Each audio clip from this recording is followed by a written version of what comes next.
All right. Hello, Yatoya Faris Wet Camel. Thank you for GLs.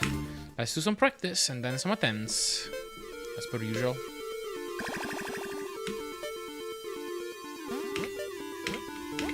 Once again, do not have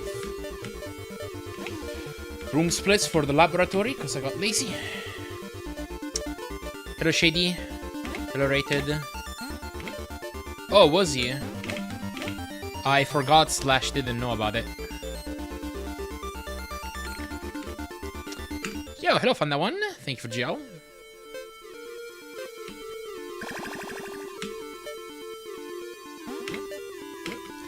Hello, Actor Bosch. Thank you for GL as well.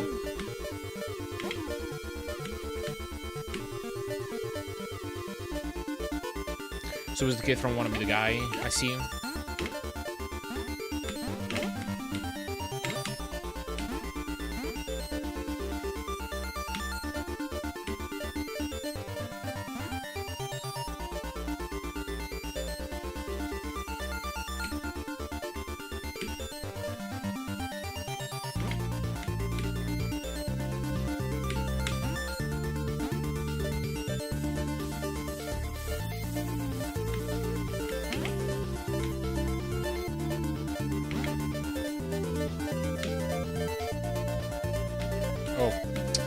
Was expecting to land on the checkpoint platform with that one.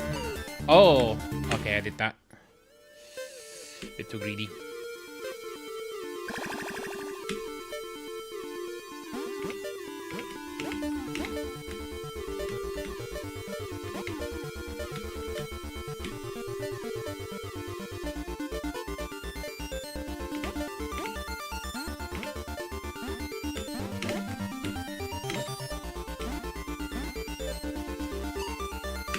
Well, now the egg is back in the box. Lucia, I saw the commands that you added before.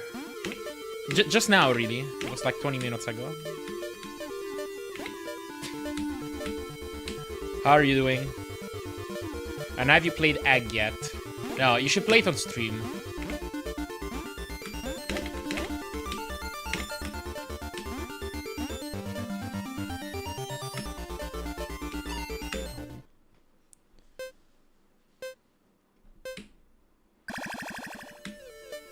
Am I right? I gave up on Battle Kiss. Oh, ding. Sorry to hear. Egg has potential. I feel like you'll like it. It's also not that long at all.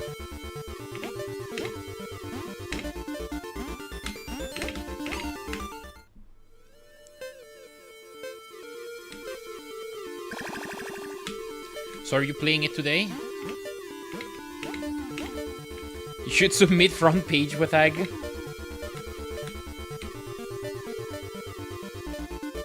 If you're feeling up for it.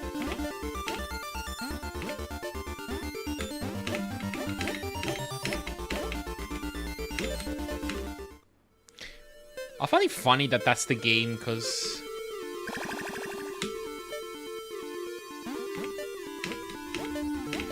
the way, like, the description literally says egg, egg, egg, egg. It's like, it's our exact same shtick. It's the fact that the word egg sounds funny.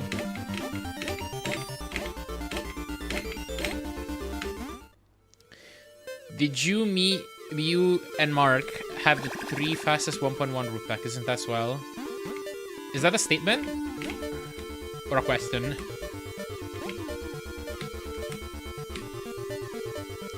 Spying on conversations? Yeah, maybe.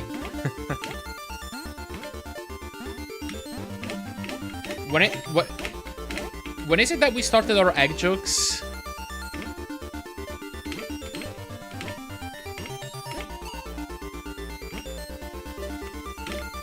Wait, can I? 2024, I think. That is before the game's release.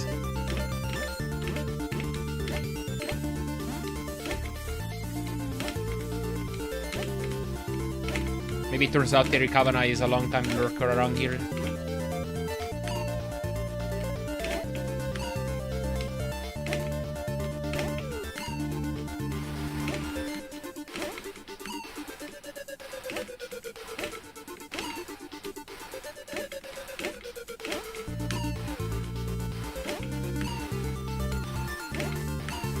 Surely.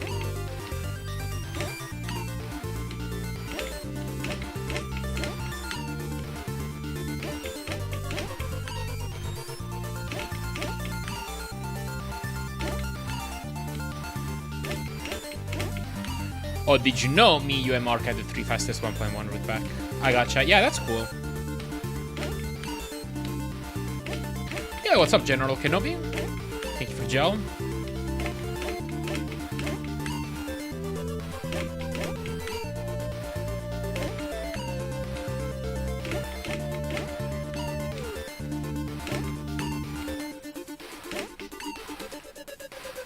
Okay, I think I have to slow down on this a bit.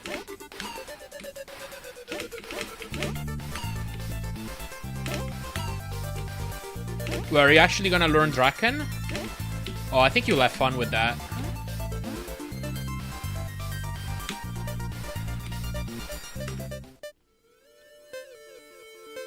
Oh, it's a game trade with who? Don't say me. I didn't agree to anything.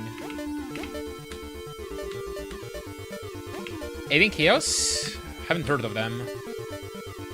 What are they running in return? 2 games for me? Uh-oh.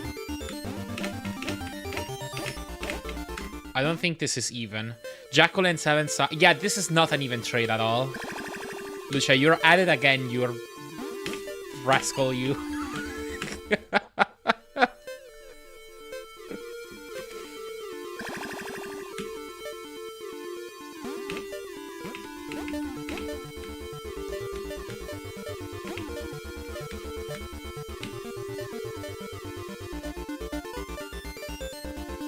I've yet to play Super Meat Boy. I do own the game now, though. So, probably eventually.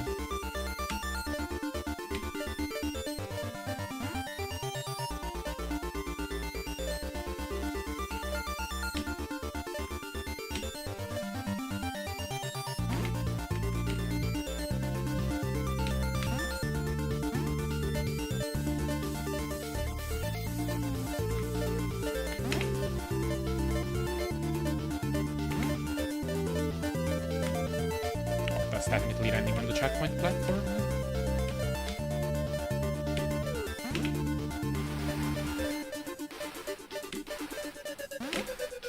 Oh. Oh. He can't keep getting away with this. Oh, yes he can. Yes he can. Going around gravity being an issue when you can flip gravity, you know. Oh, I see. So he retains the gravity flipping capabilities, I guess.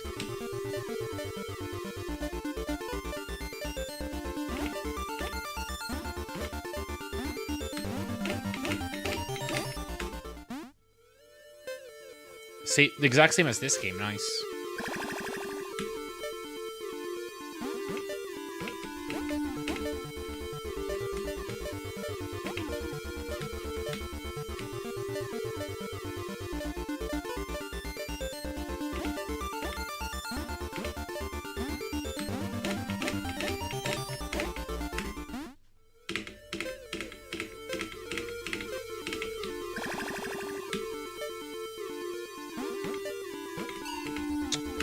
Man.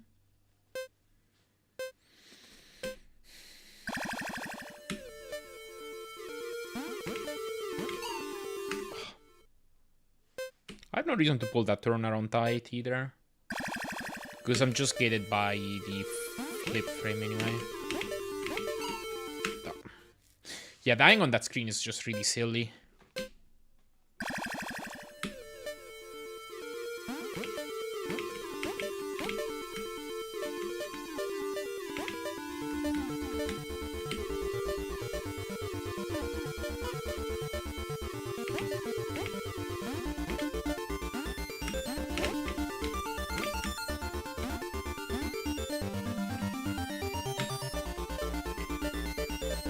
Hello, Tech 6. What are you trying to do when trying to get through the rope? I'm trying to do a 15 Hz double tap of the flip button. So I'm trying to press it for a frame, release it for 1 frame, and then repress it again. This game runs at 30 Hz, so a 15 Hz double tap is the fastest you can do a double tap in this game.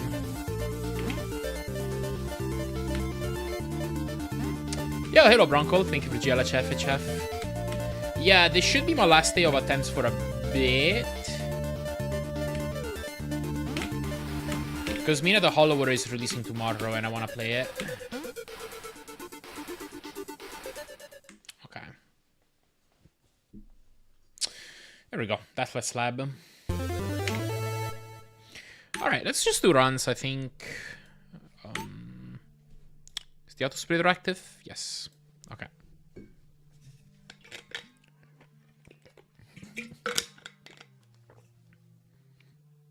Alright. I think I'm just good to go here. Let's go.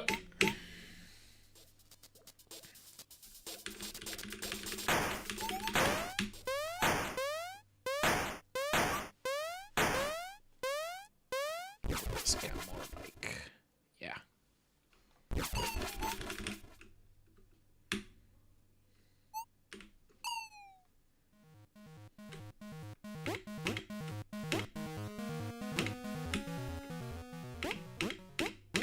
Yo, hello Game Dev. Thank you for gel.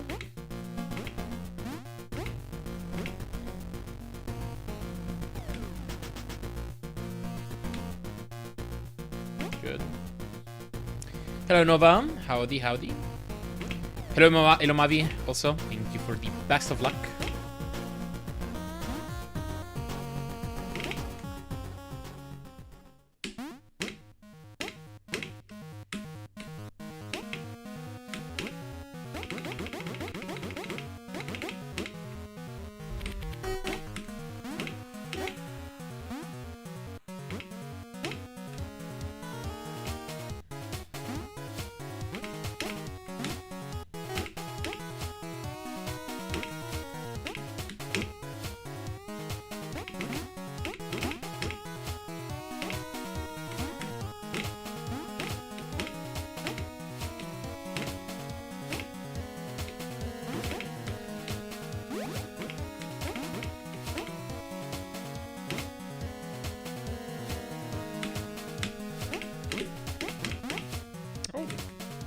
Okay. Good. I feel like an idiot every time I die like that.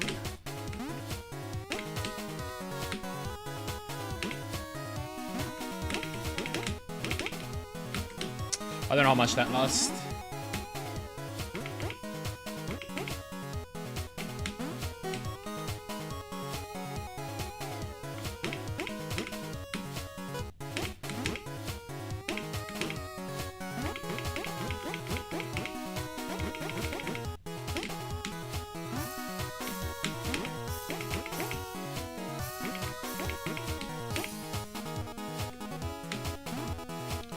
I feel like I've asked this. I know peanut butter and jelly is not big in Europe, but have you ever toasted 2 pieces of bread?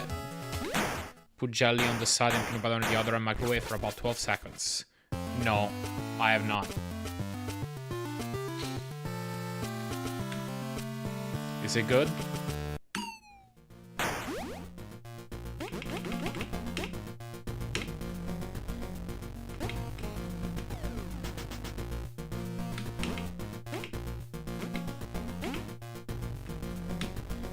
It's a taste sensation. Nice.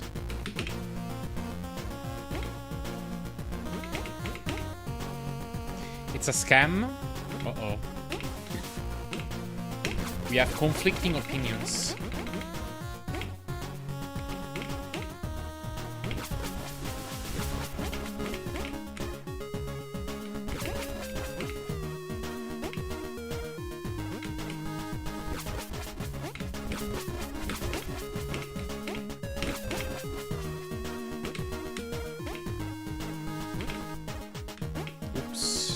Slow.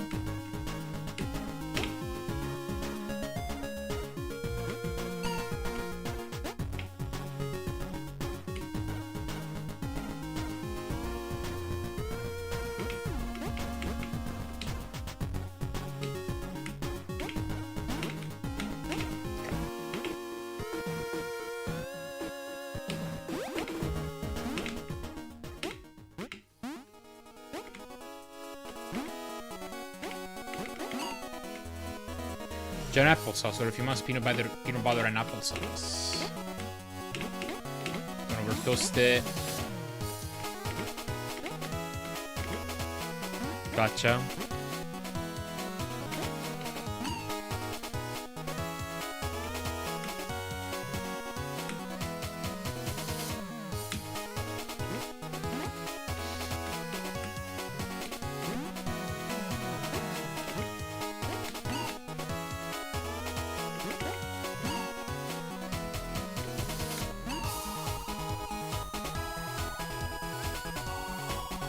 Oh, I went too early.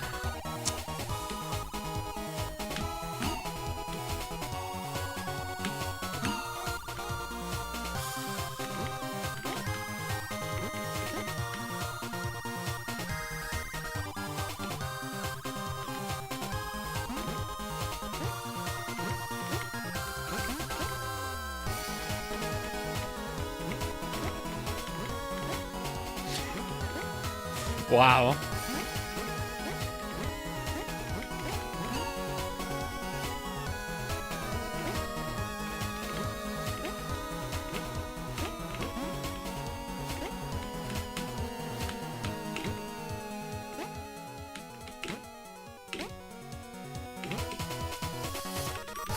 No, Lucia, you cannot.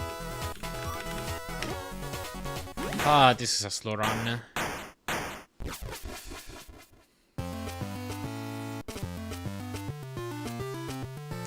Okay, skip the teleporter.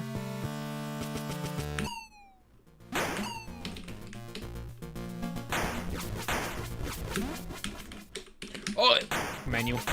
Alright, whatever.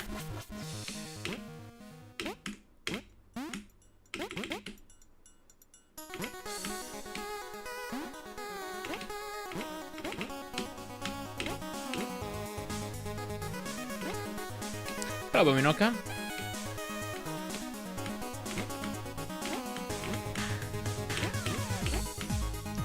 Can you explain? In bocca al lupo. Yeah, it's a weird saying.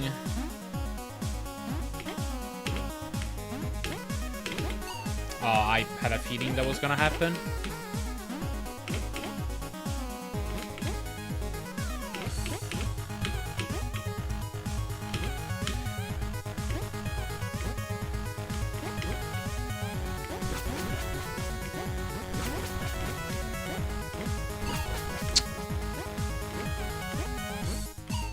No, it is actually used to say good luck.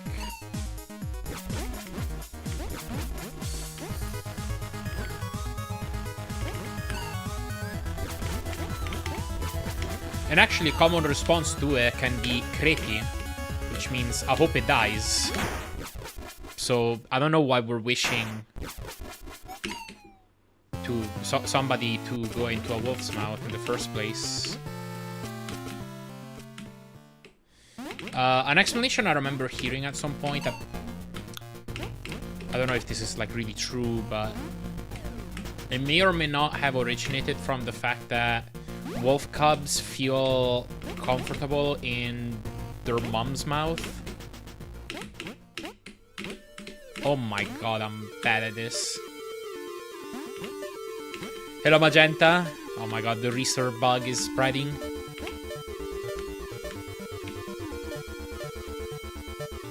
Hello, Yatoya.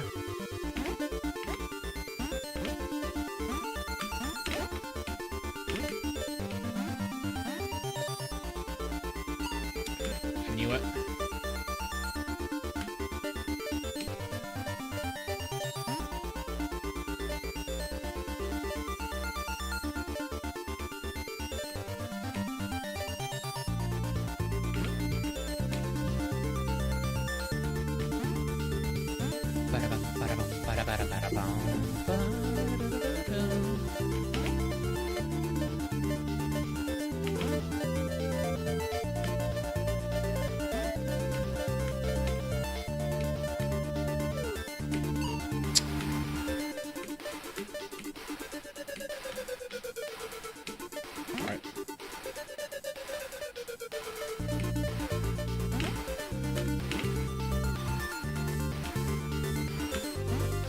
It has been proven by science that PB&J gives a boost to athletes before and after games from scenes from the NBA and NFL.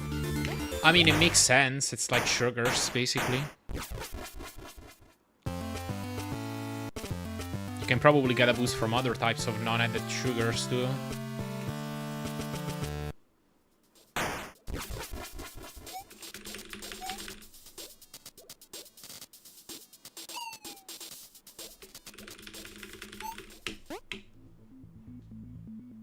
Only a minute and 1 second away from you. Are you scared? Yes.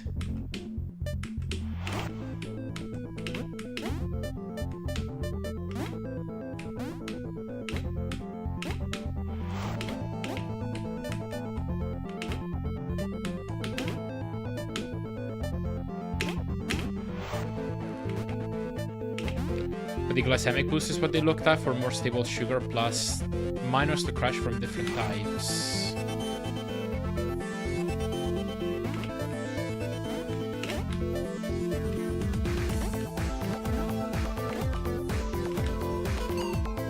Why did that not work? Come on. There we go.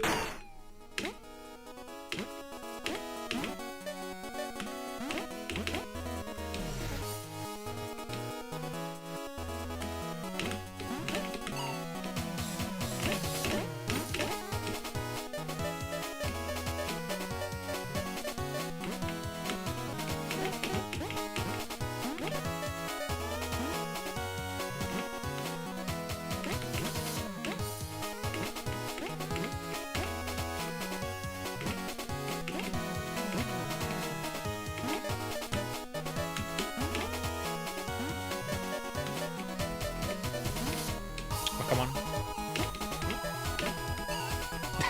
I was hoping that would just work for that point.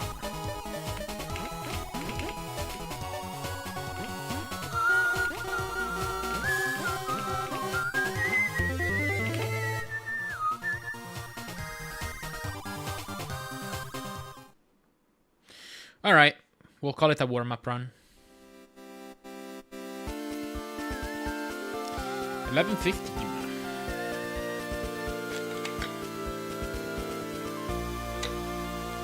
It was like eating strawberries with sand. Interesting. Thank you, Magenta. Thank you, Game Dev. Final challenge is absurdly hard or something. Yeah, I tend to die on it a decent amount. Thank you, Toya. Alright. Let's do a run. Hello, haha. Thank you.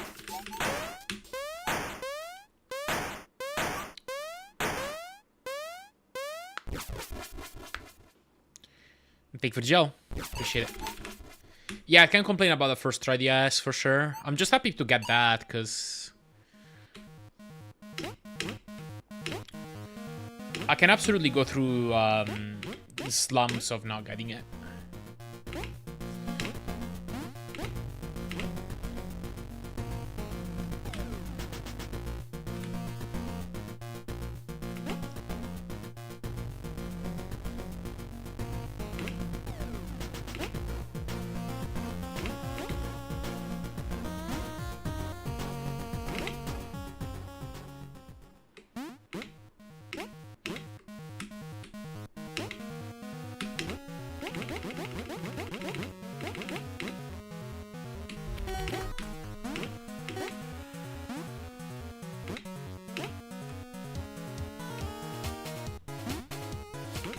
Oh. Alright, continue this. I'm pretty sure it doesn't lose much time.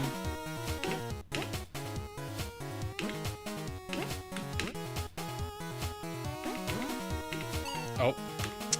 Okay, not if I fail both of those tricks, though.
God.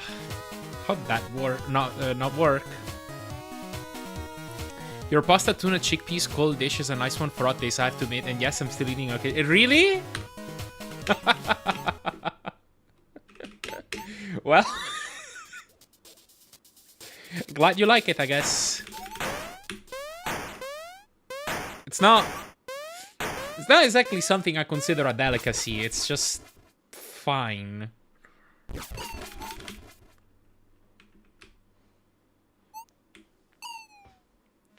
But, you know, sure.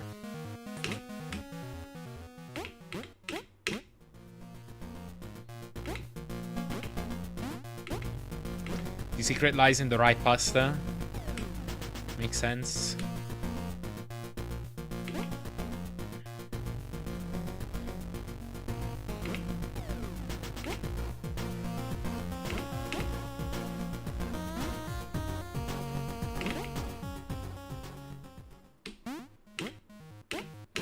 Hood Italian.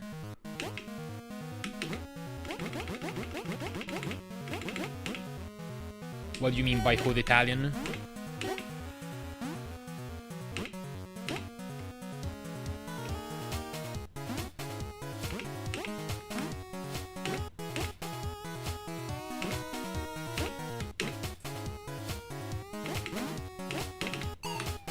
Oh no, I just don't feel like cooking.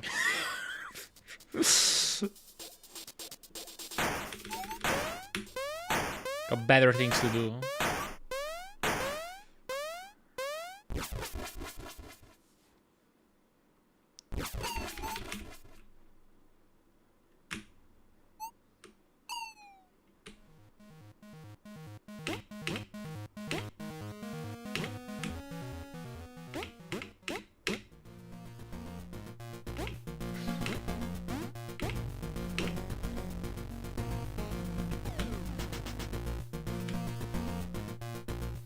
Most annoying speedrun you've done?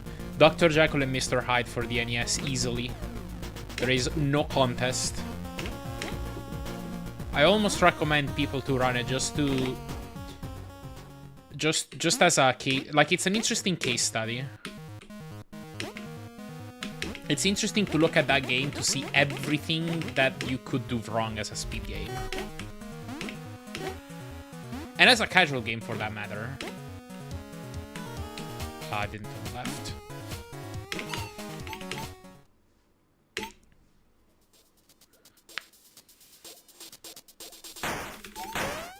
Remember when I said yesterday that I was gonna order from the local pizzeria, but it turns out that they were closed even though their opening hour schedule said they were open on Wednesday? Well, that's unfortunate.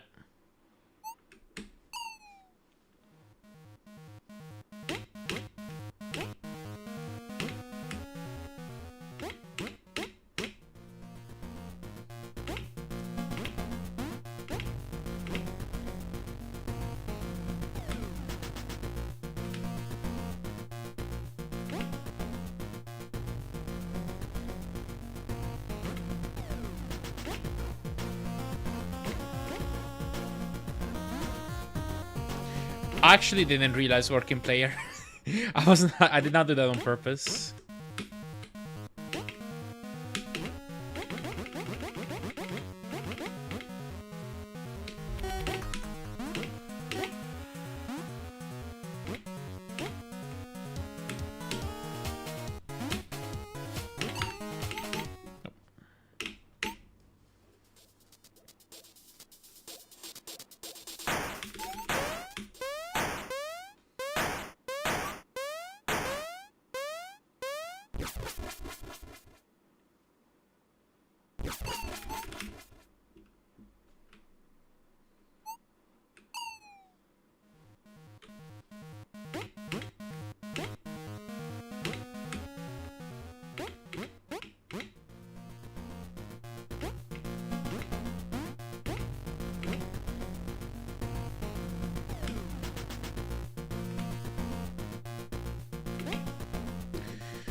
Teleporter in this case.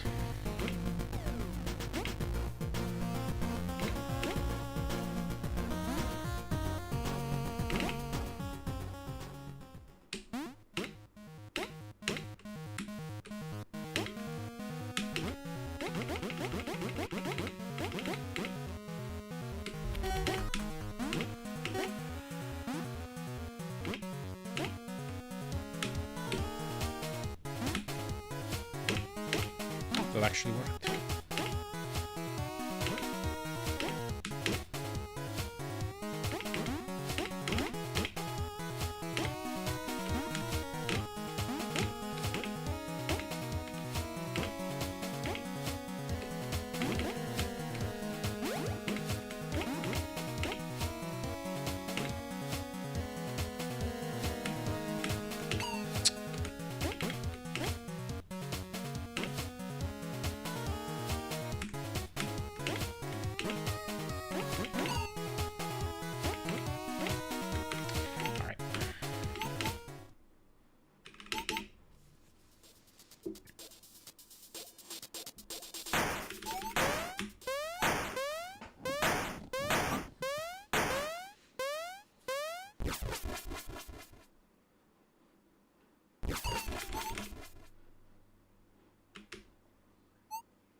Okay, whatever.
Oh.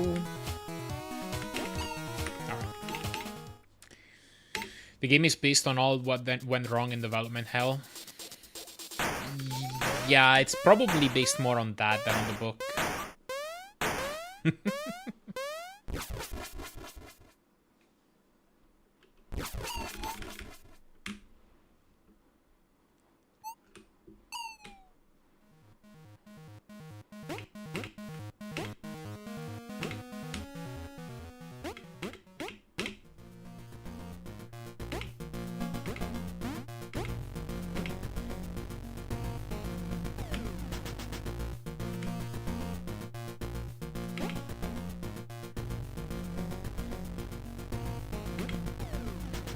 Right, exactly.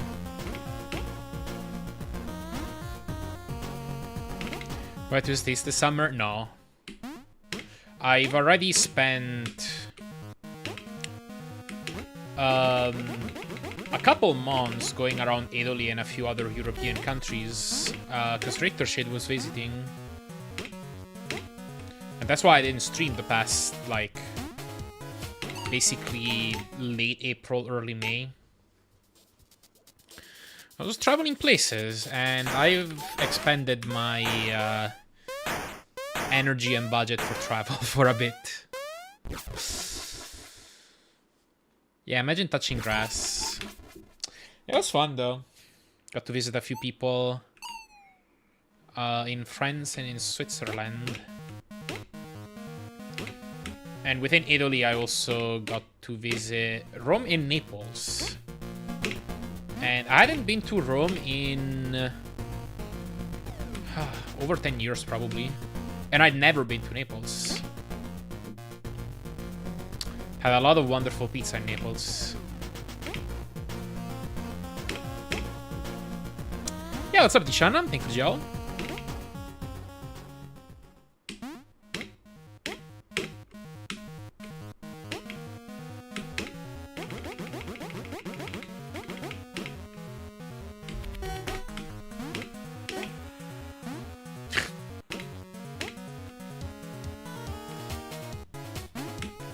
Alright. Thinking of... I mean, appreciate it. It's not that I hate money. It's let's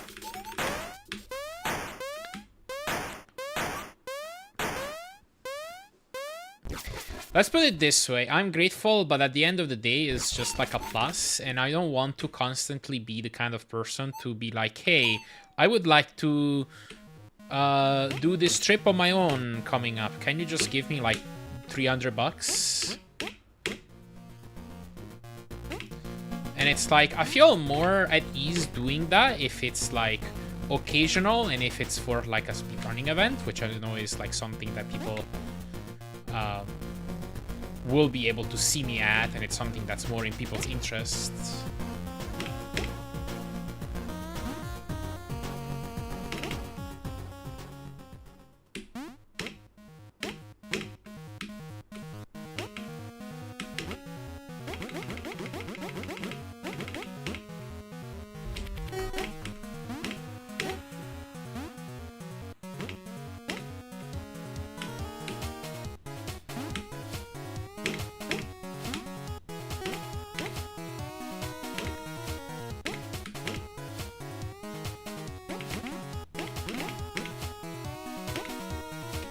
Oh, I see another notification. I can't see it right now, though.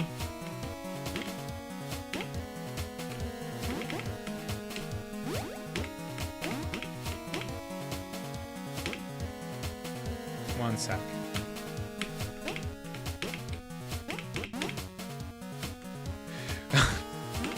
We know your character donating $5.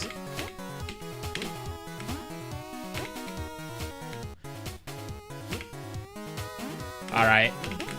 Thank you very much. Appreciate it.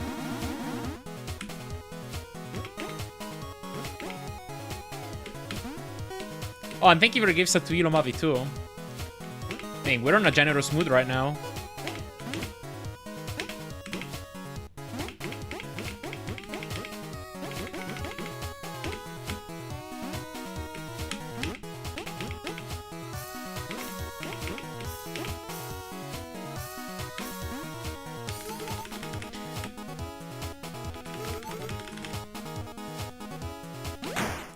You would speedrun this game? What do you mean? I already am. Oh, you started a business yesterday? Things laboratory can't say what it is yet though. Oh, okay. Well, good luck on your business anyway. I'm not even going to inquire since you said you can't, but I hope it goes well for you.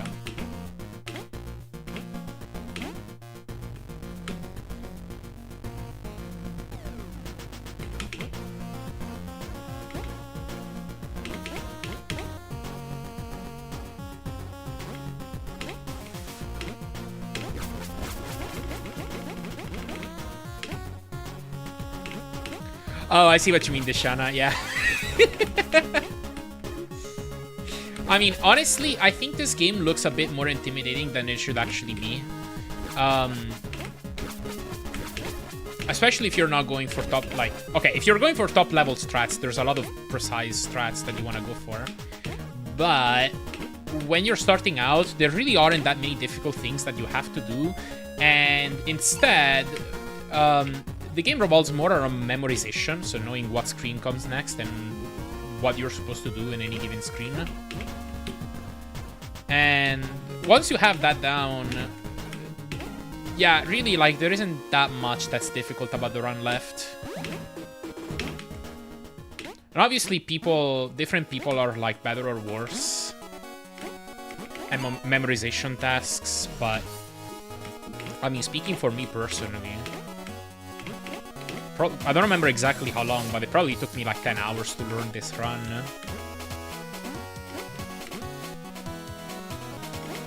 Felt like I got pretty confident with it relatively quickly.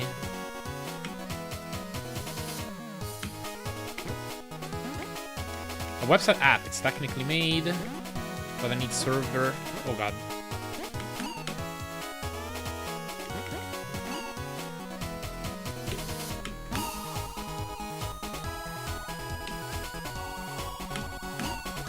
So engineers to help with stuff.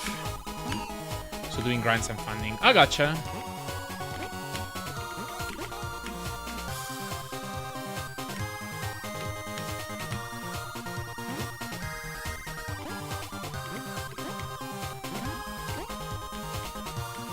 Cool.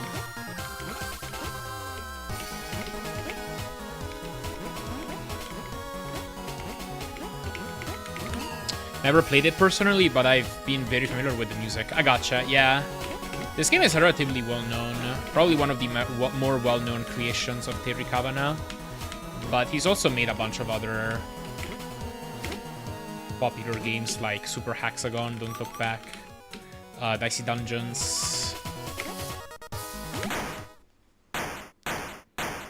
And yesterday, I also played another creation of Terry Kavanagh, which is called Egg, and that was fun.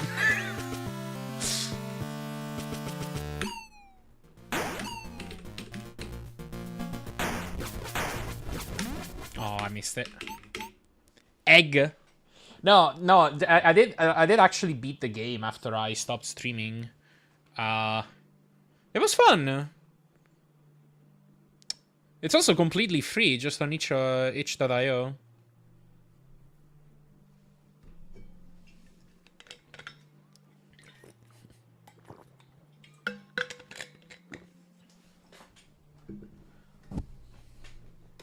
Sounds beautiful. Yeah, you should play it, Lucha. You should freaking absolutely play it.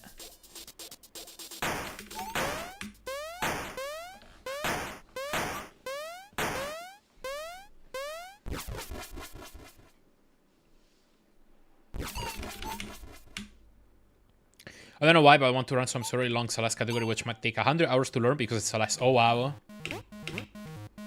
Well, good luck on that if you do. That's a tough run.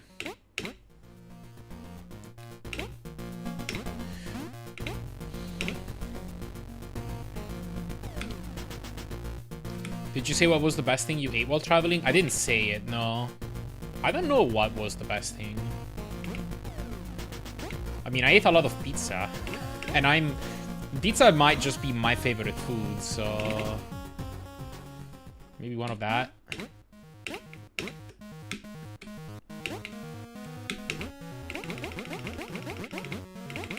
I feel like I probably had my best pizza in Naples. But... It's not like, okay, if the best pizza in Italy is in Naples and like the pizzas you find somewhere else are a 95, then what you find in Naples is like a 97. It's probably better, but not super better, if that makes sense.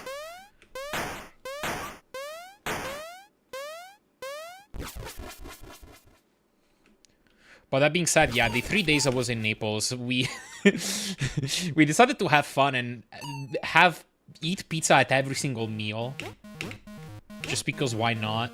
We're there for only 3 days. So we got to try quite a few pizzerias. There's a very interesting place in Naples. It's a historical pizzeria. It's called Pizzeria da Michele. And basically it's a bit of a tourist trap. They basically maintain a very purist approach about pizza. And basically they maintain that the only real pizza is the original ones that are either like a margherita or a marinara. And they also actually had a third pizza, but I don't remember exactly what it's called. But basically they say that like everything else with like different toppings is like fake modern crap.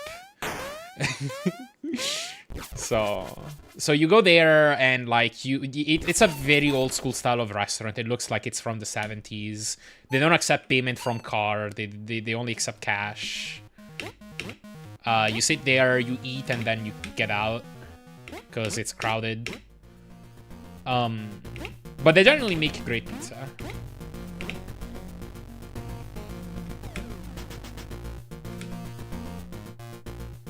Yeah, like the Amish of pizza, basically. Yo, what's up, Dr. Helix? Thank you for GL. Yeah, no card in 2026 is something.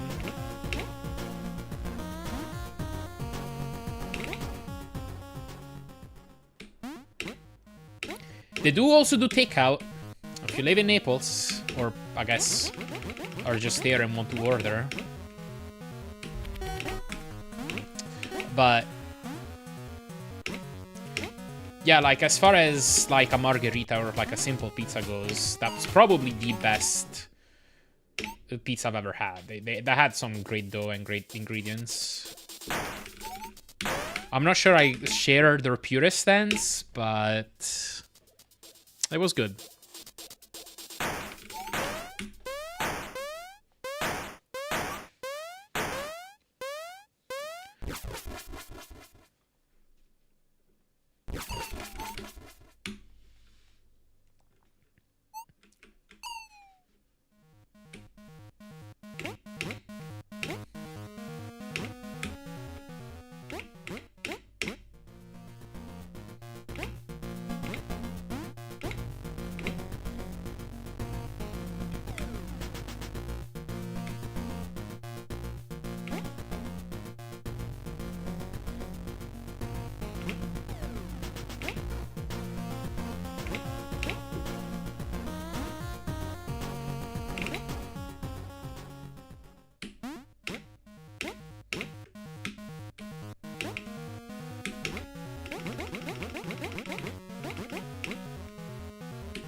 But yeah, regarding Celeste, going back to that. I feel like at some point I want to try my hand at one of those mega popular speedruns and see how I'd fare. I'm sure I get humbled a little bit.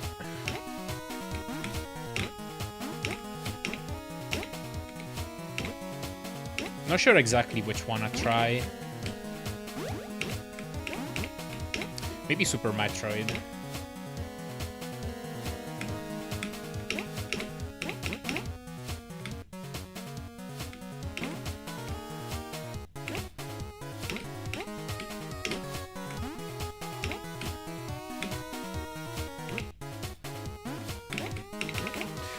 Wait. Alright. That was a weird, wacky room.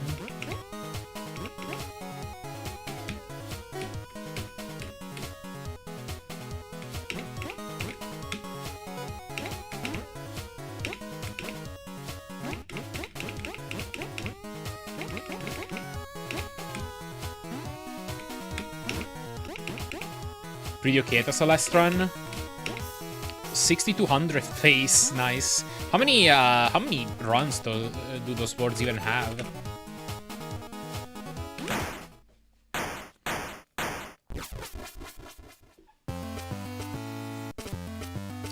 I'm back. You made W. Oh, welcome back, Trisaria.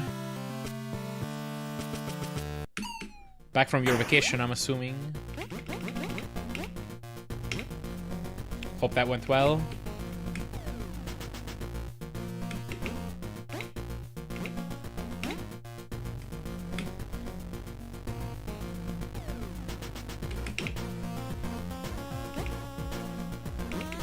Oops. Around 7,000? Crazy.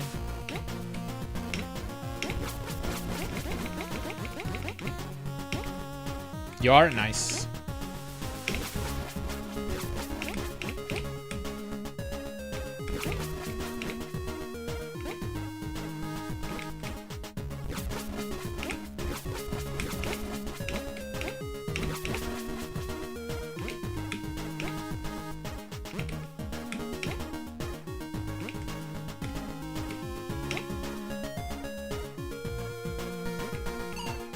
Suck, I'm at 3,157th.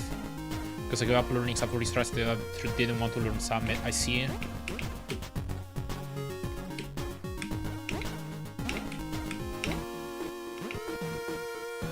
Exhausted myself learning 5B. So restoring I guess me learn that immediately. Interesting. Wonder why. Maybe to decide what route you want to follow.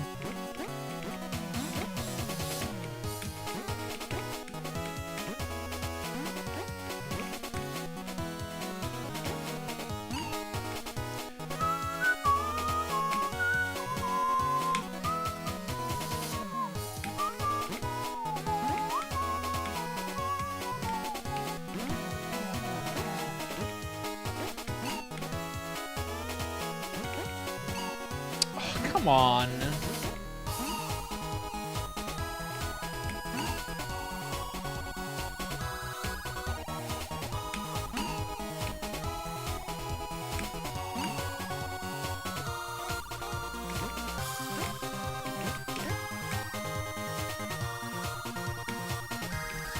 Yeah, for sure, Dishano.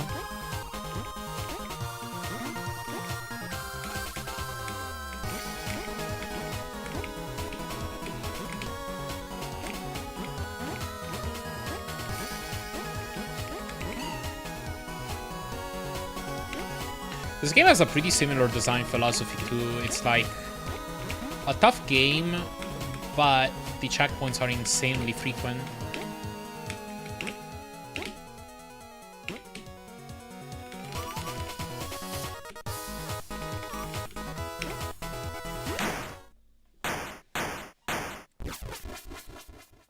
So at 35 since I played Celeste Grandmaster maps, but my keyboard broke a while ago. Ah, that's unfortunate. Sorry to hear about your keyboard.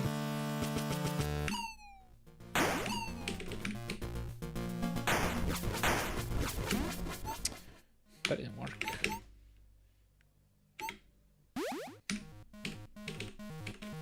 Here.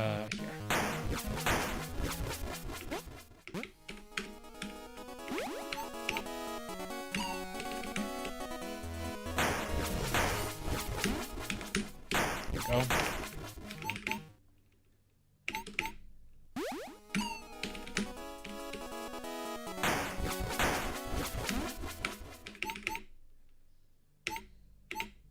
Wait, not from teleporter.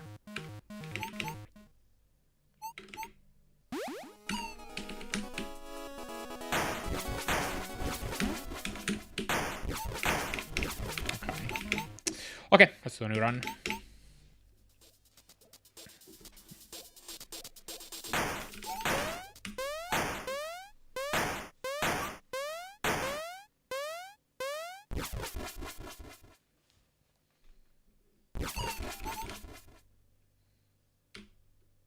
I feel like regular players don't even do that attack. Like, they don't even know what it is.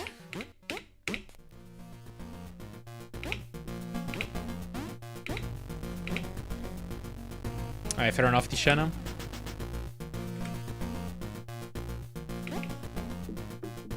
It's required for Farewell. Oh, it is? I actually never beat Farewell. My experience with Celeste was that I found it a fine game. Like, I liked it, but I didn't, like, love it enough to do all the extra stuff.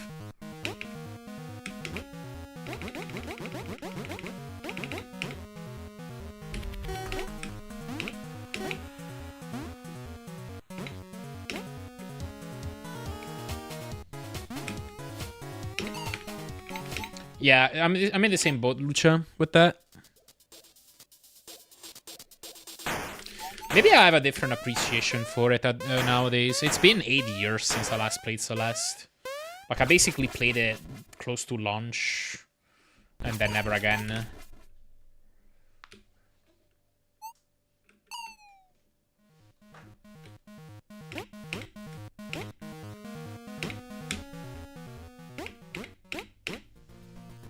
They don't Goldens because I'm not interested in Deathless runs. They win Goldens though because that's fun. I see. You know the Hollow where I'll probably play? Nice. Yeah, I'm looking forward to that. I'm interested. Technically, I could already play it because I got an early key, but I mean, I was told that I had to wait until tomorrow to stream it, and I'm of course just gonna wait until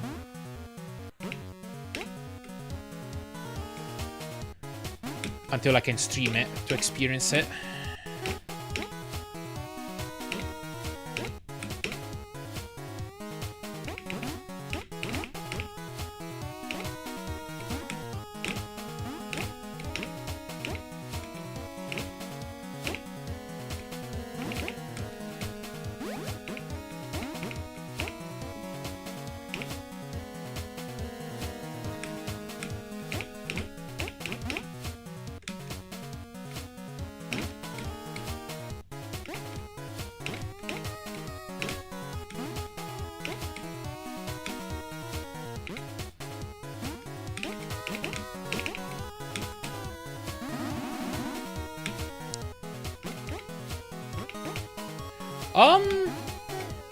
I don't know if it was my YouTube channel or my Twitch channel. Probably my Twitch.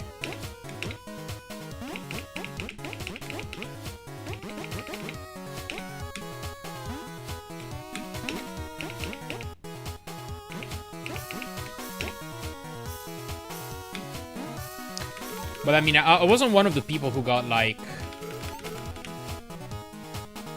sponsored to play it. I was just given a free key. It's like, here we go, please play it. No strings attached.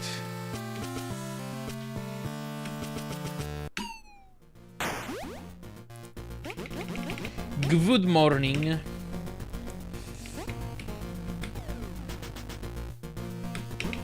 I've already had lunch.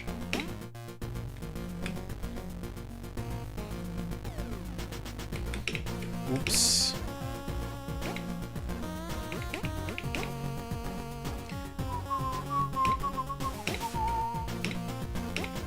Oh my god.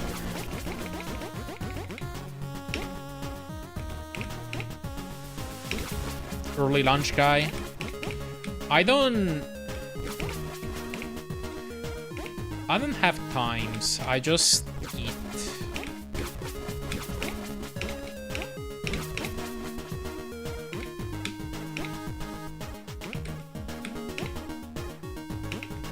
Oh my god. Because I'm a grown adult and I can do whatever I want, so if I wake up at 10 and I decide I'm going to stream later that day and I haven't eaten yet, I'm just gonna straight up have lunch and then stream. And then when I'm done, I'll eat again whenever I'm feeling hungry.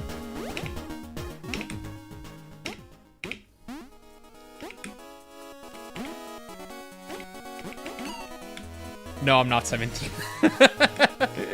I wish. Well, do I wish? I don't know if I would. Maybe I'm happy with my age.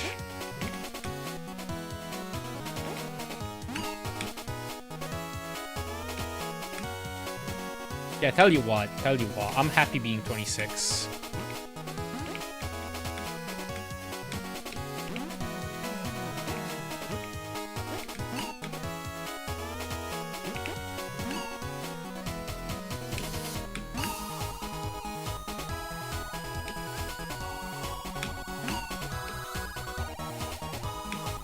I would like flower 00. On 00 in a different way, but sure. I'm happy being 24. You're not 24, Lucha. I don't know exactly how old you are, actually. I remember asking you once at TSA, and you said, oh, no, I'm much closer to having a foot in the grave than you are. Because I thought you might have been close to my age, but no.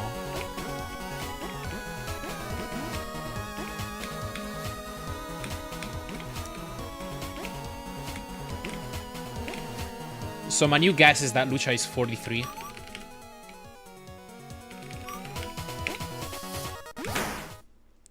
I'm not happy being 18.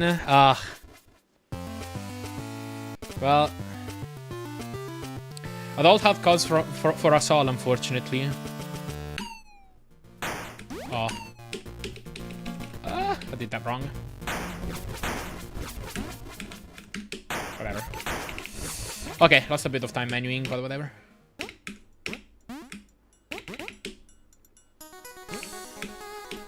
So yeah, I hope it goes well for you, Magenta. We all are kind of winging it after all.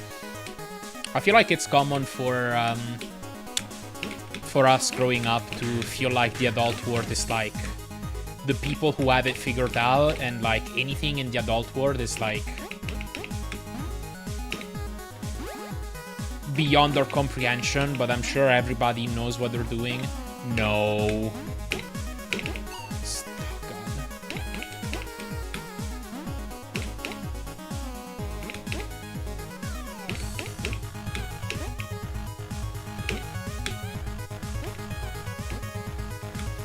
I feel like most people don't really know what they're doing with their lives.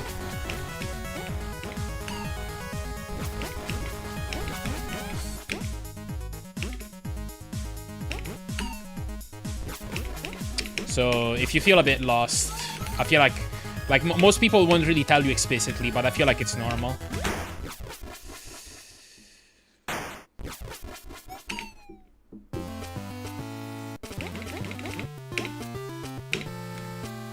Can I PB out of this? I can. Okay. Did you know Twitch partnership de-ages you by 5 years? Does it? Well, I guess I'm 21 then.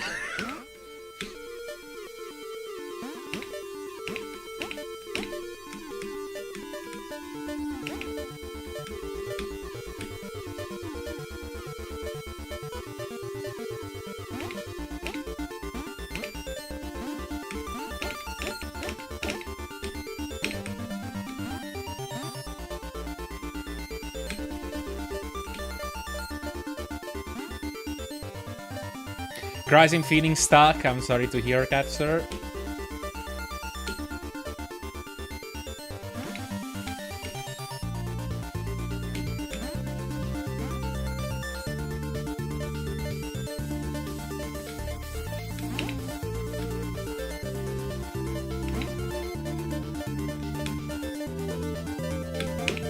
Ooh.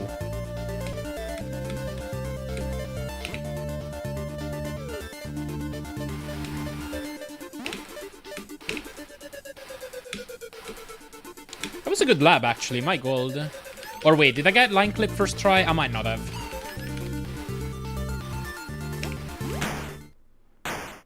Okay, this is not golding.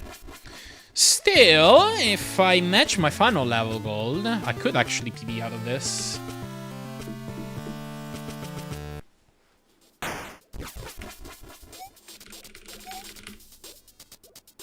No, I can't get second place anymore, because the time I was trying to beat was Elo Mavi's, but he actually has the record now.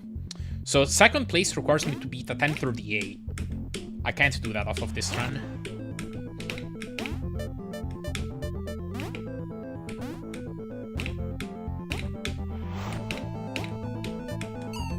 Oh, well, okay. Now it's over.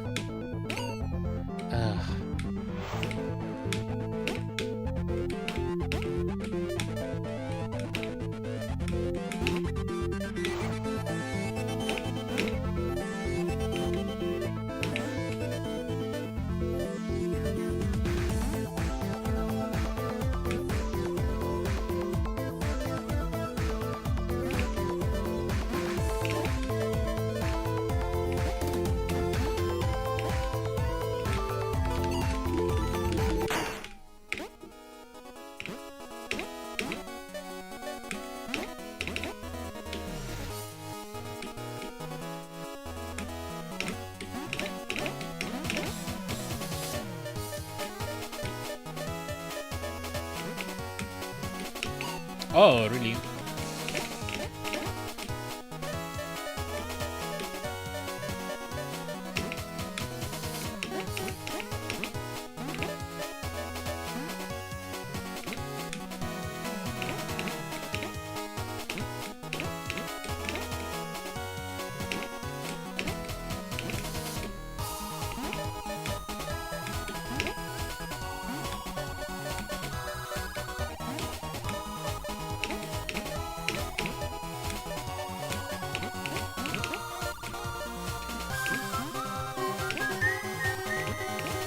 Barely missing sub 11 again. 11:01.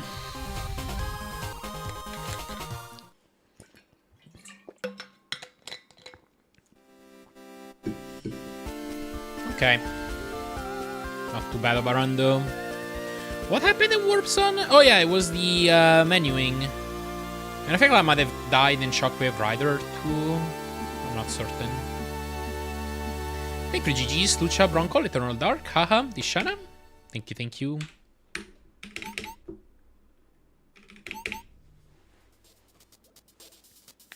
Thank you, Magenta. Thank you, Capsor.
Okay.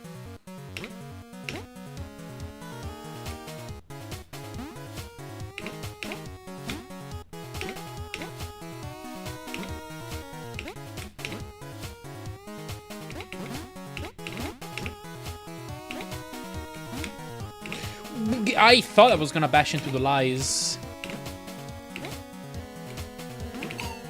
Okay.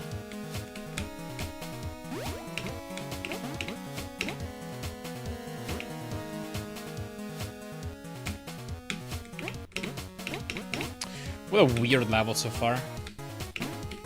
But I think it's good enough.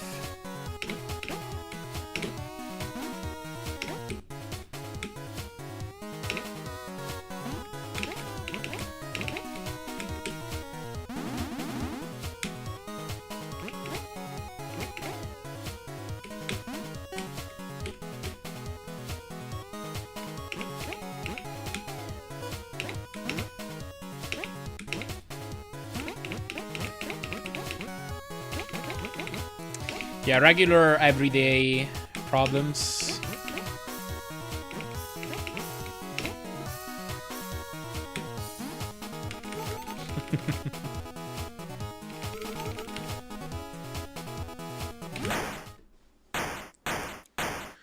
Alright, yeah, low to 29 is okay.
Yo, hello Fabio. Thank you for the luck.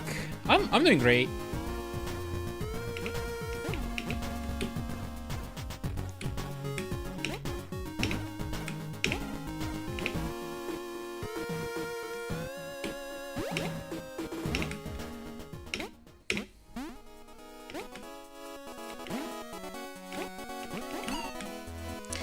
This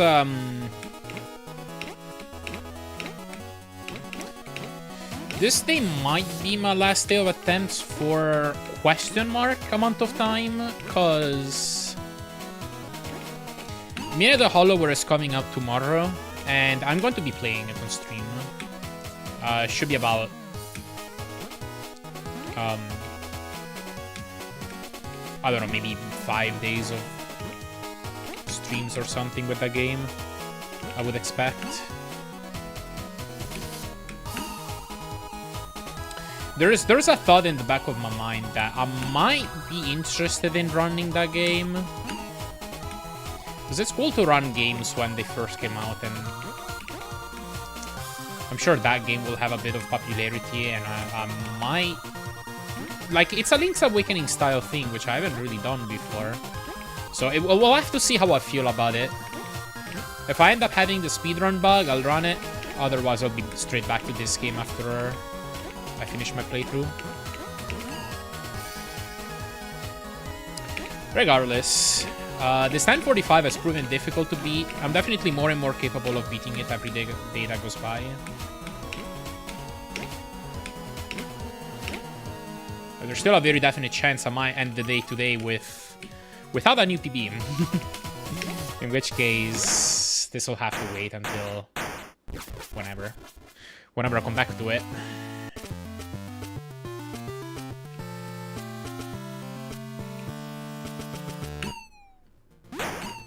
Really? Oh, that was the wrong teleport. Freak. Okay, I'm pretty sure it's over, but let me do this.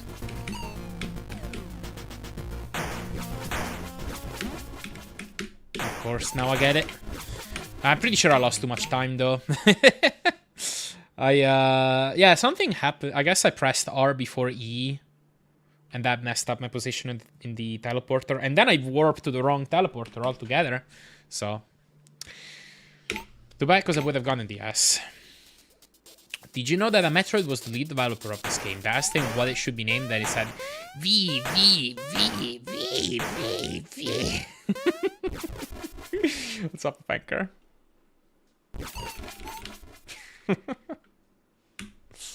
Usually small breaks work wonders in speedrunning. Yeah, they definitely do. You don't realize the mental ruts that you're stuck in until you do take that break and then come back and you're like, oh, I'm actually doing so much better at this part of the game right now.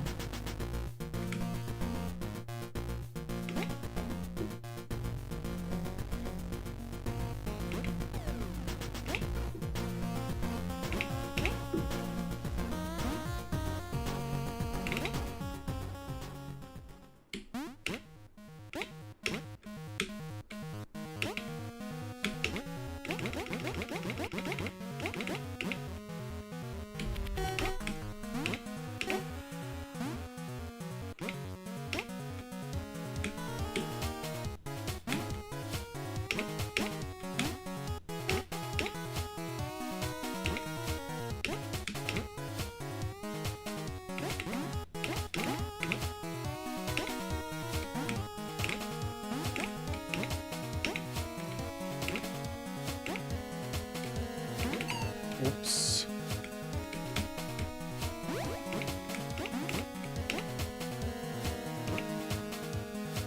Wow, really? Oh, that's actually crazy.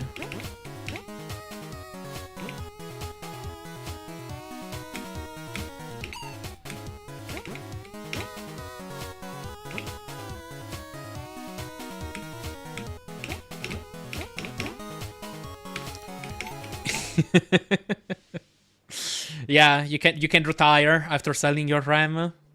Yeah, I have 32 gigs of DDR5. I found out recently because Shady instructed me on how to run a local version of an LLM on my own PC, so you don't have to use ChatGPT or whatever else. And it's pretty good, actually. I've been having good experiences with it. It turns out that some of the local models you can run, even on a PC that's not too powerful, can be better than what you get with, like, unpaid accounts. And since I live in a house with solar panels, I don't really have to worry about electricity costs either. But anyway, the one downside is while using that, my RAM fills up. And so out of curiosity, I was like, how much would it cost to get 32 or more gigs of RAM nowadays? And turns out the answer is about 500 euros. So I'm glad I built my PC in 2023 for a much more reasonable price.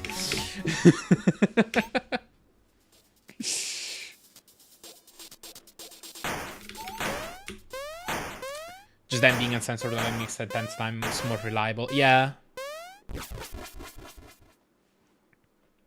For coding in specific too, you can integrate it with like VS Code and other code editors, and like it's pretty cool some of the stuff they can do. Shady has been able to, like, he knows how to use it better than I do. Like, he's been able to literally just, like, vibe code entire things and have them work well. But, like, you can...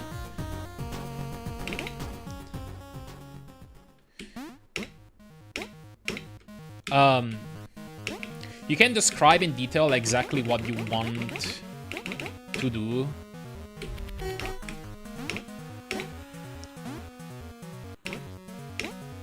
And then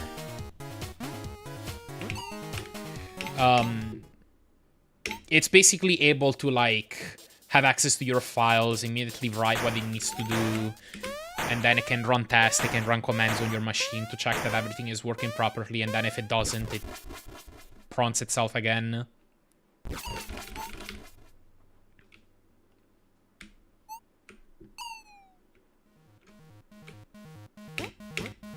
I watched an interesting video yesterday, because this stuff is generally like...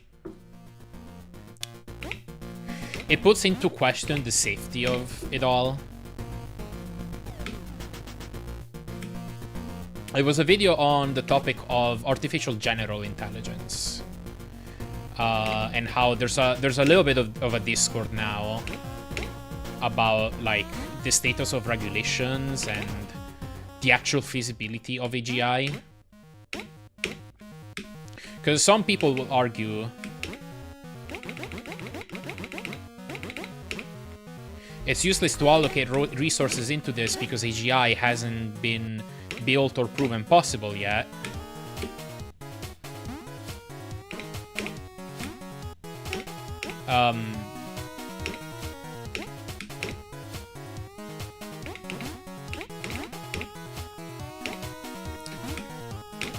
But David was basically arguing that it makes sense to do regulations now, because if you look at what the AI companies are doing right now and the things that AI are capable of doing and what they're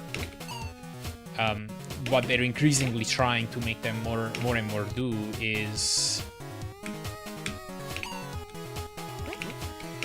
Like the same way you can create a more intelligent version of a, like, the same way you can create a more intelligent version of a human being is by having a group of humans, right? So like if you get like a person who knows how to do engineering stuff and a person who knows how certain other things work, etc., you can get them together and create like an iPhone or something. So there's nobody at Apple who individually understands all the different components of an iPhone and how they work and how to make them from scratch. But Apple, the company, certainly knows how to do it, and they can do it on scale. So the AI companies are basically trying to do the same. They're trying to create networks of AIs that can interact with each other and automatically do their own research and improve themselves.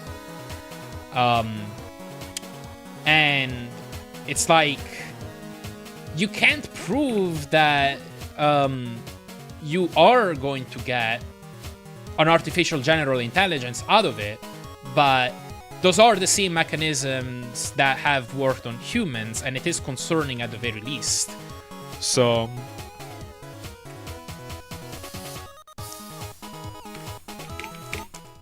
yeah, that was the case for calling for early regulations, like a just straight up ban on development of that kind of stuff.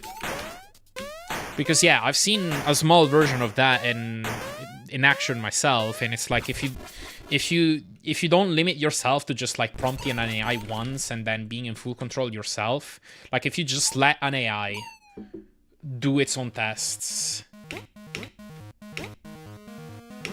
and prompt itself back when there's a problem, then it can genuinely do a lot more productive work automatically without any kind of human supervision.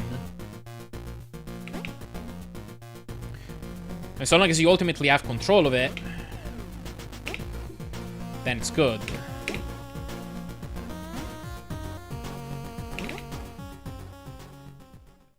But you need to make sure that you're doing that in a safe way.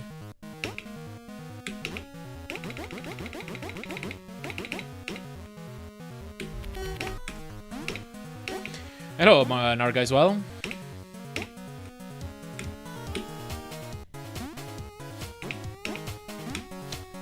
You can get them to do anything and everything. Yeah.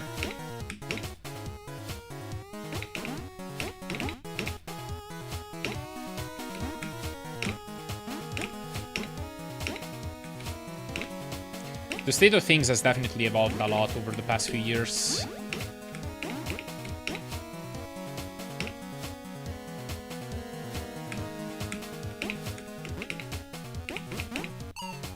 I had a feeling that wasn't gonna work. Ugh.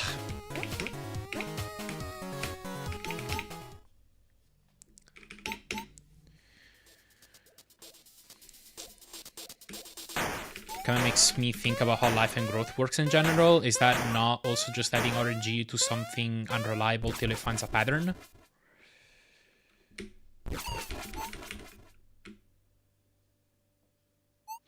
Yeah, I mean, those are those are questions that, like, I don't think anybody has ever been able to answer.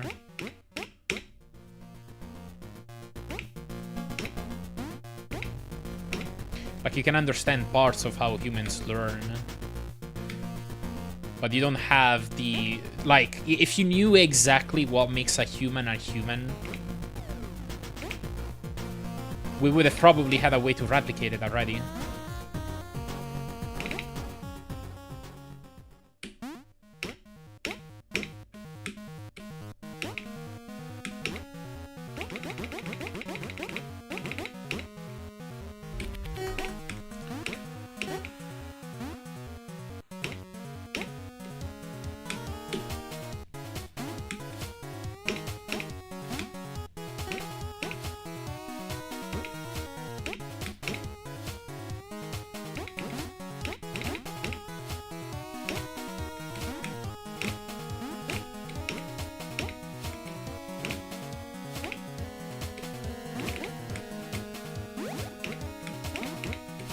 An AI could be something like it gets one correct information and keeps building off of that. Yeah, it absolutely can do that. And humans can absolutely do that too.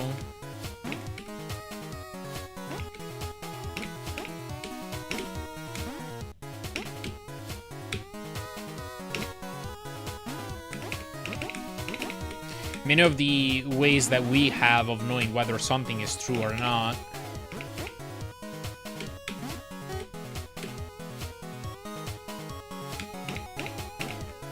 are also a lot of the ways that AI is relying on.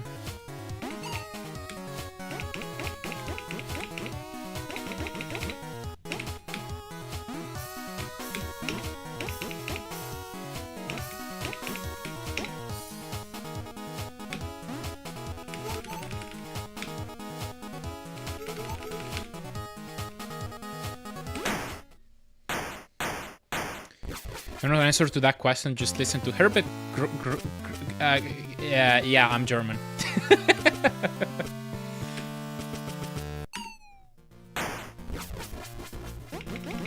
Interesting.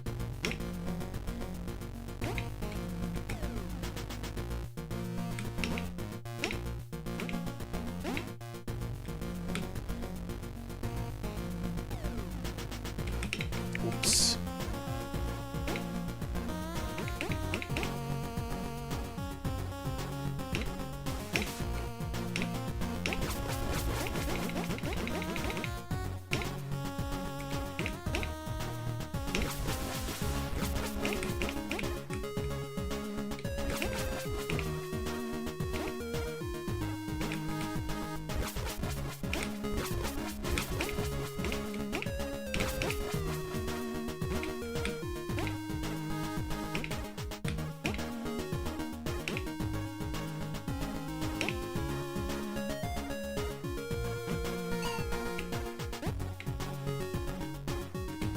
Take your own answer you come up with and cross over and pass that on, and if you're wrong,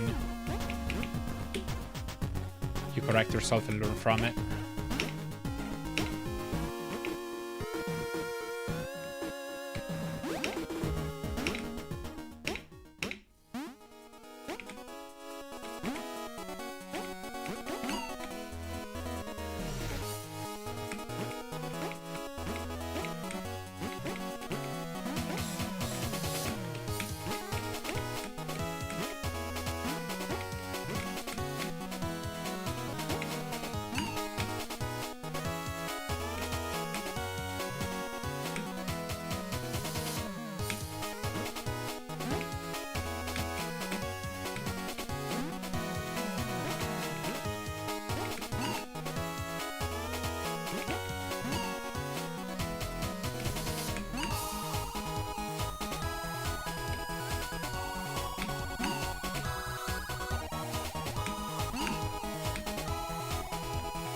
Yeah, I mean, I think that's kind of the point of Anchor.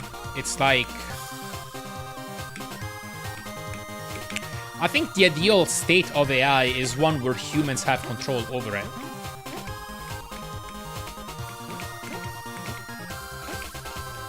You don't want to...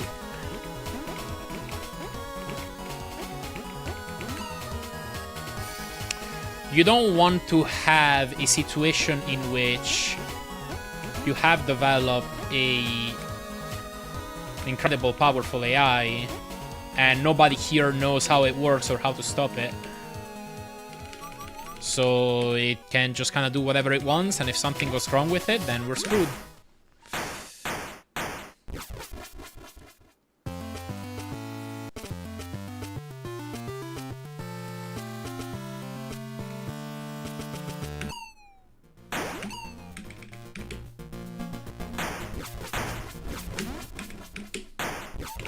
Alright, we got the IS.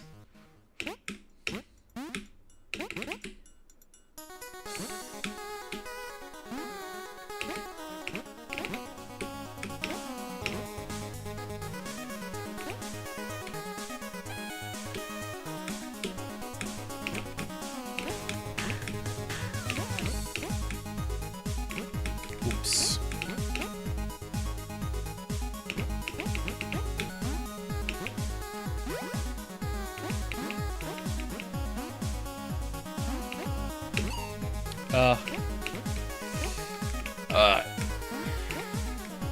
Wait, what am I doing?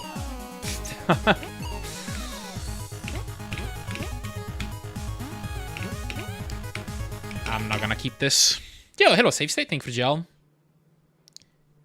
It's when something goes wrong. What about the AI discussion? The pulling the plug, I think it has a name. It's the what, the stop button problem or something?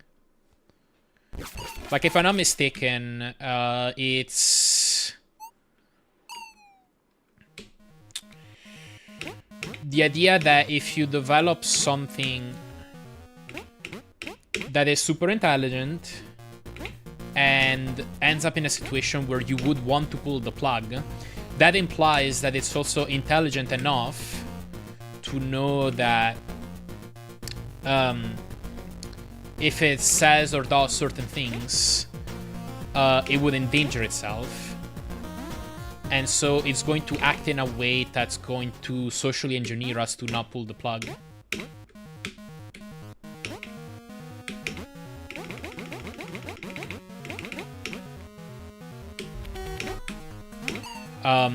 Like, I think, for example, it's like a year ago or so, they ran a test,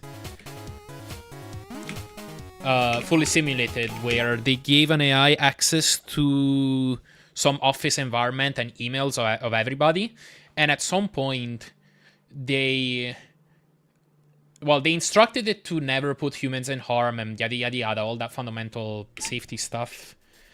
At some point, they sent an email through their system talking about the fact that this AI was scheduled to be shut down at 5 p.m.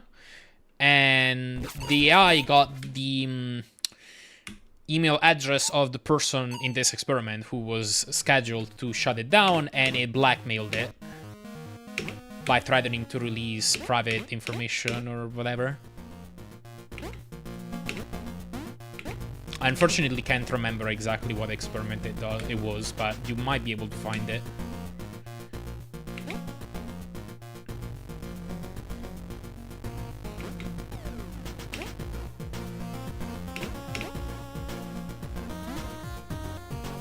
Sounds like a LARP. What's a LARP?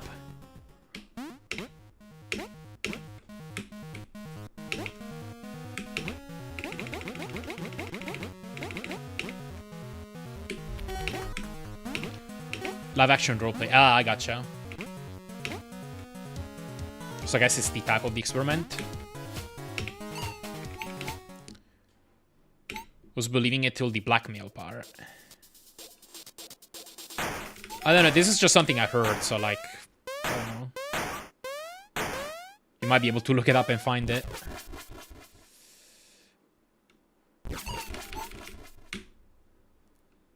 Cool movie about this general idea, City of Ember.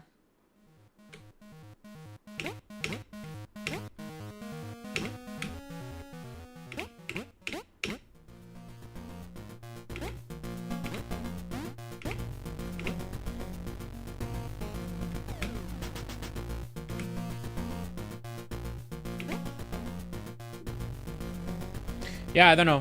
It's just...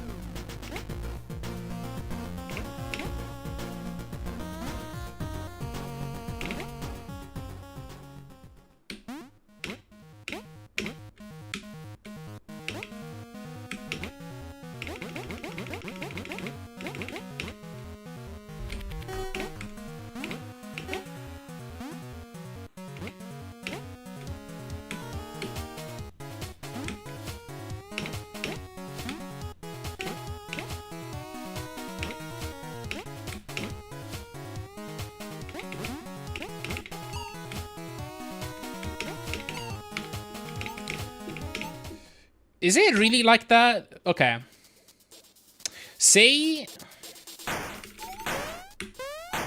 you have an AI whose objective is to complete a certain task. Such as...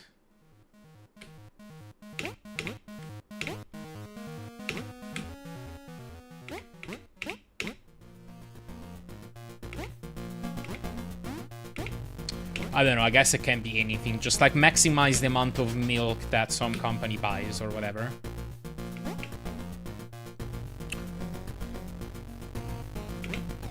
If it gets shut down, then it won't be able to achieve its goal anymore. So presumably it's going to do everything it can to avoid doing that.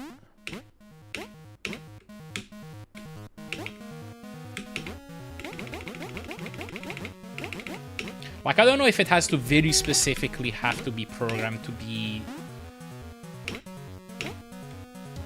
self-protectionist. It can derive from it just existing and have it to achieve certain things. If it has, like, enough intelligence to know what's going on and what the consequences of certain actions are going to be.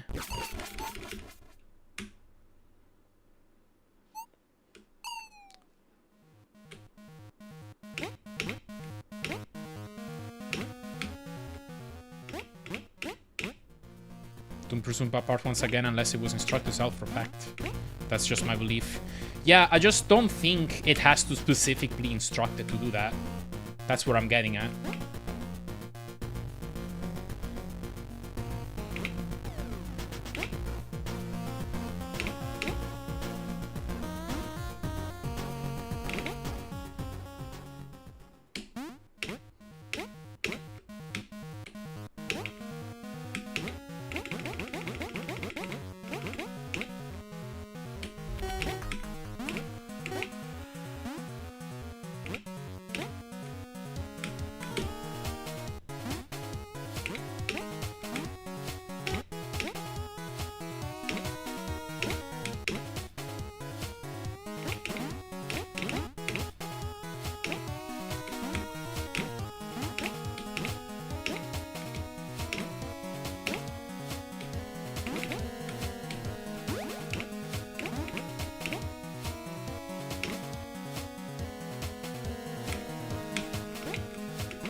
Oops.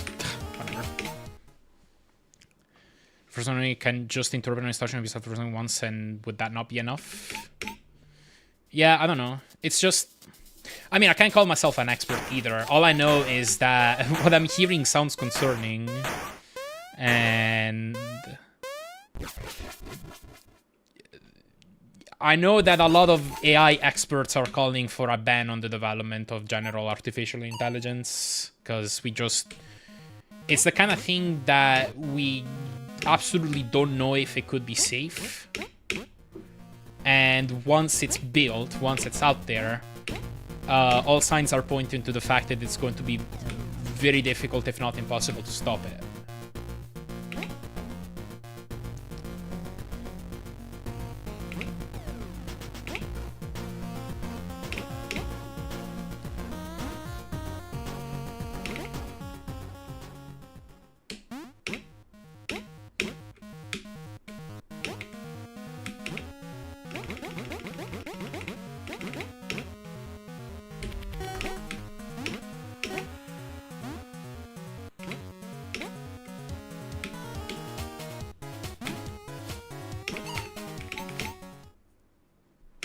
Except we can't really ban it. That's like trying to turn off the internet. No, how so?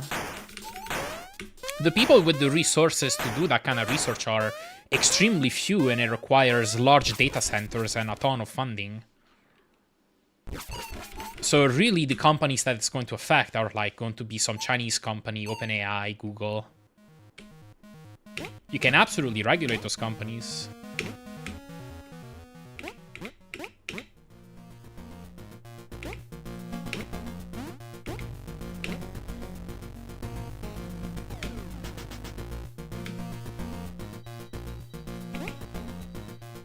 Yeah, that's probably part of the problem. It's like whenever that stuff gets discussed in the US, which is one of the big AI players, one objection that's commonly brought up is like, well, but if we don't do it, then China will. So you need an international agreement.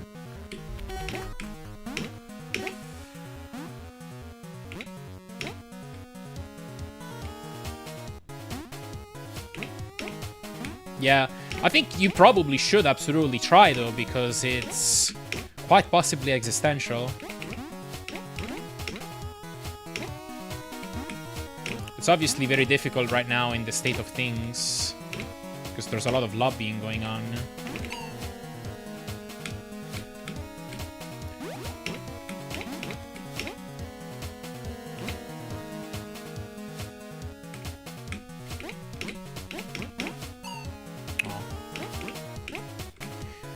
Why not PB? Because game hard.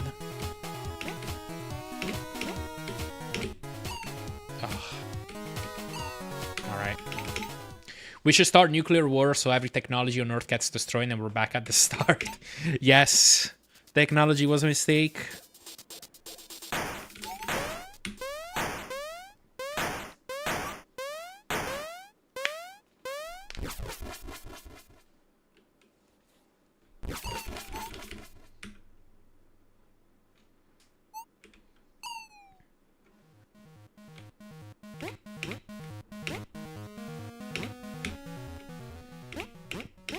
Fallout Series 1, yeah, Fallout IRL. Game hard but do good leads to PB, yes, and English good. Nice.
Ooh, that was a bad turn.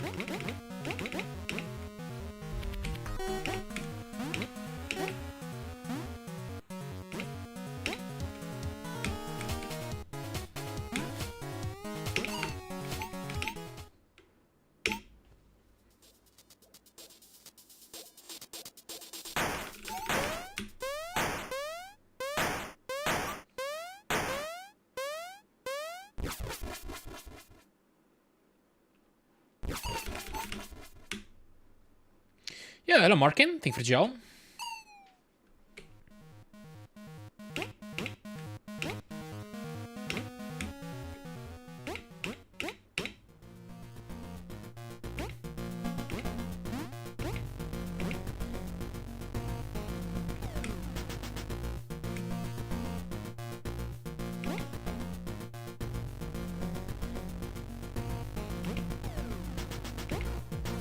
I'm not sure what point you're trying to make, Darkonis.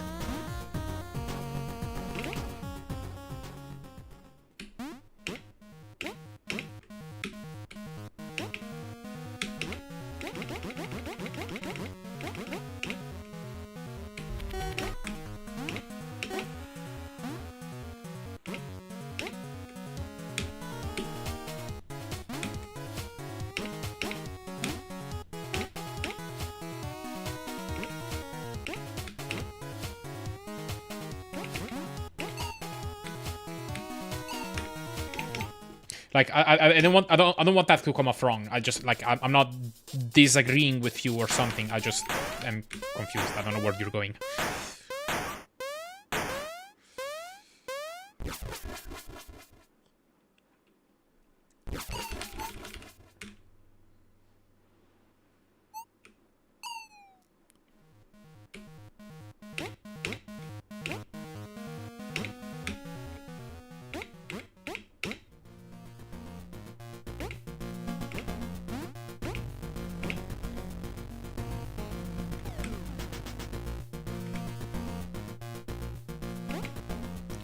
basically stood behind the one because they were doing all the tech research and we expect the US to eat it up when the time is right.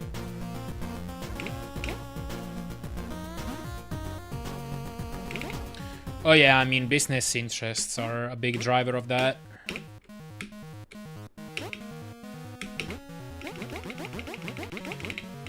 That's kind of what happens when you have a lot of unchecked lobbying.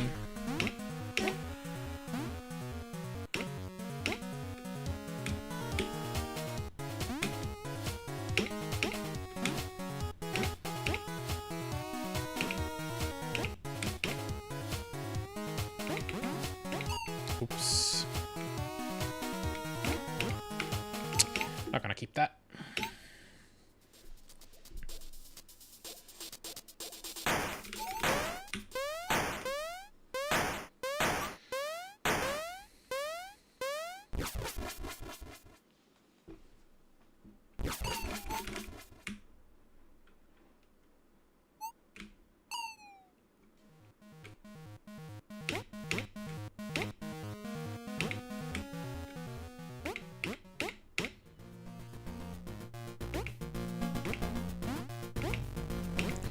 Or something when you can just take it from one another?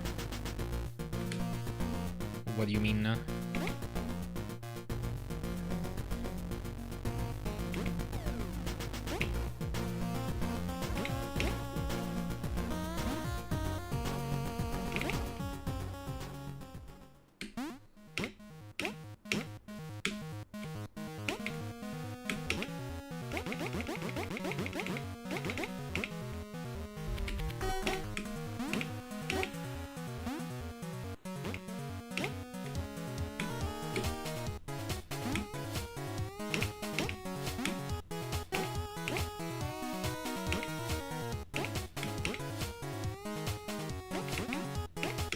Oh.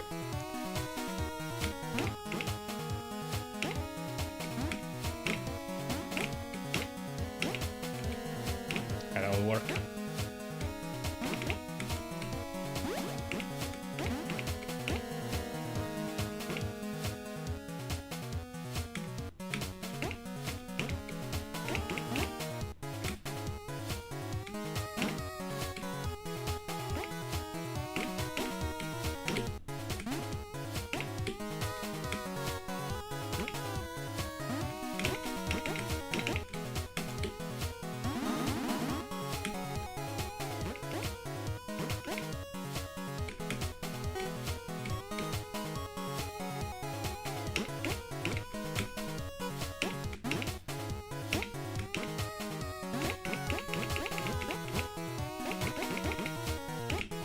Okay, fair enough.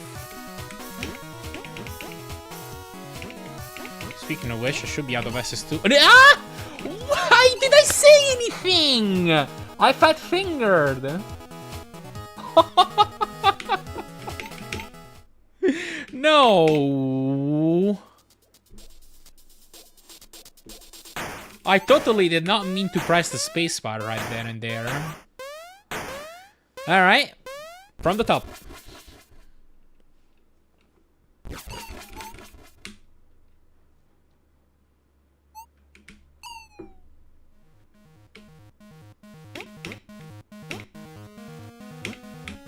Great, there's another net on my desk. Get away from here. Oh no! Hello, Call. Thank you for the 71 months. Really appreciate it.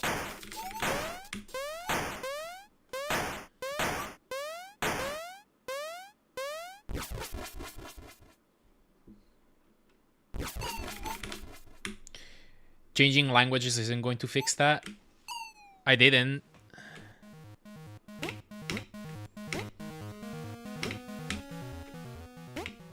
But Persian is faster, so...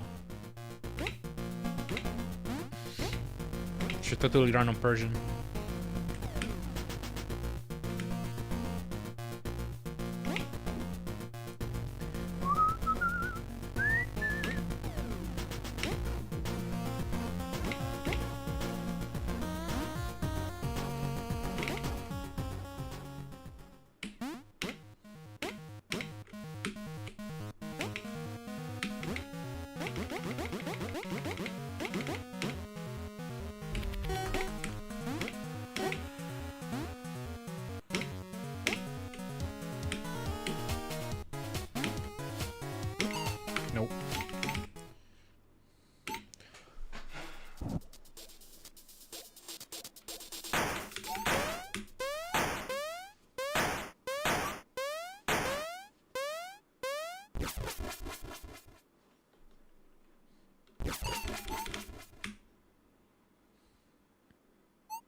Oh, I had it, dude.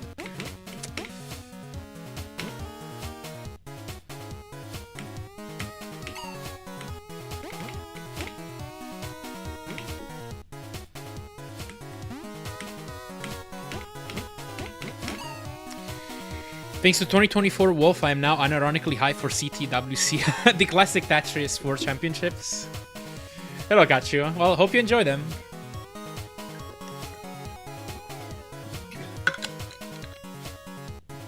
Was that like a year I rated them or something? Another year that I played a bunch of Tetris was 2023 because it was part of a Big 20. Yeah, that's a very difficult strat. And one of the hardest things you can do in Space Station 2. It's called the Social Credit Flip. Rated them after, I think, a PMD Sky stream. Oh, nice. Yeah, Tetris is cool. Just stay till the end of the tournament. Awesome. Best day wasted. You're welcome. I didn't know actually you had gotten that much into Tetris.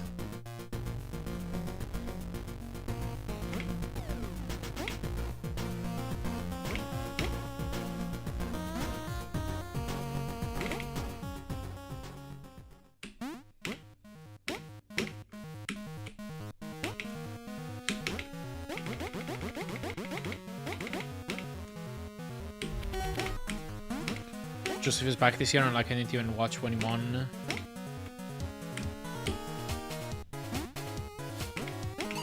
Oh god. When he won that first year, yet I'm so hype. Nice, nice. No! Here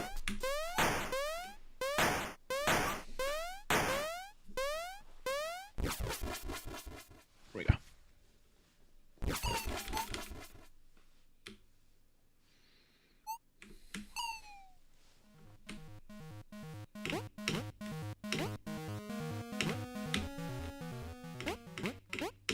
Students are gonna have a field day listening to me yap about this next week, I'm sure.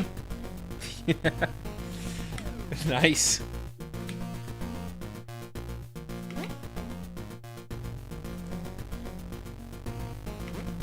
Addendum. I'm a true professional, I promise.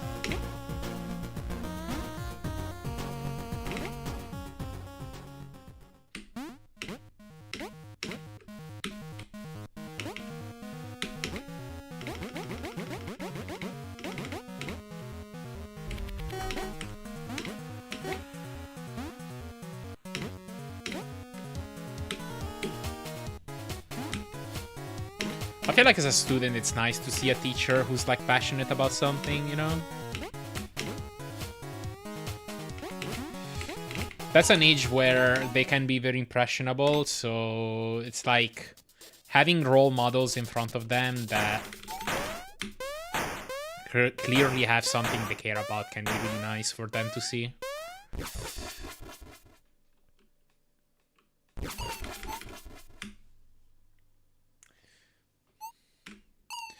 Had to take a few weeks off a couple of months ago. The family emergency.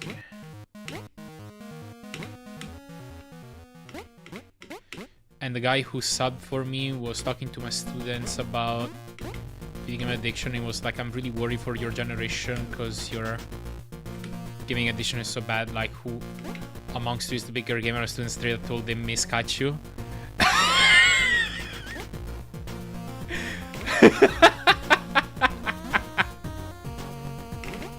Well, what was the sub teacher's reaction?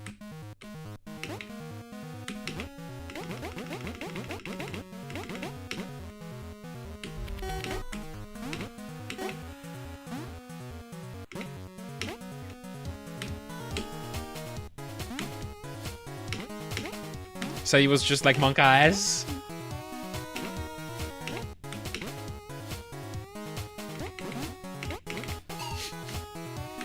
I mean, it could be worse. It could be my other class who told him that I was probably on maternity leave.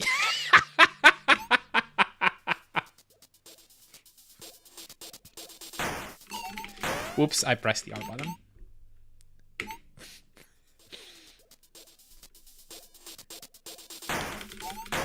Actually, what happens if I take a death here? I probably don't lose any time if I had to bet. Or maybe some, I don't know.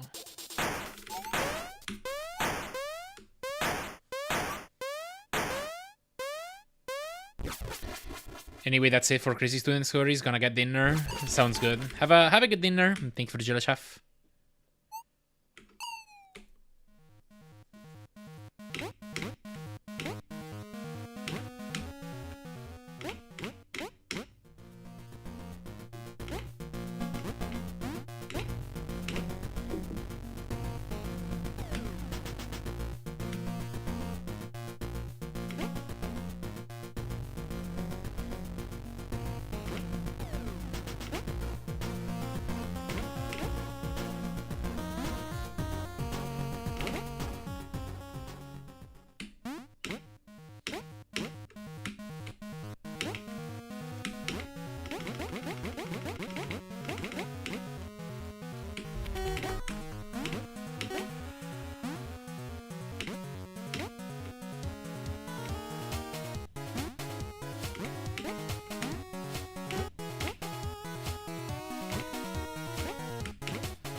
Oops. Yeah, I mean, there isn't anything intrinsically bad about video games.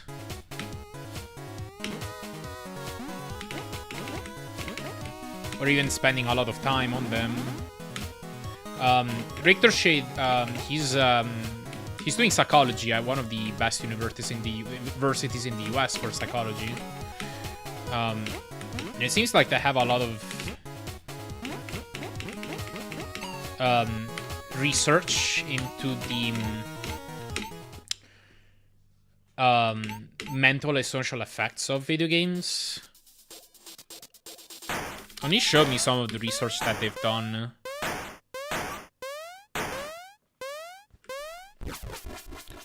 Like, it basically does seem like it varies a lot depending on the type of games that you play. Stuff like MMOs tend to score worse. Like MOBAs.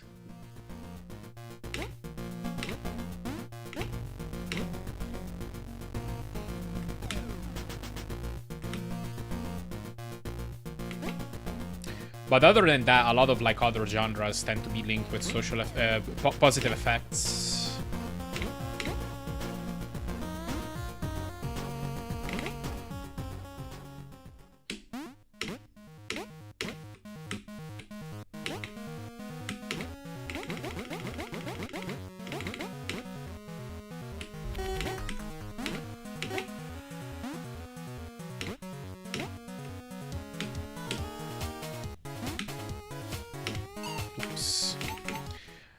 I suck at Celeste. Now it took me 14 minutes to beat 1D screen. Wow. Nah, no, Celeste is a hard game.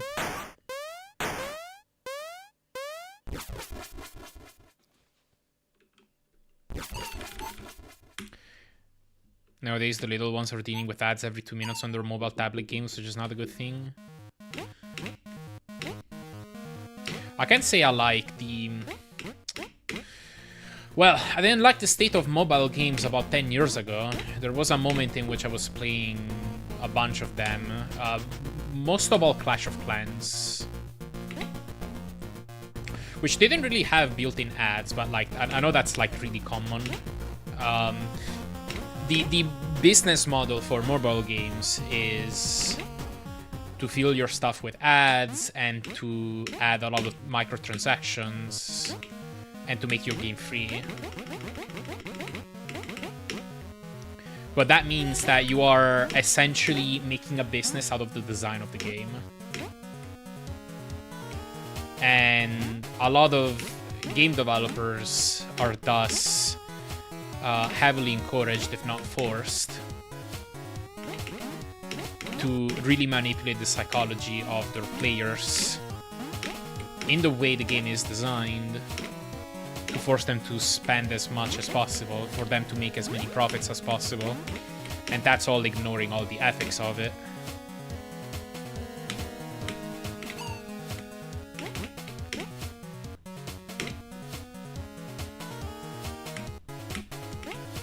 I don't know how it is nowadays, but I can't imagine it having gotten much better.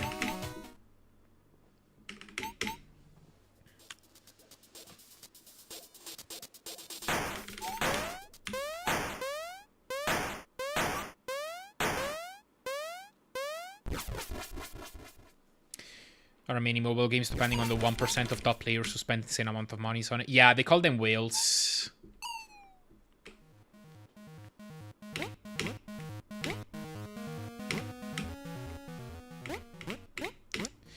Shady showed me a video once upon a time of a Finnish developer giving a talk precisely on how a mobile game developer makes their games. And that's one of the concepts they talked about. And like, that video is morbidly funny because it talks about a lot of just very brutal, awful things that they're doing, and the guy is just extremely nonchalant about it. It's just like, oh yeah, give up on the idea that your game should reward skill. It doesn't make you money.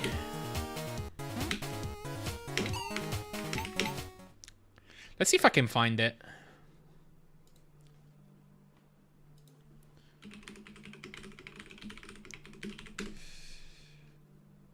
Yes. Okay.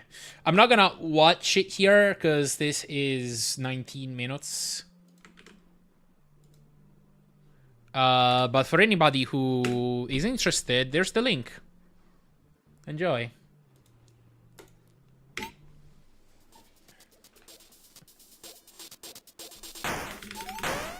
Don't get me wrong, I think Roblox, Fall Guy, even Minecraft are pretty cool, but you put ads all over it and you don't have protection for kids when it comes to online communication with other random people, then it becomes a problem. Yeah. I mean, as far as, like, these are businesses. Like, when they grow that large, they're going to lose vision for their games. They're pretty much only going to be interested in making as much money as possible.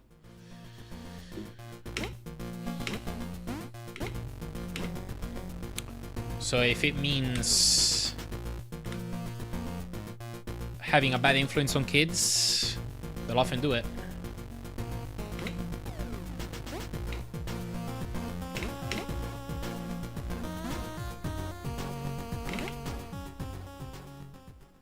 Yeah, you're welcome.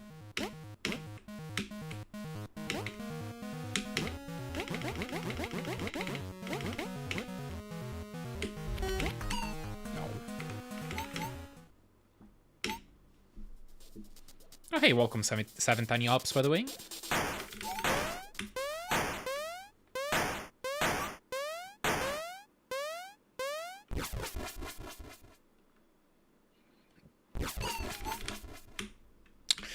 I remember, I'm not too familiar with the Celeste tech. I remember watching Bismuth's video recently.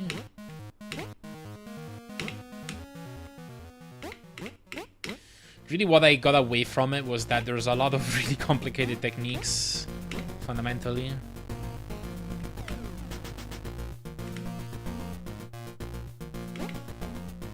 The video did not learn anything new, I gotcha. In 18 minutes, your ad for psychology has caught my eyes. There you go.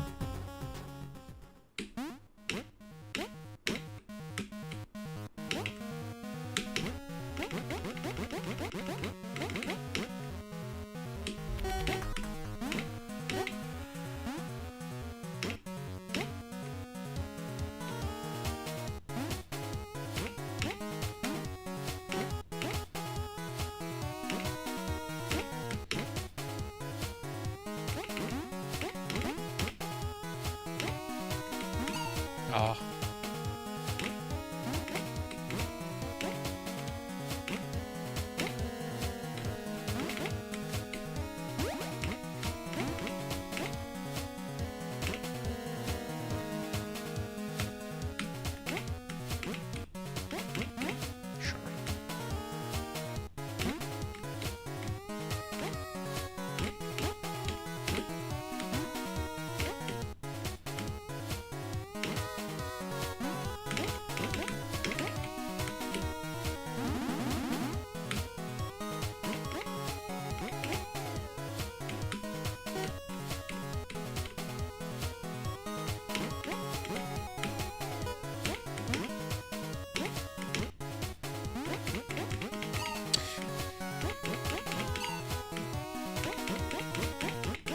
I hate V-Stitch.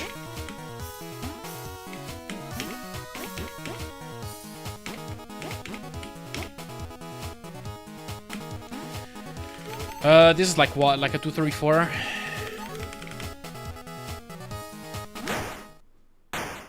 I guess. Okay, I'll take it.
Wasti, please give us input the backhaul thing.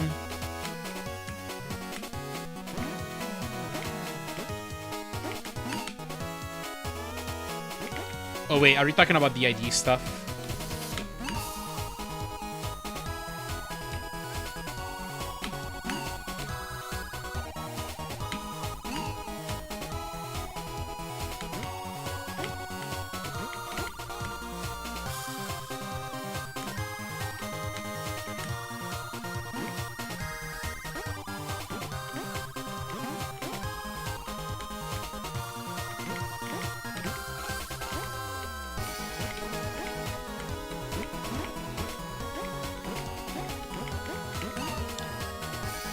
I mean, I feel like the problem isn't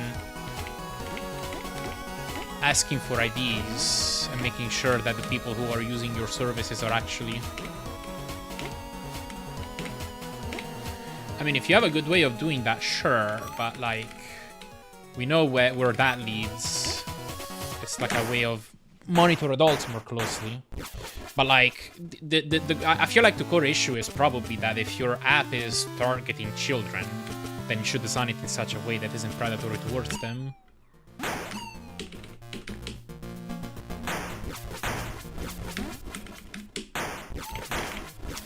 Alright, let's see if I can do this. Best possible time is kinda tight, but...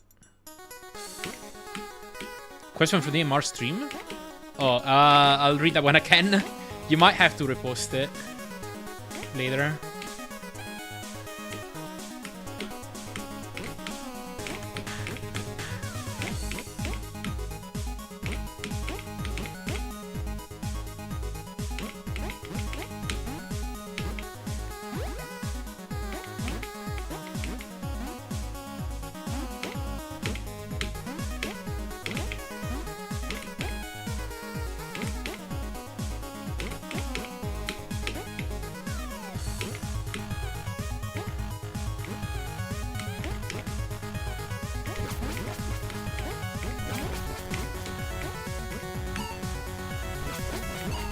No! I fat fingered R!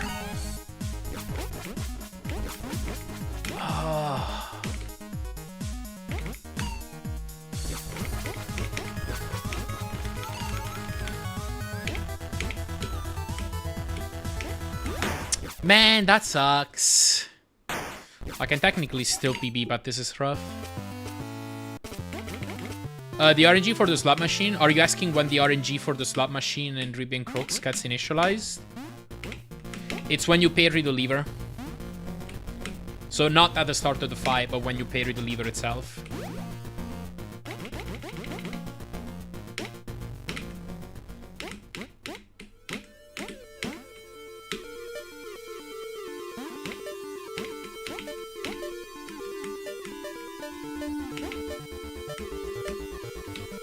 If that's what you were asking.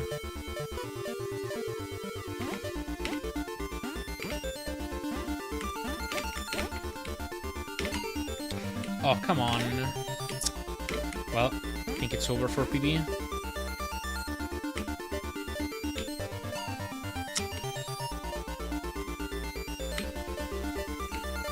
Alright, sure.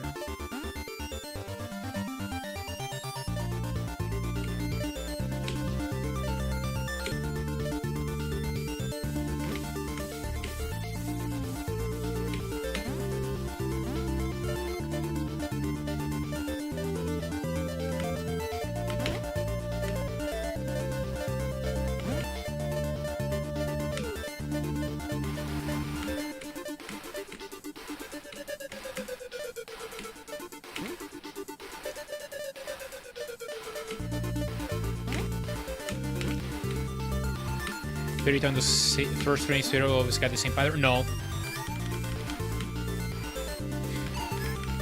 No, because it just makes a call to the global RNG value. So it's gonna depend on whatever value is there, which depends on what seed was initialized, how many times you've advanced the RNG during your playthrough, so on. Depends on whatever value is there.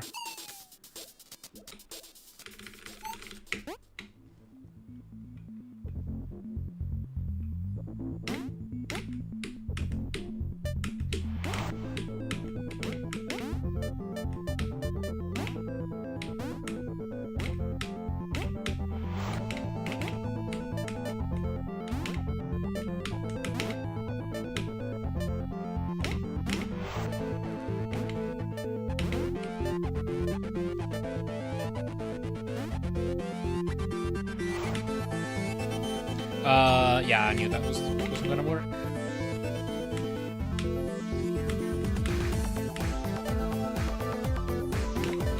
Yeah, like basically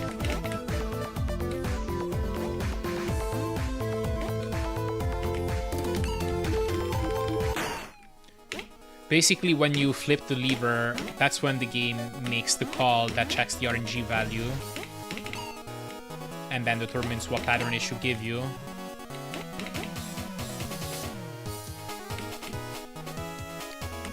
But that RNG value is gonna realistically change from playthrough to playthrough in real time. Yeah, correct, Ruseri. You know, I actually made a YouTube video about this. This is... I have a bit of a repertoire now. I can point people to it. But if you check the video I made on RNG manips... What was it? Maybe last year? The ending section of that video, I briefly talk about how RNG works in Cuphead. Because Cuphead is an example of a game where you should give up all hope of manipulating the RNG.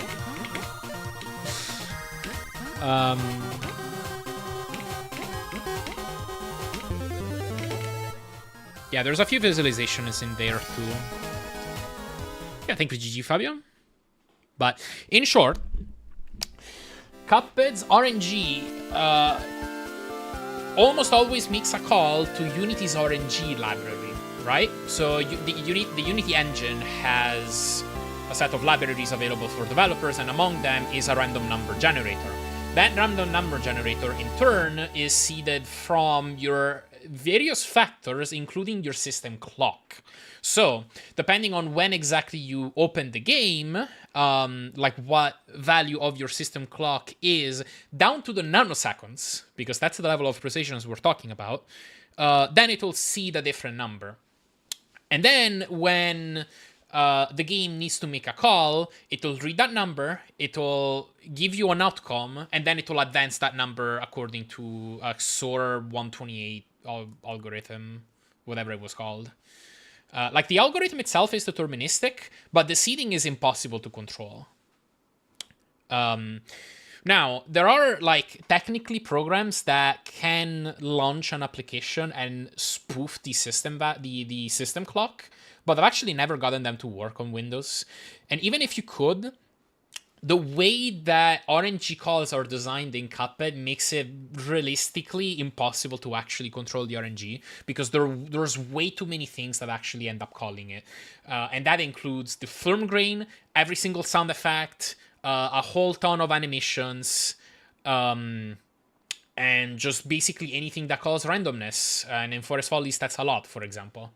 So, like, even if you can actually control the seed, the exact frame that you enter levels is going to give you a different value. The exact way you play a level is going to land you on a different value. And once you end up off script, it's going to be hard to get back on that. So, realistically speaking, on every playthrough, even assuming you have the ability to control the seed, which you don't, you won't be able to control what number the RNG is going to have when an RNG call that you care about controlling will read, and so you won't be able to get the same outcomes. Because on RNG, it's really just, for clarity, it's really just a random number, and then, for example, a boss can be programmed in such a way that, I don't know, like if it has two attack patterns, it reads the number, and if it's an odd number, it gives you a certain pattern, and if it's an even one, it gives you another one. So to control the randomness, you want to control the value of that number. And that number is a number that gets seeded and then advanced according to an algorithm every time it gets called, or maybe just on a schedule. And for Cuphead, the problem is that the seeding is pretty much impossible to control. And even if you could control the seeding, the way it gets advanced is way too often and way too chaotic to be able to have a grasp over. Hope that explains it. If you want more details, there's a video on YouTube. Go on my YouTube channel and look for the video on how speedrunners control the RNG. You're welcome. My Unity game has different dialogue on Wednesdays, just so if people ever want to speedrun, I can have to submit it as I can do every day on, but Wednesday, because I can do every day on, but Wednesday, because on Wednesday, the run is longer. Ah, that's funny. Just gotta change your calendar. Yo, congrats on the pyramid, Hieramos. Next run is gonna be B. We'll see. I'm gonna take a quick break though. I gotta use the bathroom.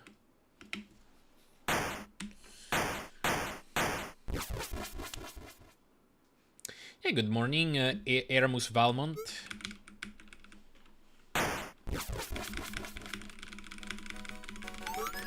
Exactly, Capsert. But even if you're not doing 24-hour streams, like I am, like I am not doing, so. All right, I'm gonna play some ads, and I'll be back in just a few minutes. BRB.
Alright, I'm back.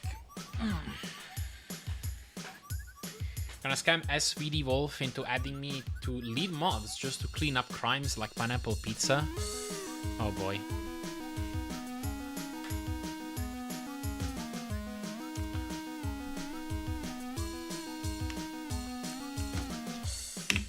Alright. Choosing to ignore the pineapple pizza pyramid here. Alright, here we go. Back, yeah, he put it pretty well. That is the market of pay to progress pay, yeah. And that is how most mobile games operate.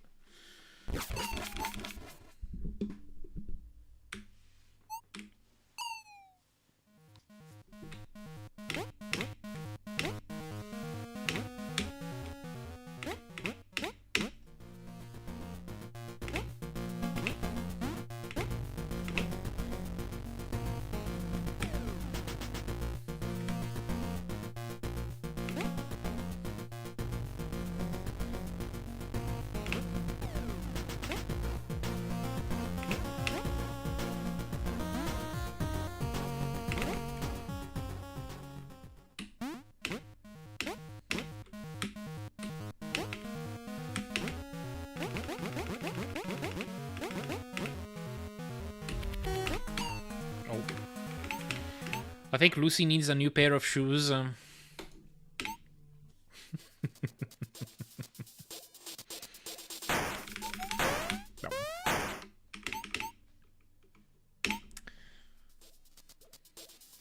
Lad mod shoes? Oh. Wait.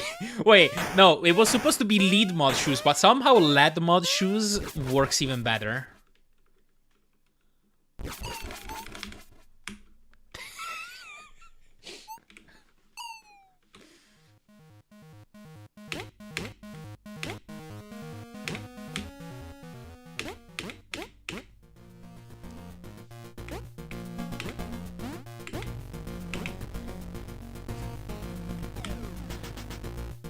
Match is an example. You never get into Magic or any other card games because the cards you get, even a starter pack, didn't have enough mana to even use any of the cards. I see. Wait, what? It's been a long time since I watched that video. Like, what did he bring up Magic as an example for?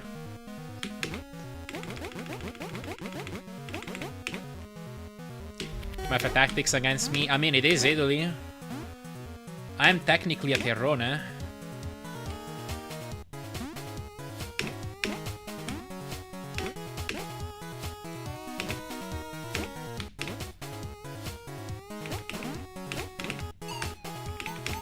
Did you ever play Magic? No, I didn't.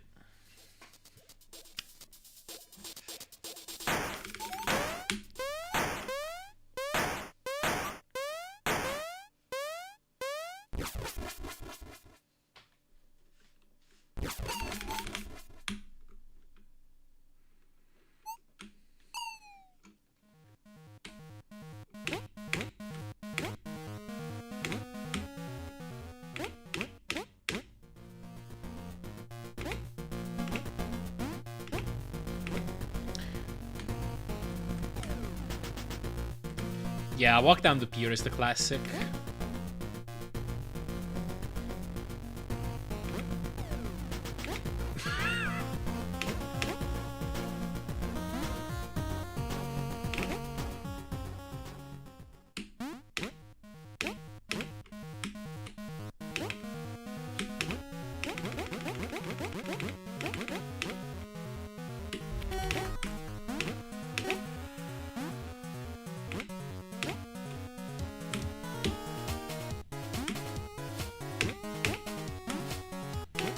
Part of the concrete of that pillar already to Salerno, Reggio Calabria, exactly.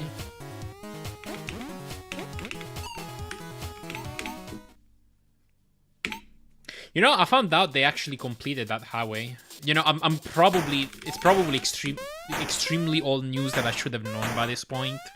But growing up, it was like a big topic of jokes, being like, oh yeah, they've been building this highway since like the 70s. Or earlier. Whoops, I wasn't holding B. But no, they actually finished it like 10 years ago.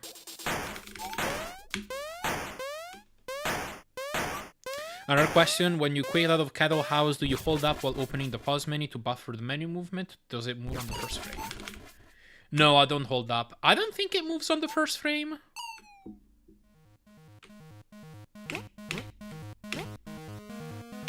Well, that might be wrong.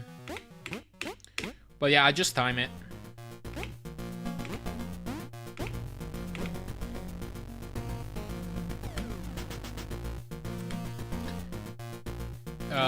Brought up Magic next to Magic versus Gacha machines, where our claw machines get the special cards, but you need to keep buying to ever get them. I see, yeah.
never make a game that is based on luring a player to get obsessed and keep paying more than once.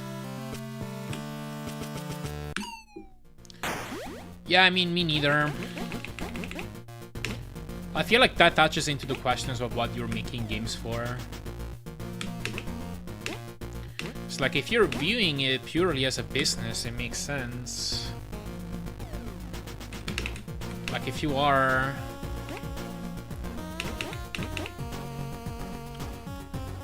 if you're an executive or a manager, and your objective is just to set up successful businesses, and that's what you like doing, then that just makes sense. But I feel like there can't be that many game developers who are actually happy to make games like that.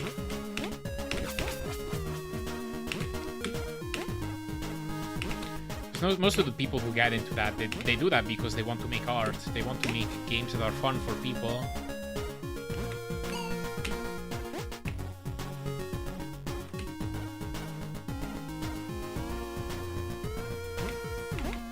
And if you're doing that and you're not happy with what you're making, then like, well, why are you even doing that job anymore?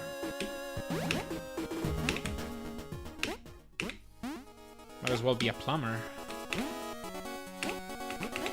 Oh, that lost me time, didn't it?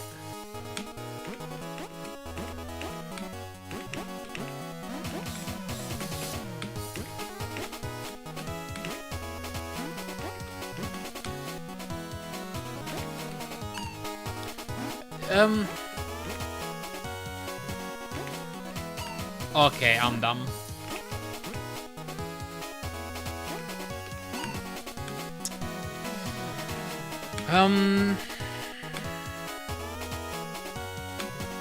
How much time did that lose me?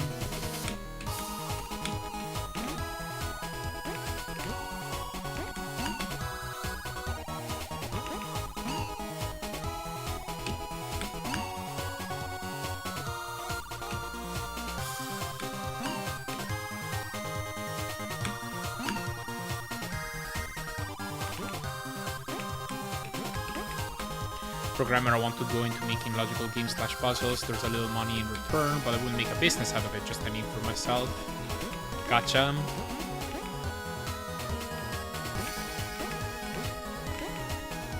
Yeah, that's cool though.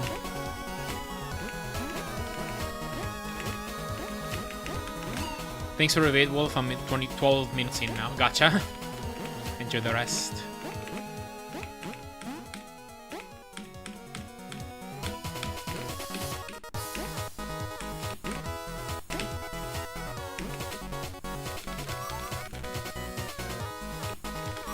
No, I didn't mean it like that. Technically continuable, but man. Let's see if I get the ice.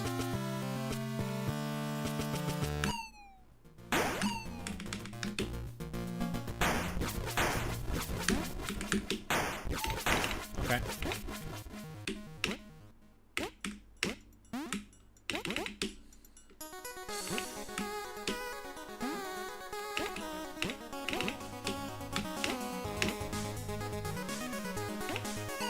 Oh, okay, well, I can't reset now.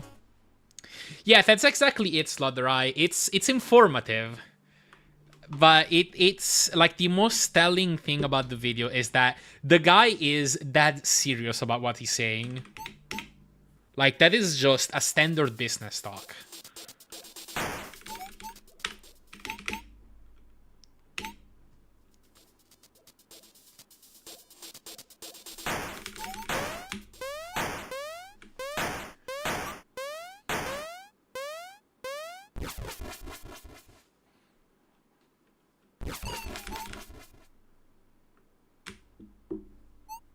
It is utterly devoid of any kind of social or moral conclusions.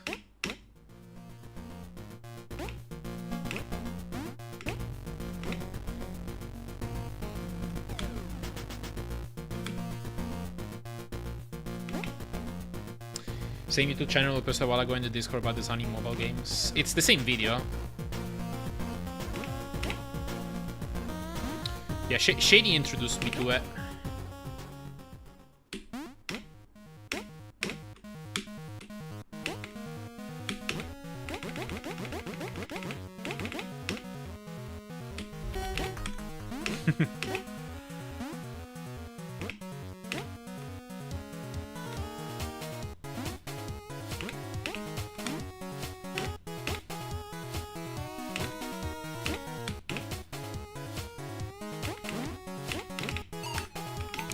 An insight into the Vulture class, yeah.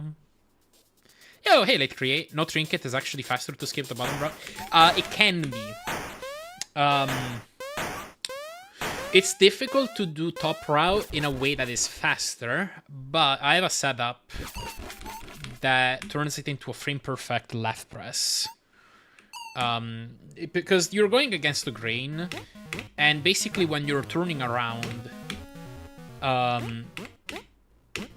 while falling up into a certain conveyor belt, you want your turnaround to be as optimal as possible and making you skip as much of the conveyor belt as possible. If you do that optimally, you can save a few frames by going top route instead of bottom route. If you fail to do it optimally, then it'll be about even or lose time.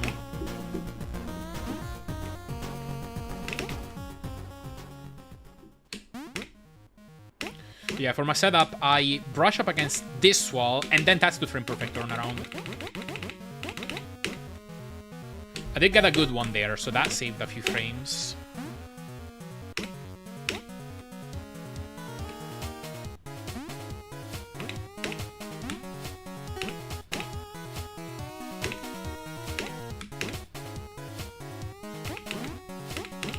It's also only faster for full runs, because in full runs you have the trinket text, which is a 13 frame time loss, I think. Something like that. Might be like 14 or something. But for ILs, then it's always faster to go bottom route.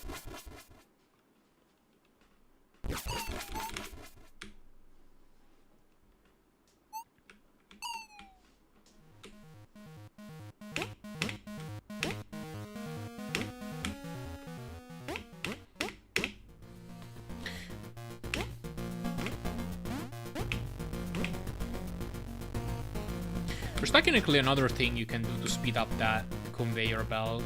It's more difficult. I think technically if you do both things, you might be able to even save time over an IL. There's like, you can land at the very edge of a certain conveyor belt and it gives you a bit of a slid that's faster.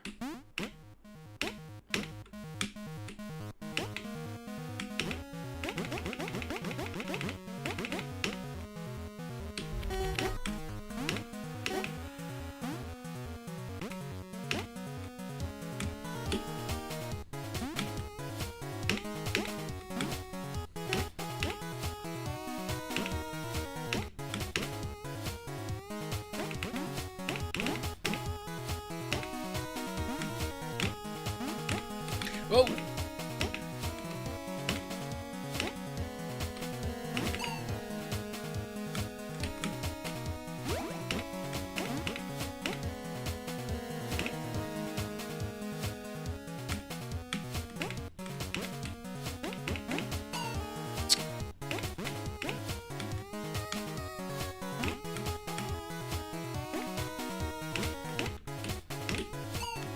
Are you serious?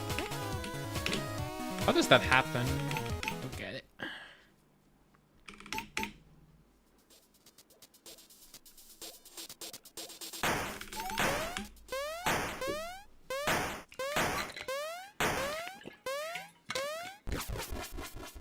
Need to start running this game more often. It's great. I hope you enjoy it. If you run it more.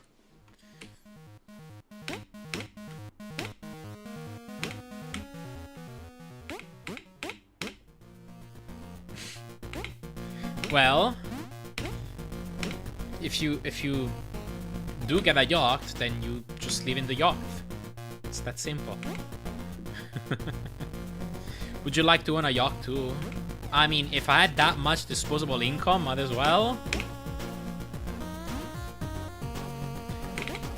But I also kinda like knowing what's what you usually need to do to make enough money to be able to afford a yacht. I probably don't want to live that kind of life. So it's a very interesting question. It's like, if you could just give me a yacht for free, or like if I really could just like magically afford it, then like sure, I'll take it. But like the implications of owning a yacht is what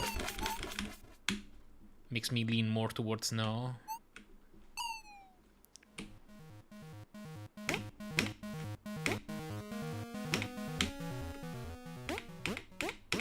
I don't see what's wrong with robbing a bank. I do.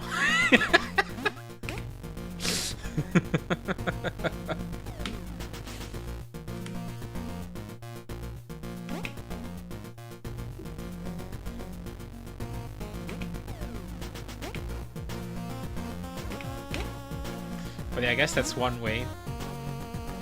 Maybe it's a more morally correct way. Ha ha ha ha.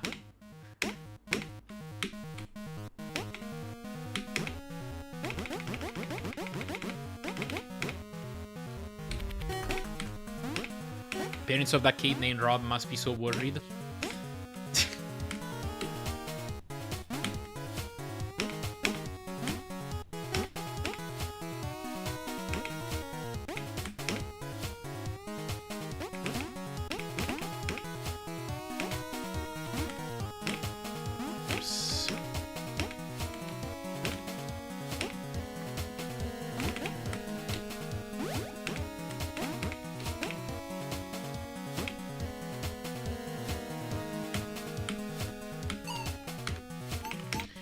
Robbing a bank is totally fine because it's not wrong to rob from robbers. Well, think about it like this. If you rob from banks, then the clients of the banks are also gonna be in trouble.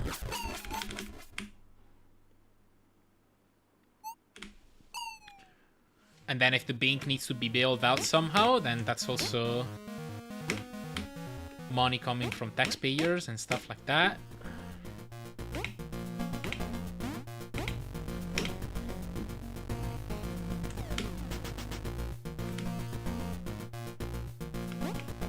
Yeah, you're just indirectly robbing the victims, basically. Unfortunately.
We say bank, what we actually mean is high up managers.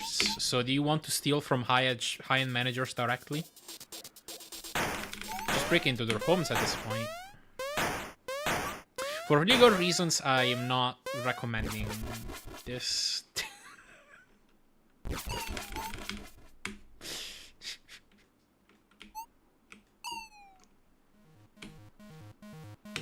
It's a joke. For legal reasons, I recommend to get a lawyer. Yeah, at this rate, I'll have to get one with you all in here.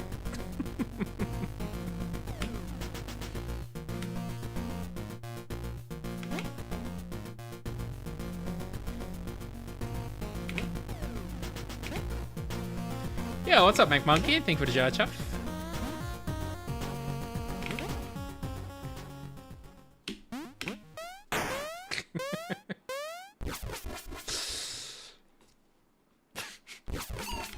Maybe.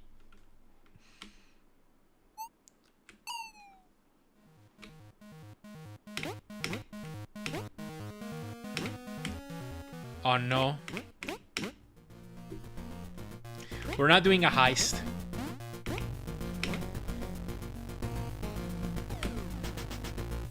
I'm shutting this idea down.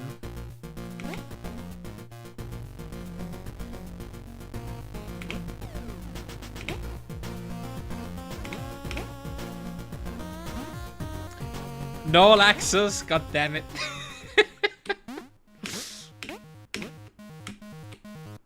Hello.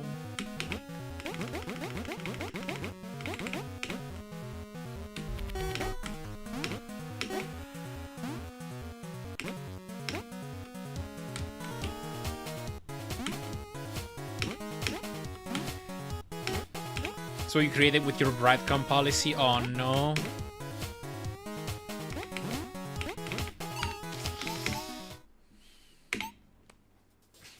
You mean to tell me that trickle-down economy doesn't work?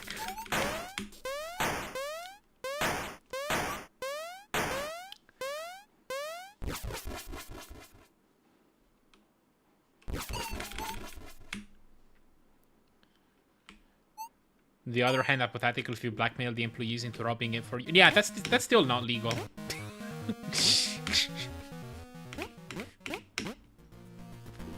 Or morally right.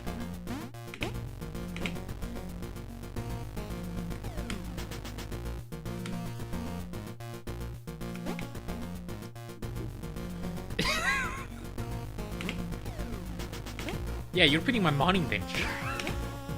Oh my god.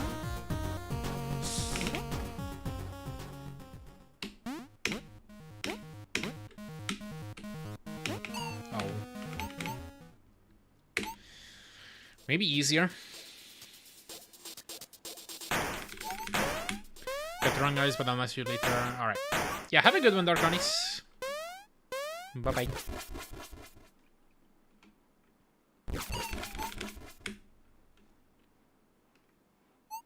You know, there is one bank I'd like to rob. Don't clip that out of context. It's the PB bank. I want to get a PB.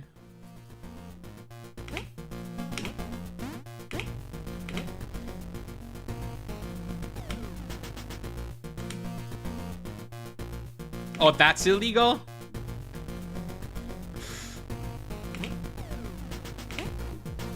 But none of the other stuff is.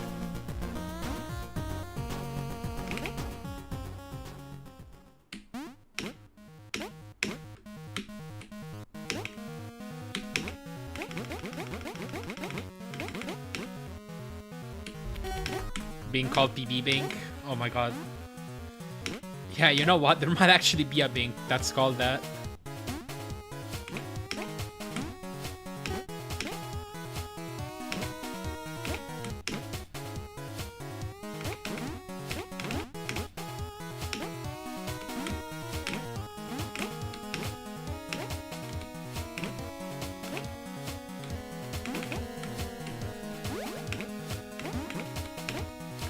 PB winning with Esperanto language. Oh yeah, true. Maybe this is the part of the stream where I should just start switching to different languages.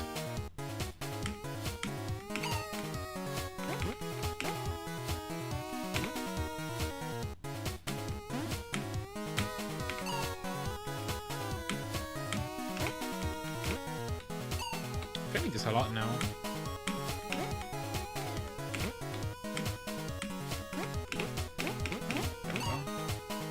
Yo, hello Destro Mortale 09, buon pomeriggio. Buon pomeriggio a te. Alright, Laxus. I've seen extremely little Esperanto in my life. Ludi.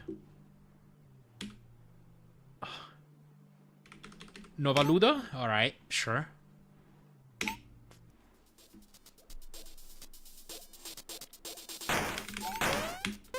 Also maybe Evaku! Maybe blackmailing wouldn't be a bad idea for you. Your social credit is so negative already anyway. It's true.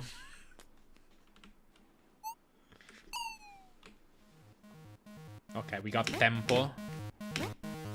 The decimal separator is a comma in Esperanto.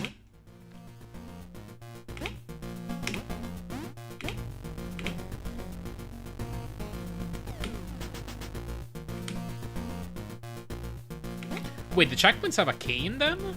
Really?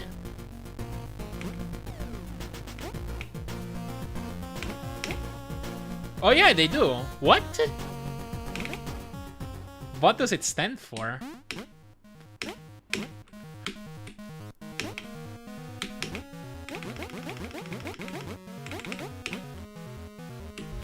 Vere.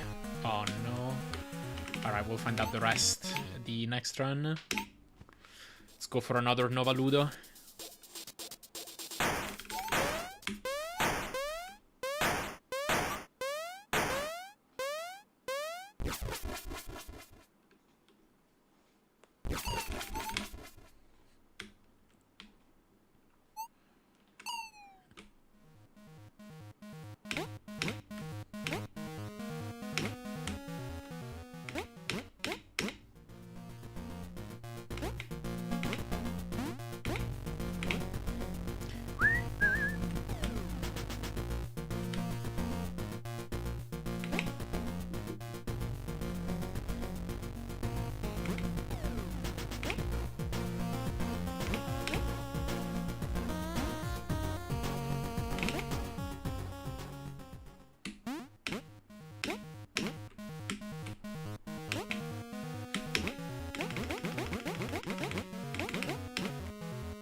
Oh, really? Let me continue this.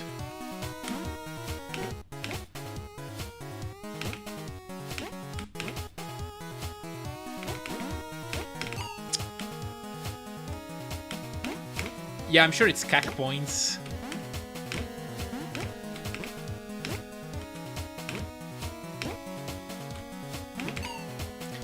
Esperanto is the most successful constructed international auxiliary language and the only such language with a sizable population of native speakers, Denaskuloi, or Denaskulos, of which there are an estimated 2,000.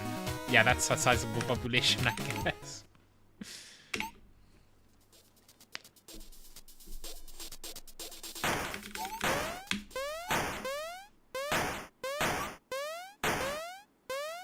Rigid estimates are difficult, but two estimates put the number of people who know how to speak Esperanto at around 100,000.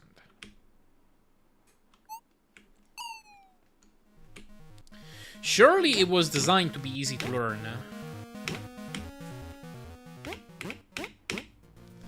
Yeah. There might be more people who speak Luxembourgish than Esperanto.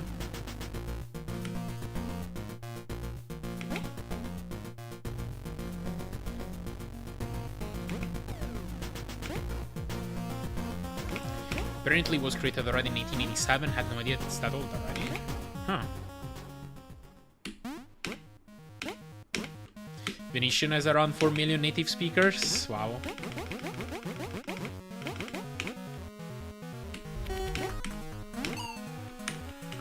Yeah, I mean, the problem is, as far as auxiliary languages go, people will go with existing languages.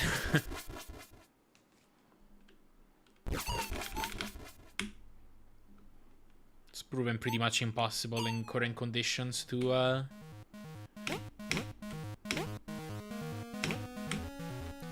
use a constructed language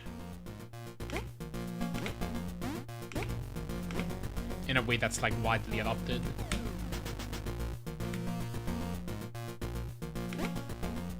Thing is, as long as languages like that are not spoken much and are no official language anyway, there is no reason for anyone to learn it. Yeah.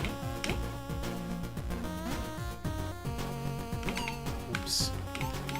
That's more than some North American native languages. I know a bit of Lakota language, and there's only an estimated 1,000, 2,000 fluent speakers of that one. Oh. Interesting.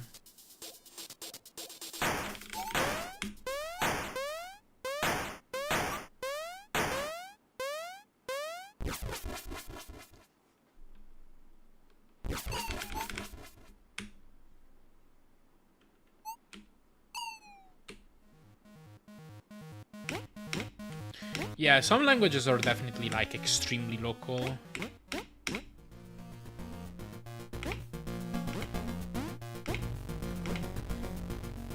What's Volapük? Is it a German dialect?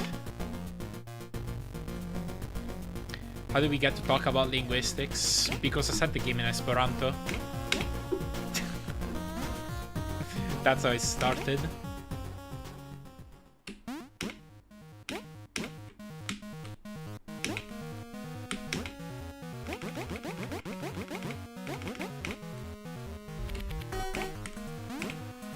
Was the most major international auxiliary language before Esperanto. Ah.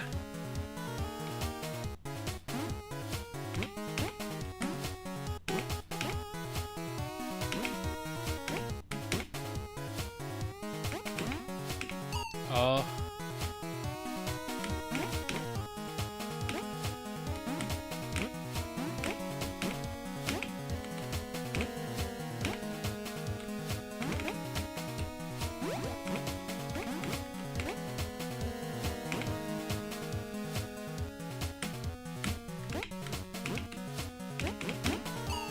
Was created by German though, so you're half right. I gotcha.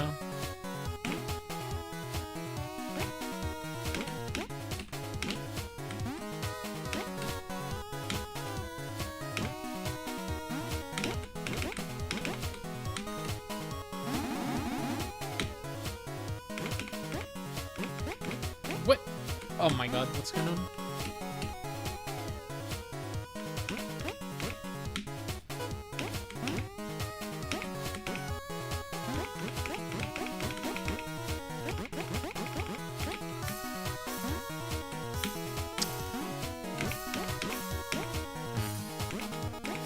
This is a slow run of the stage.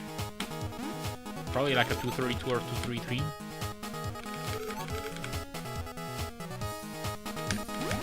Uh. 34 even. Alright, this is about my upper limit.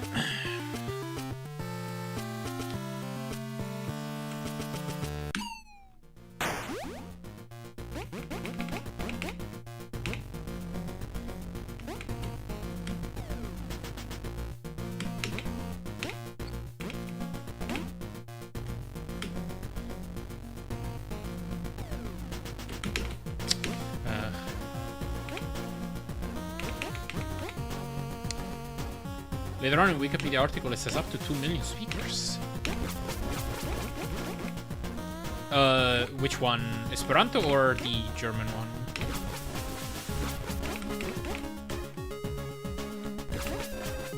Esperanto, okay.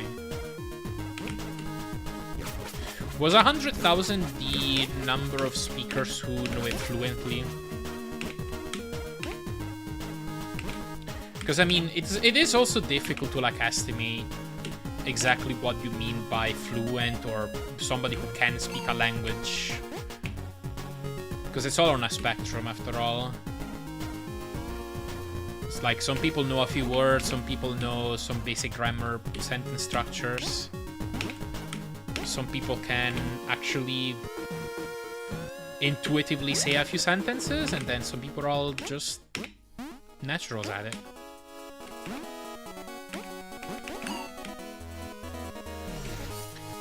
Netlang for the story I'm making, but it sucks. Oh. Well, that's cool though. Like the concept of a language is cool. Or like making up a language. Oh, using the language actively. Oh, okay. Well, that's quite a bit more than...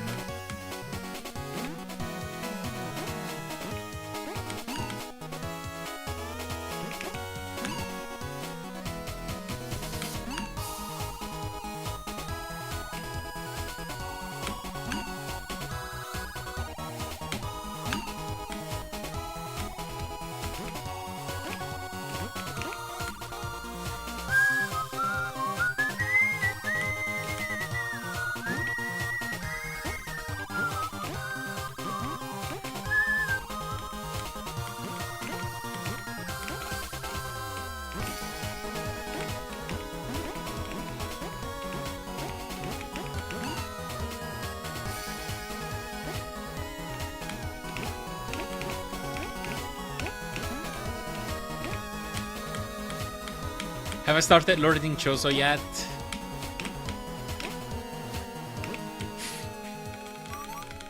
No, unfortunately. But whenever I do, there is a convenient 50-page... What was it? 50-lecture course?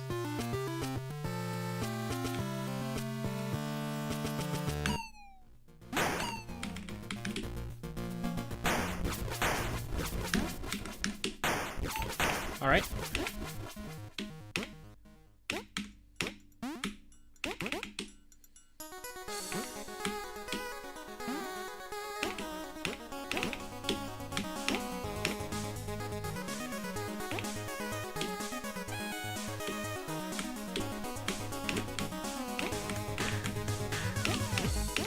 Chozo is a constructed language in the Metroid series.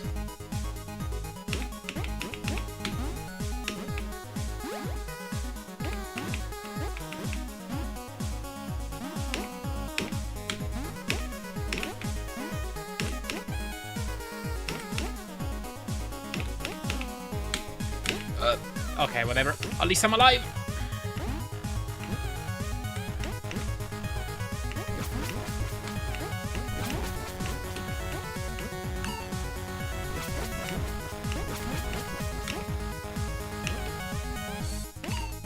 Really?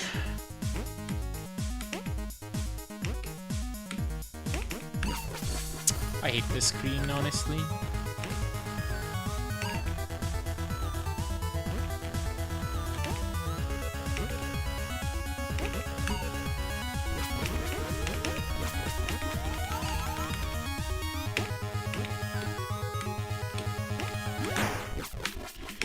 All right. Can't even say it was a good run while it lasted, because it was not.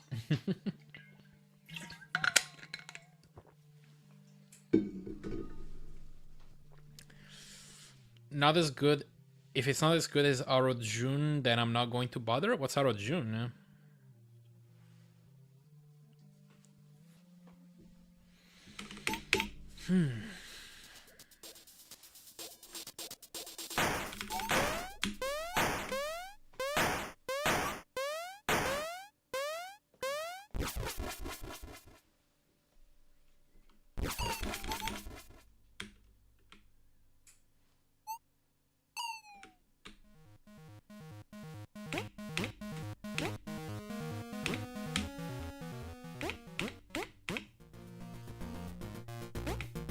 Honestly, just such a big fan of Debaku. Yeah, honestly, that's a great one. I agree. That line made by an actual try or tuber. There's a book on it for some reason. Oh, interesting.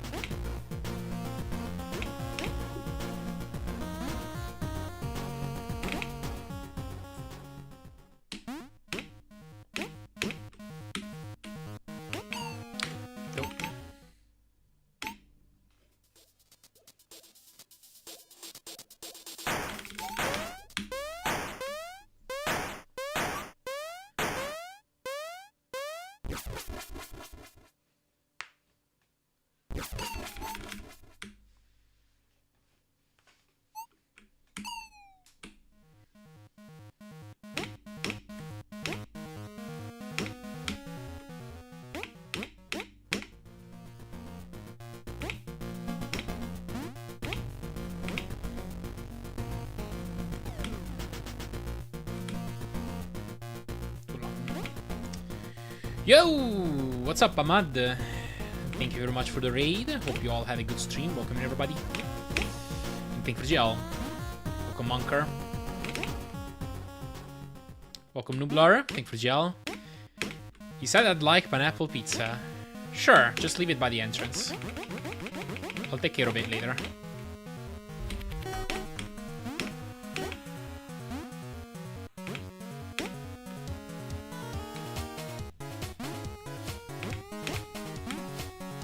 How's VVVVV? How many V's is that? But yeah, it's going alright. It's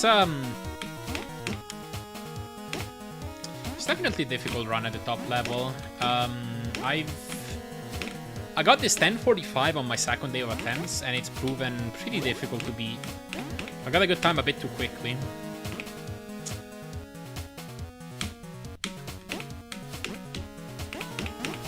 Sure. Hello, Ravenous.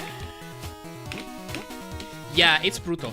It's a last style of design though, so the game asks you to do some pretty difficult things, but it gives you plenty of checkpoints.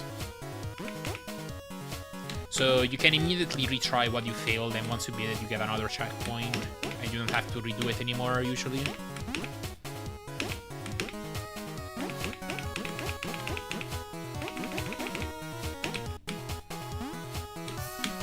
Oops. Oh, that didn't work.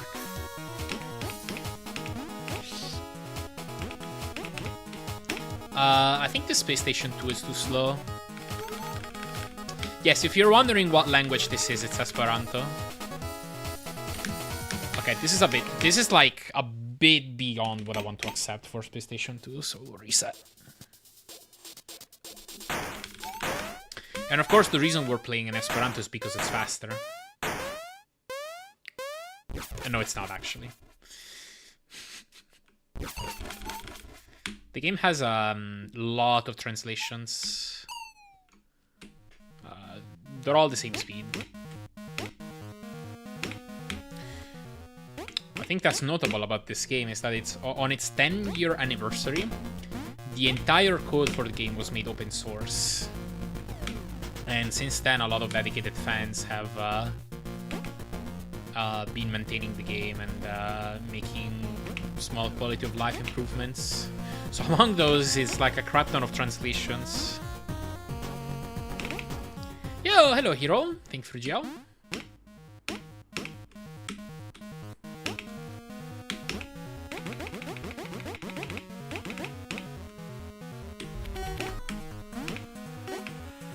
Ah, it's a one-to-one replacement of English, I see. Oh, shoot.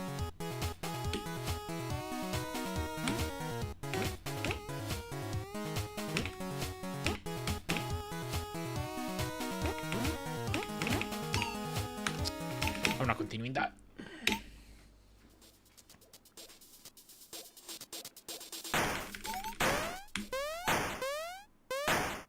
Yeah, I mean, makes sense.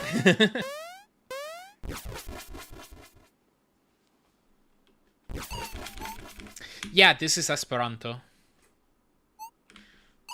I'll challenge anyone to look at this language and immediately be able to tell what language it is.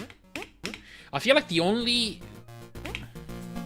Unless you really actually know Esperanto, the only scenario in which you'd know something is up is if you're familiar with like pretty much every single European language and you're like, this doesn't look right. Otherwise, you could plausibly think that this is like Romanian or something.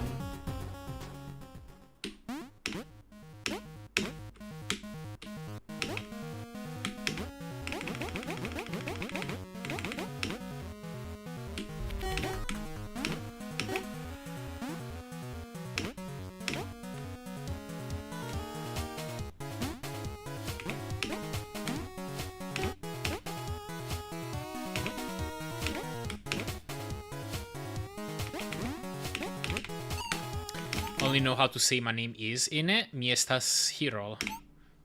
Gotcha. You could know if you like mess around a lot in Google Translate. Yeah, I guess so.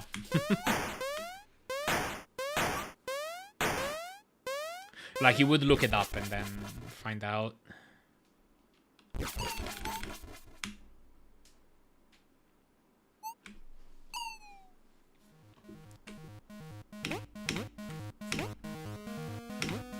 Or heck, this game has like a few local languages in here and there too. Like there's Gaelic or Welsh.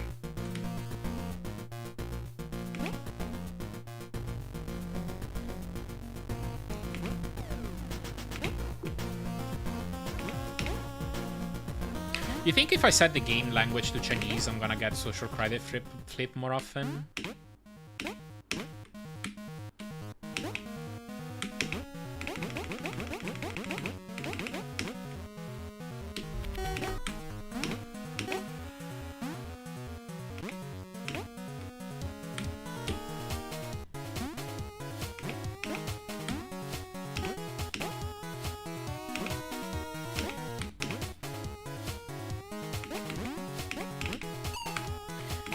Make sure you do simplified, not traditional, or it will go down.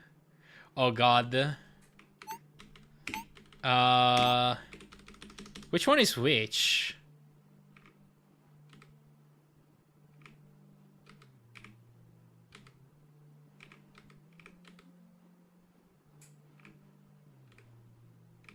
This has more characters. I mean, what are they called? The whatever. The characters look more complex here. This is probably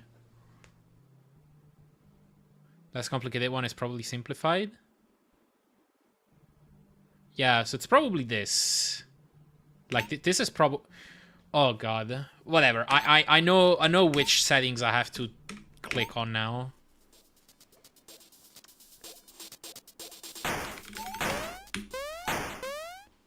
Wait, how's the timer going to be? Am I gonna be able to have visual cues? Yeah, it's so over. I can't read any of this. Oh no, no, that timer is a horrible visual cue for me. Wait, is this simplified? Did I actually click on simplified?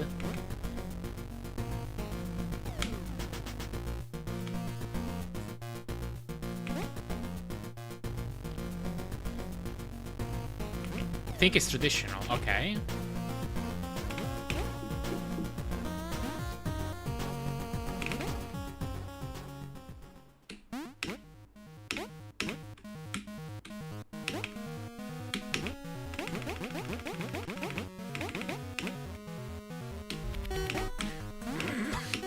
That looked funny.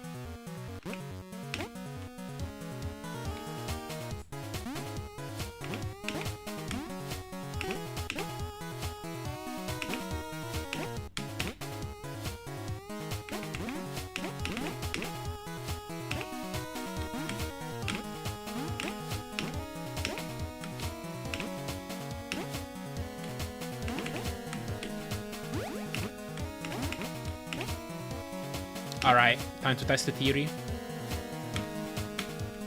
Nope. It's a fraud. Well, I got a second try. Alright, let me change language, because genuinely this is gonna make the run harder. What else should I try? How about Polski?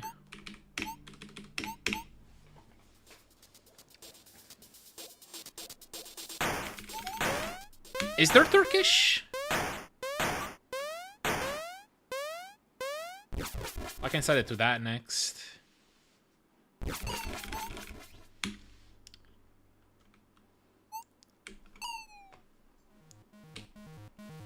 It was there. Okay, nice.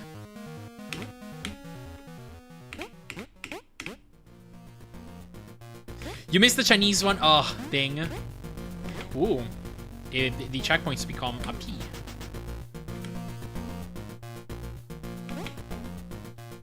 Finally, I'll be able to understand it.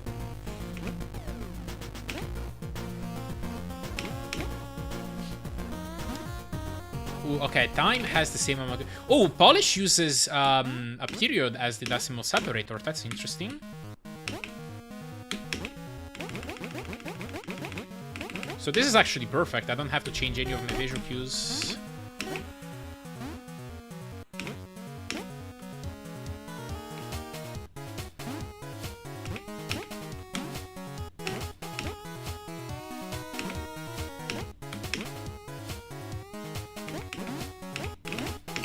Oh.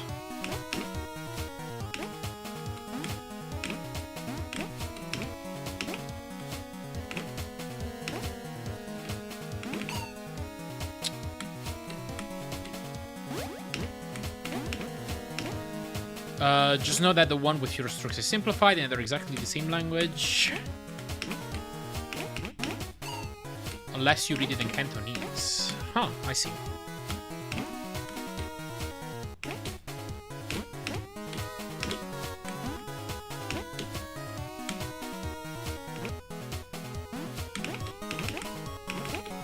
I should have just walked off at that point. Wait, is Cantonese just local to Hong Kong? I thought it was more widespread than that. Oh no. Alright.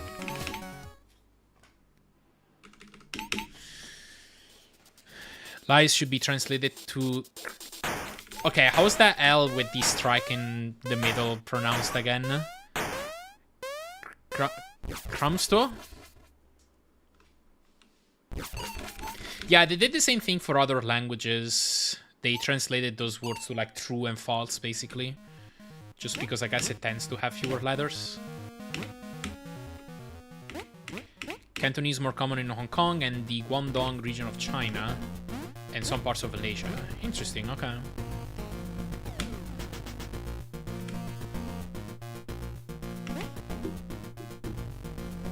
Yeah, I had no idea it was that contained.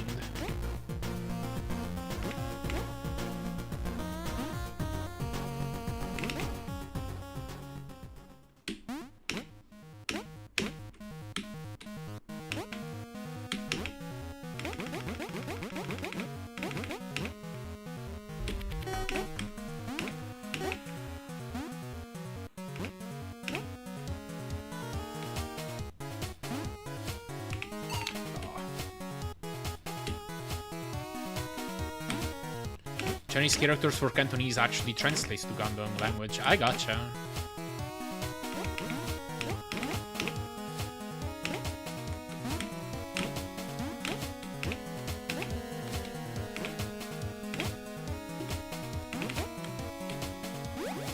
I wonder why it's called Cantonese internationally then.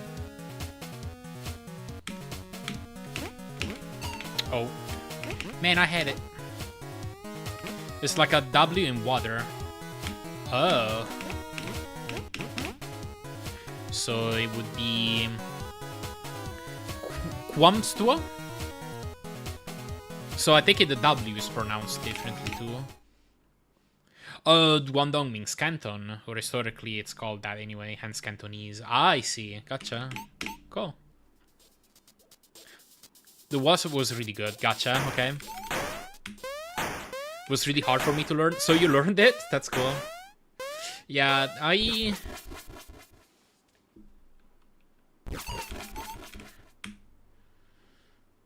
learned a few things a long time ago, but don't really remember anything.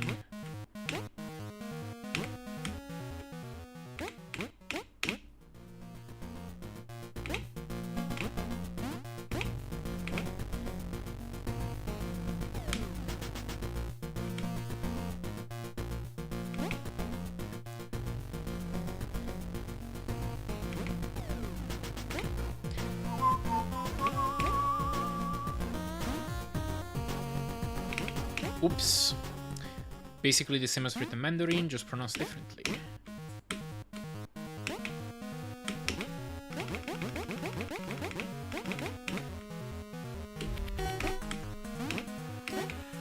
But there are some terms that are exclusively Cantonese and vice versa.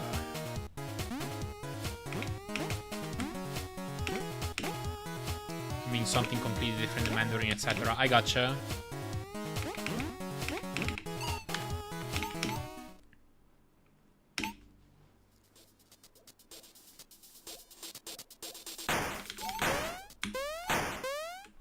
Been teaching some foreigners here and there, and it only made me realize how difficult they can be. Gotcha.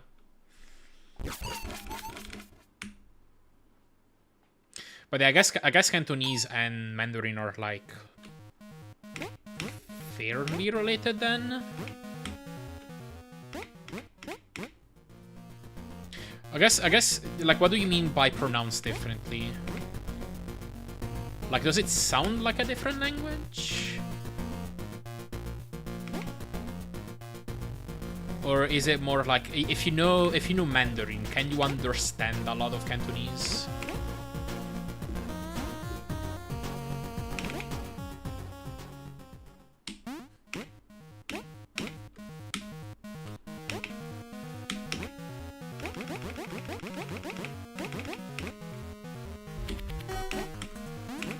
If you know both, it's like, oh yeah, they're similar, but if you don't...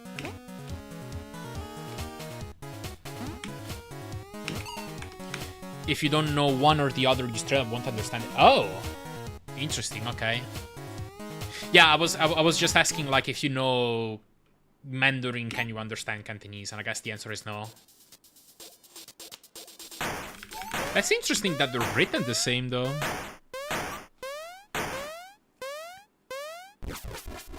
My experience, it's easier to pick up one when you know the other. Yeah, I guess that makes sense. But yeah, like you can't. You don't come with the understanding of the other language prepackaged.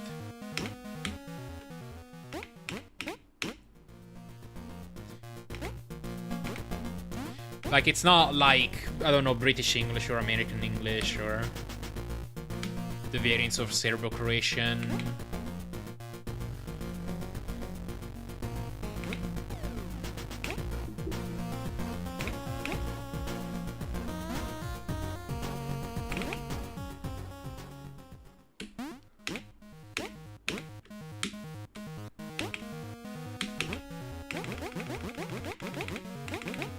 Grammar and sentence structure is actually the same. Oh, I see.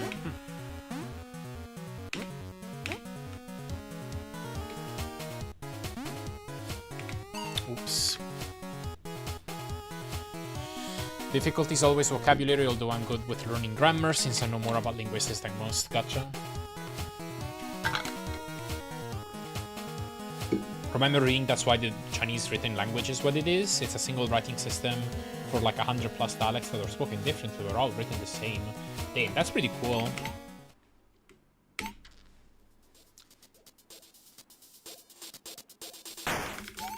I mean, yeah, English is messed up.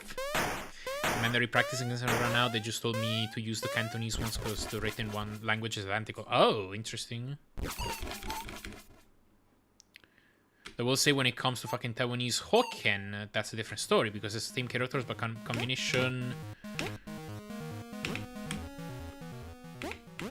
combinations make zero sense. Interesting. Trivia question, what's the longest one-syllable word? Oh, I don't know off the top of my head. In English, no, I'm not going to do Georgian here.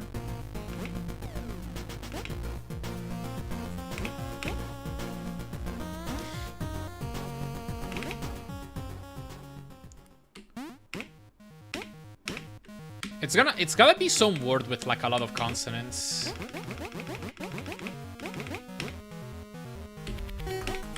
Like, I don't know, crutch or something. I'm sure there's longer than that.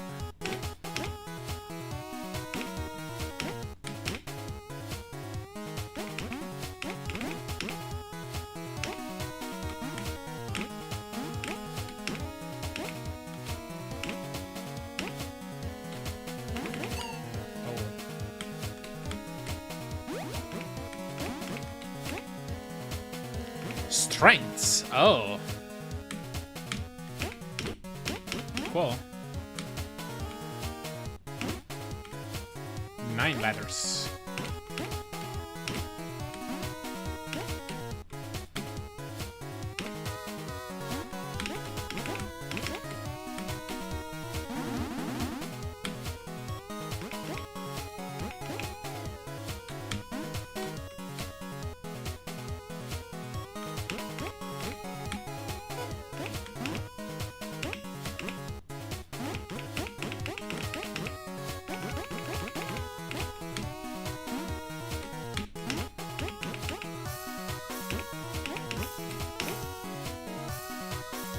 Alright, sure.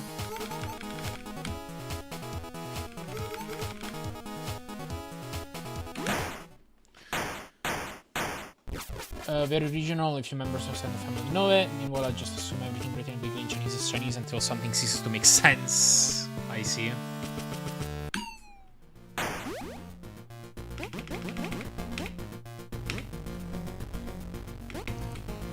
Oh, hey, remind me how I should call you. Sorry.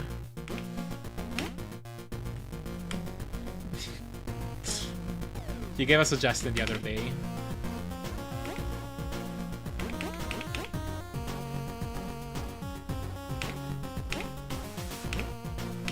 Oops. Brindle. Okay, gotcha, Brindle. But yeah, hello.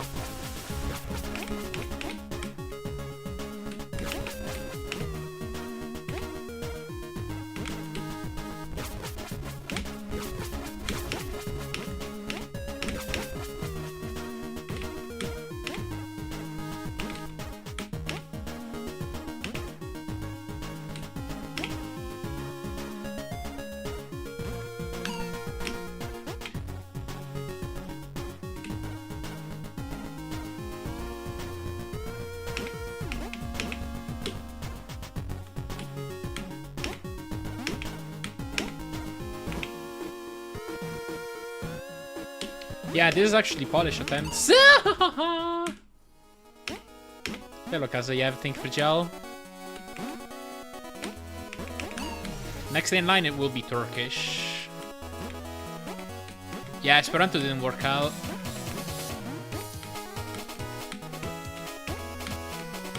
Yeah, slow language. Clearly, it loses time.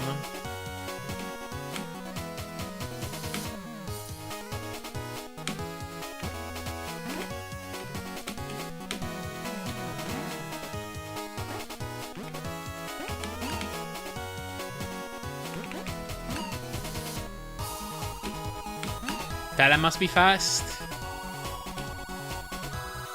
I've tried quite a few runs in Italian. What am I doing? Oh no. Yeah, what we know is that Persian is the fastest we've tried so far, because that's what my BB is on. Korean, the line of esports, keep your APM up.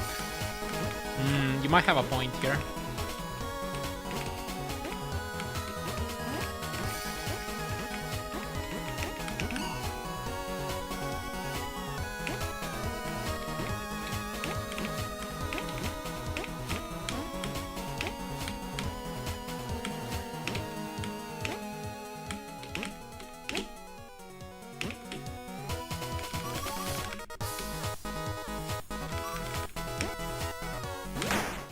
Alright, sure.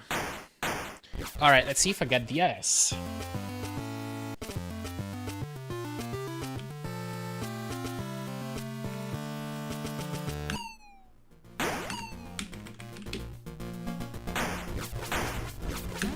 Nope, I don't. Alright, let me see if I can get it once.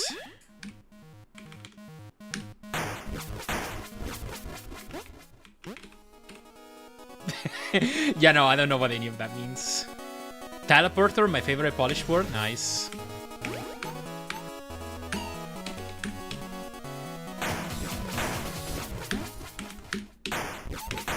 Teleporter. Alright. Alright, I said I'd try Turkish.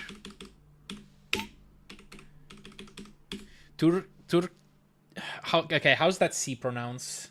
Turkci? I don't know. I really have no idea. Alright. For another language that I understand absolutely zero of. Yeah, I don't think I tried Gaelic yet.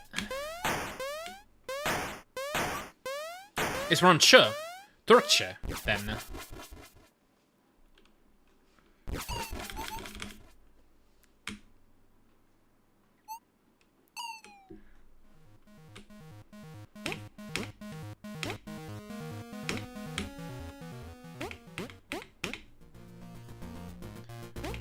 C with hook is ch. C without hook is je. Oh. Gotcha.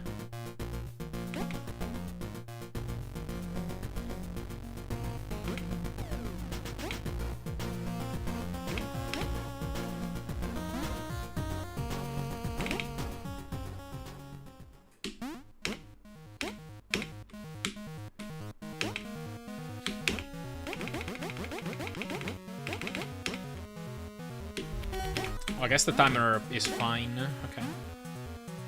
For leather word.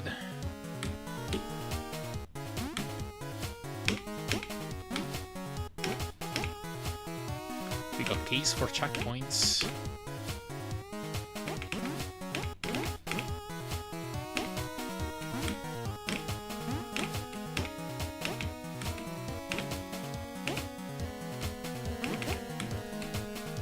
Yeah, sure.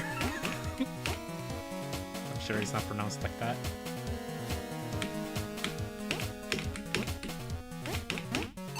Oh. Like the U in Paul. I gotcha. Turkche.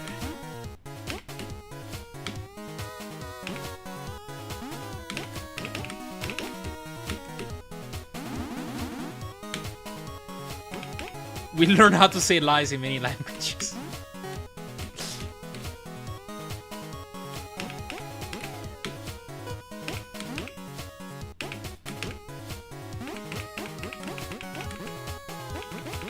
Oh, that's the U without dots.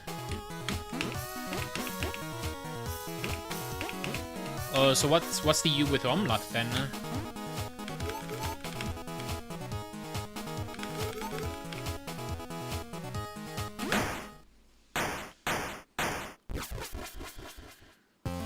Whenever someone talks to you in a language, it's just how he lies in the language. Yeah, that's how you get them to slowly back away.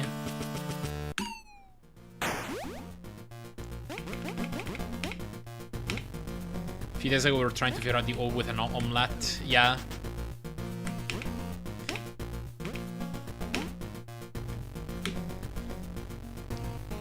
And it was some weird sound. Sorry, I shouldn't call it weird. But it's a sound I wasn't used to.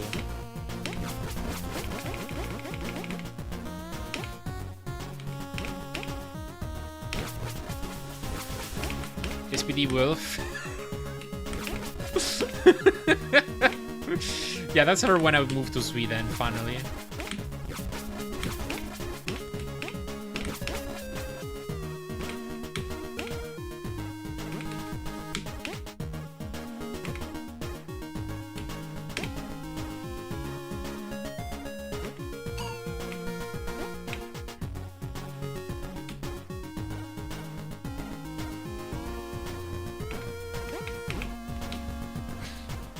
As the retreat, you think, man, why couldn't VVVVV have said hello?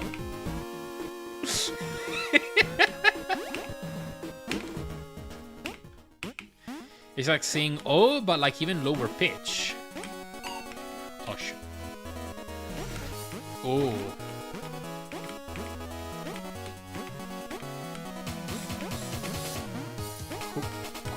Cole?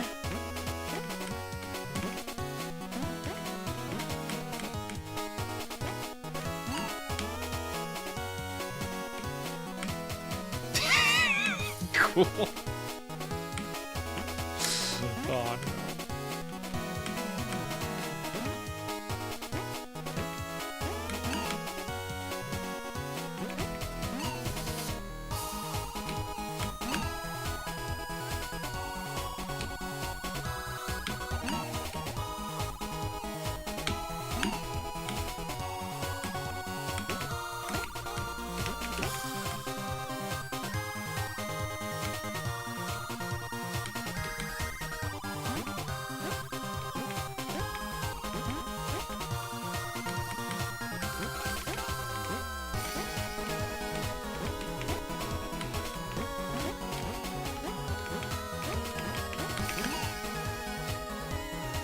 Yeah, true. English is like a pronunciation randomizer, basically.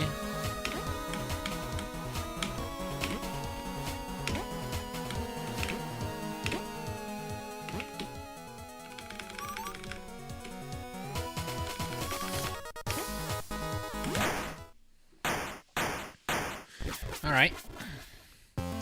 So trying to figure out how to describe pronounce. Oh.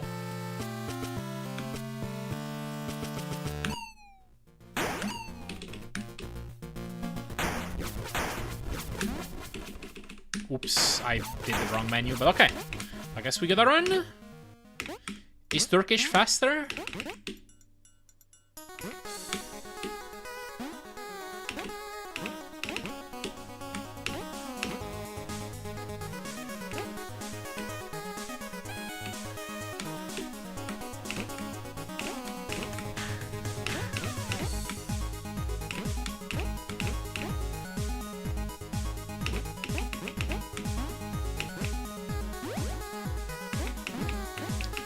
Bubble part of blood. Oh, uh-oh. No! Okay, it's over.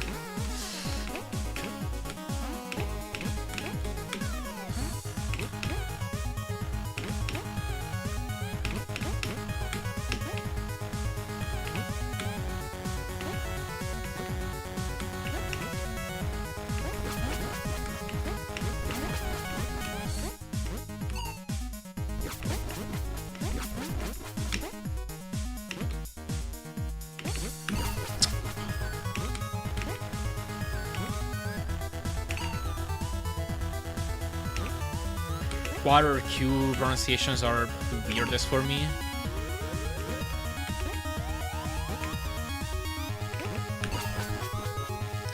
Yeah.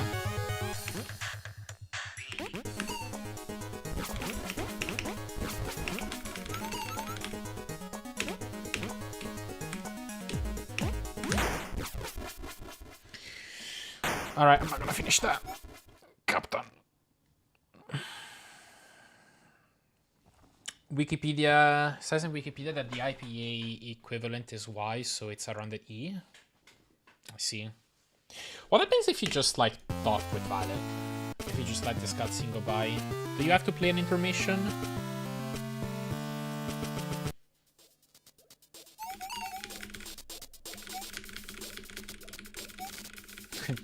Crew members are already rescued.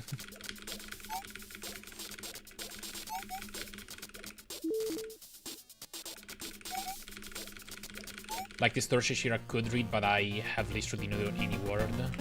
Right?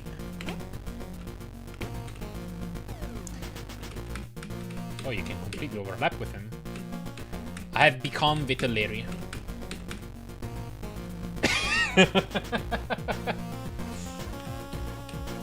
There we go. What cutscene is this? That's what normally plays after you rescue Violet. Because Violet is supposed to be the first crew member you rescue, and so she gives a bit of an explanation on what you need to do and warps.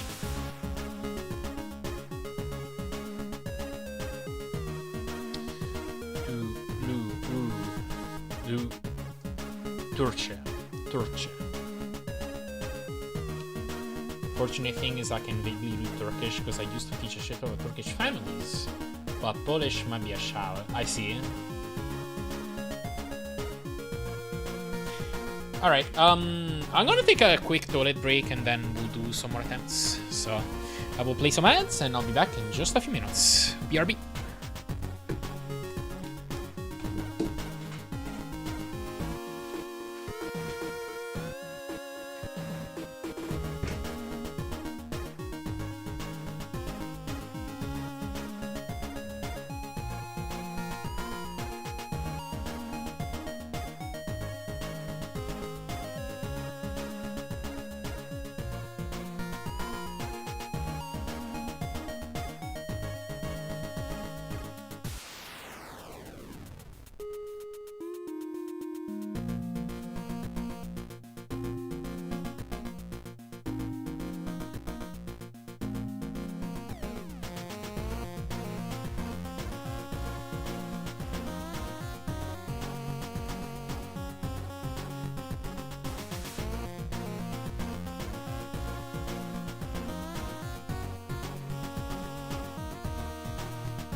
We're back.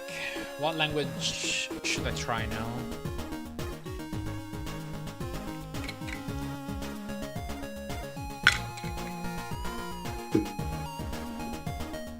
Apparently Turkish is its own language family, similar to Uzbek, Azerbaijani, stuff like that. Interesting. Yeah, all languages. Dutch, let's go Gaelic. Let's try Dutch first. Yeah, Dutch. No, I'm kidding. Netherlands. There we go.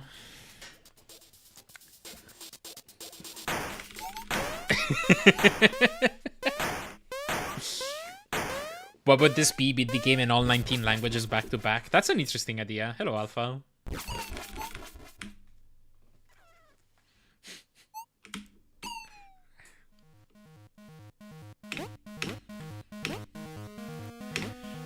Yeah, Deutsch.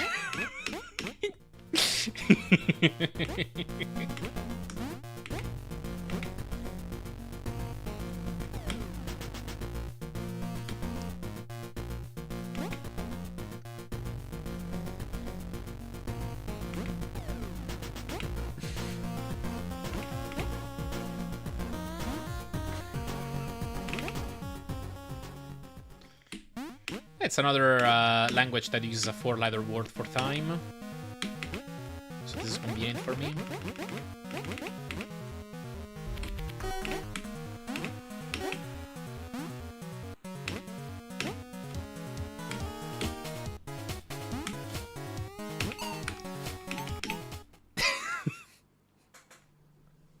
Yeah, you have to beat the game in alphabetical order in all 19 languages, so... 19 times 19. I brought the old room back 5 days ago and you just noticed. Oh, you did just now? Well then.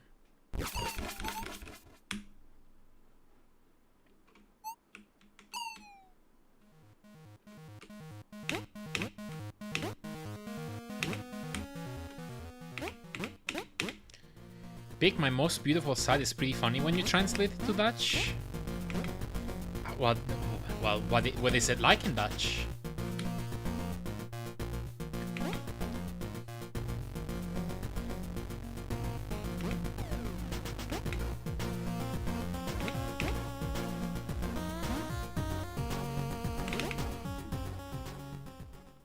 Comes out a bit dirty. Oh, I see.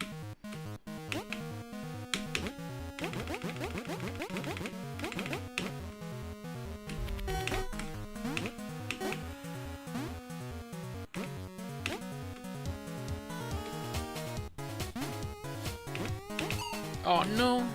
Whatever, keep it going.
There we go.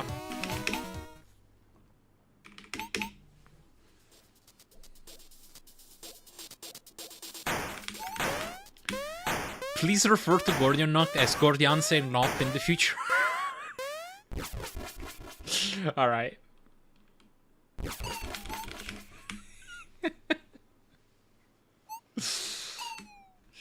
Average social credit flip experience. Yeah.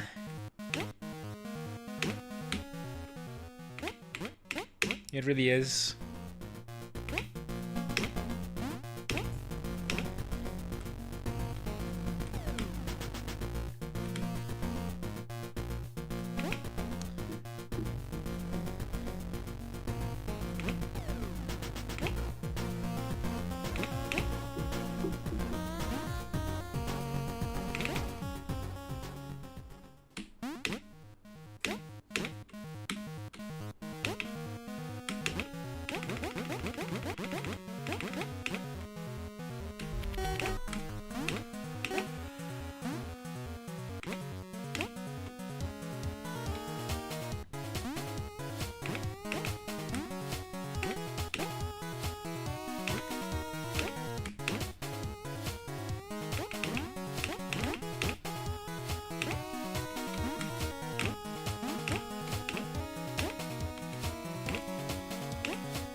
am I doing wrong?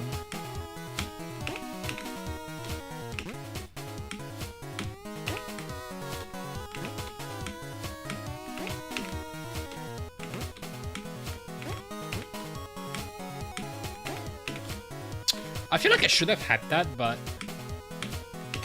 I'm letting go of right too early. No, okay, that wasn't the case there. There we go.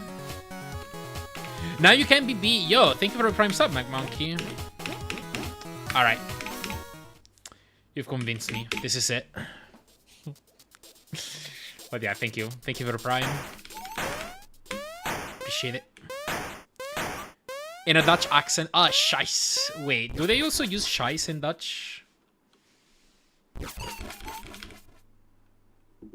Or are we mixing Dutch and Deutsch? Did you say a shit? Unironically? Is it actually the same word? You took that word from English entirely. Wow. I see.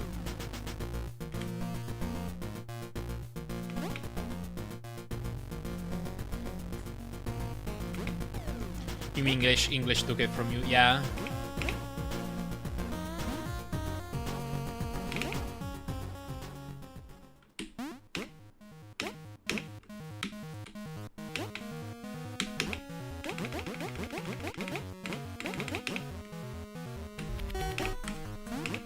Oh my god, making the Japanese entirely pronounced in English. Really interesting. I've actually never heard of that one.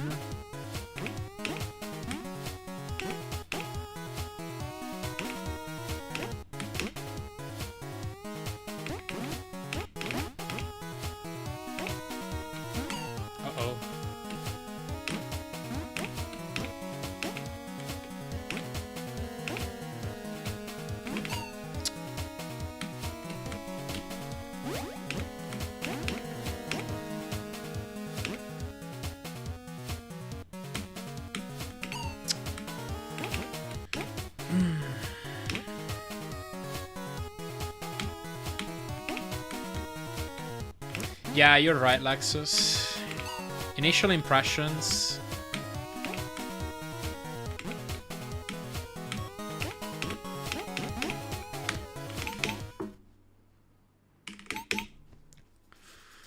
Are not great.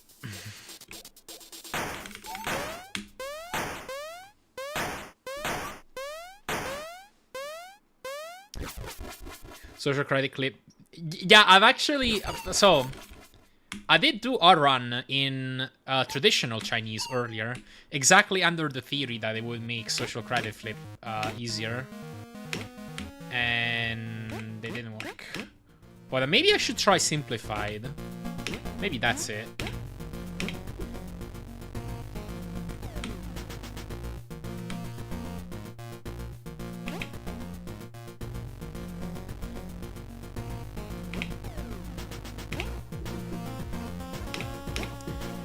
Let's go traditional uses Hong Kong IRC. Simplified is more prevalent in the mainland. Yeah. Yeah, we were just talking about it. Apparently,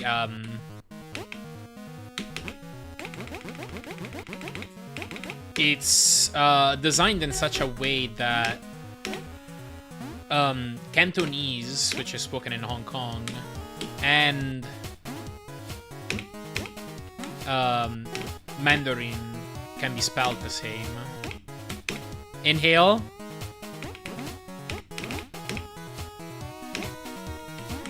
Uh-oh. What, did we say some inaccuracies?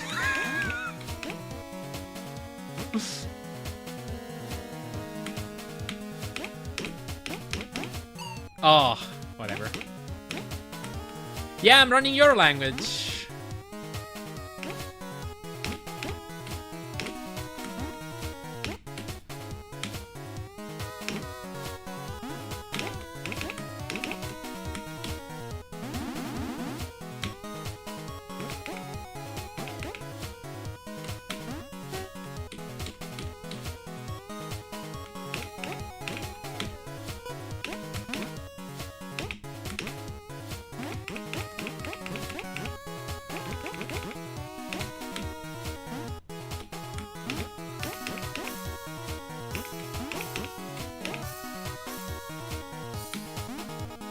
my chat has become Dutch.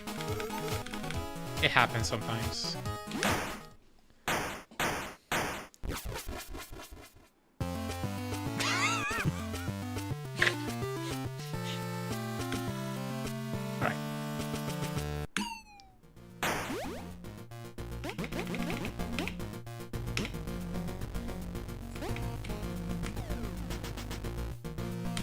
Oh, that under was the same, really. I didn't realize that. Field success. I'm probably butchering it completely.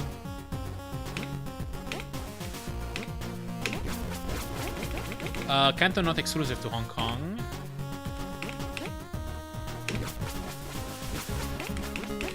Definitely more prevalent. Simplified was actually designed to make Chinese more accessible and became widespread after World War II. Cantonese is a habitual language to learn. Is simplified common in Hong Kong too?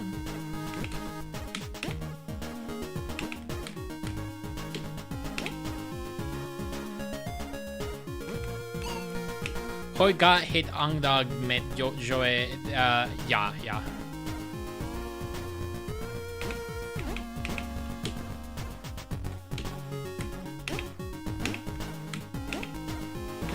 Oh, Hong Kong. Okay, so Hong Kong don't use traditional. Uh-oh. Actually about to say, traditional is used in Hong Kong. Canto, Macau Canto in Taiwan Mondo. Okay, I gotcha.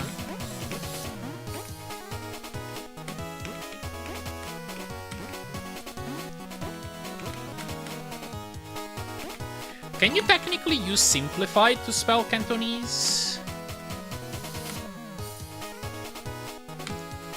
Well, simplified is common in mainland China, Singapore, and Malaysia. I think both Canton. Okay, I gotcha.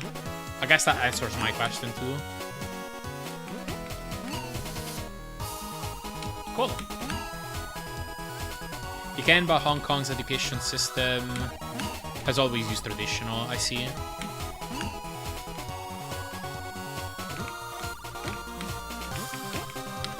I actually learned something new today.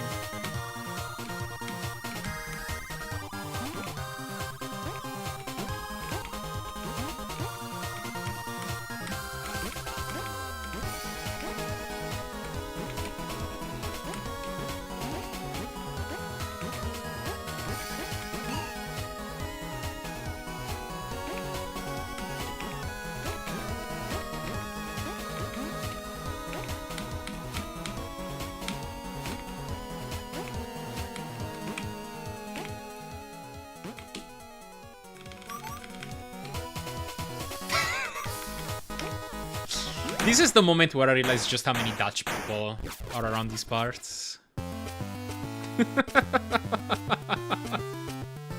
Yeah, surely everybody will speak Gaelic once I switch to that.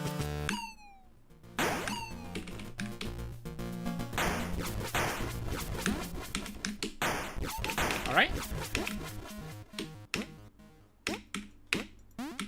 No!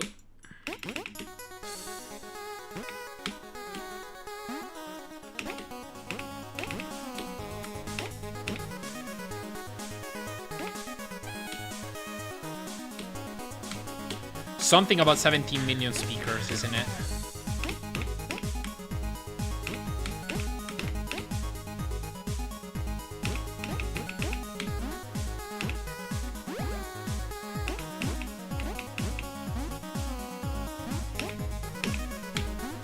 This doesn't work. Pennsylvania Dutch translation to 2.5.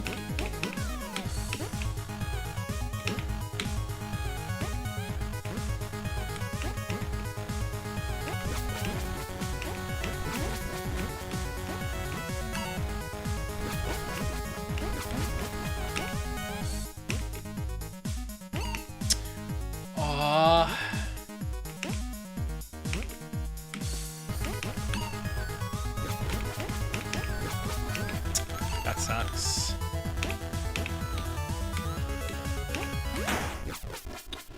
Can technically still PB?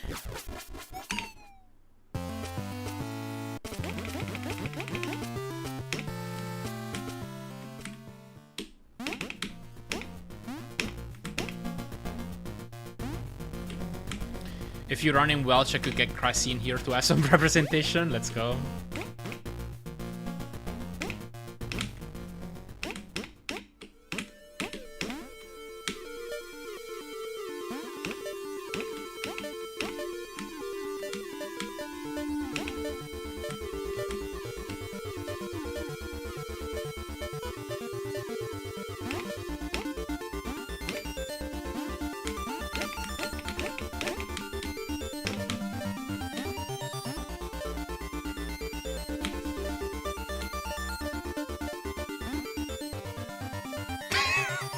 I love how the chat is still Dutch for the most part. Like, I find it so funny. Keep it up.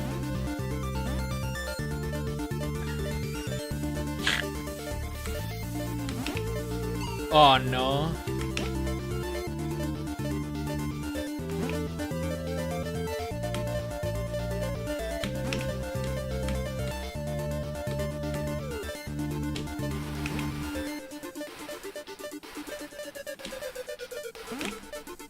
Aw. Alright, I can't PB anymore.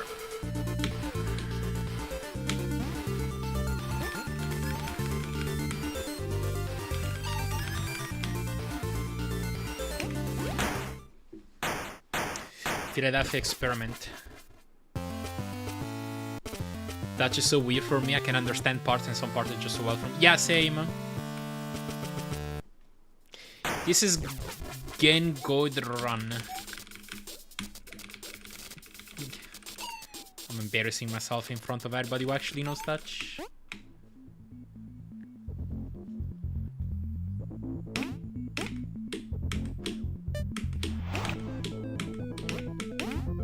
Oh my god, Schwartz too?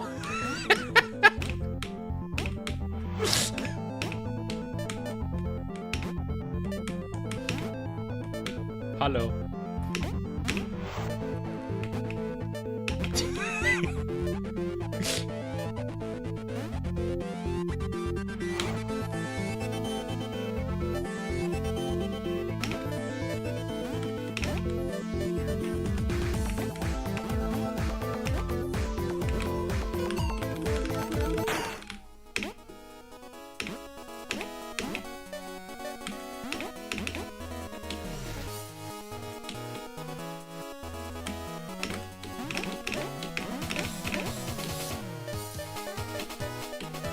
For them, I don't know anything about Dutch. Hey.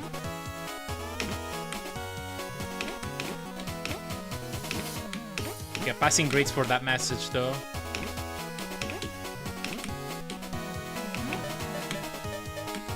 It's good gold.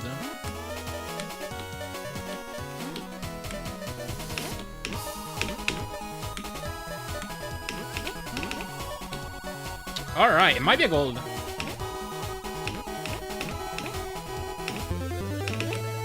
Do I rename this split to Dutch? Or do I not? It is a gold.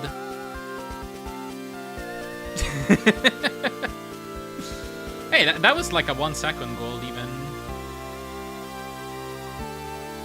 Thank you for GG's, Schwartz, Laxus, Hero, Alpha, Danny Jr., Actor Bosch, Kazayev, Soundscape, Kachu, Duchess Fastest, Hefeshkir Don. So, how do you say fun on level in Dutch?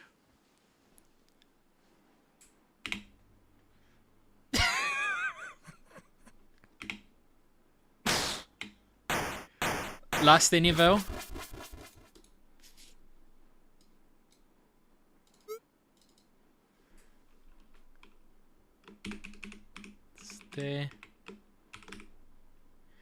So is it level or niveau?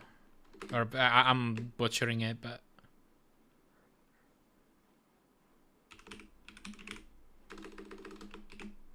I'm gonna go with level.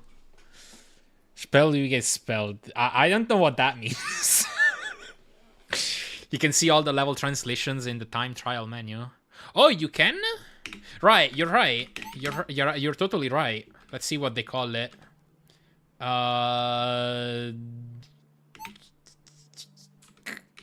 I think? Okay. Head end level. Okay, we'll go with that then.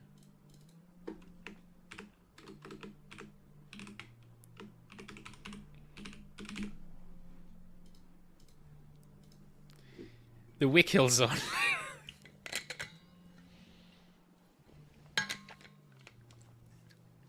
Alright, let's go with another language. Got you, are you still here? I kind of want to do a Chinese run if you're... while you can catch it, if you... No? Okay, well, never mind then. This is completely incomprehensible, though. I'll do it again, though. This messes me up for in lab, but... Yeah, I think I got traditional, right? Let's go with that.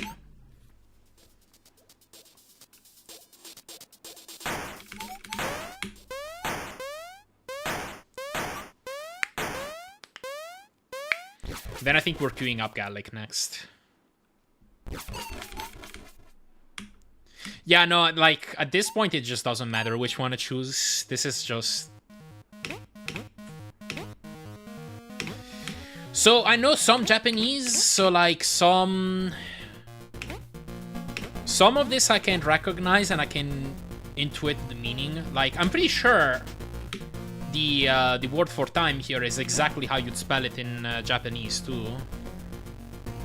Except that it's not pronounced Jikan. I have no idea how to pronounce this.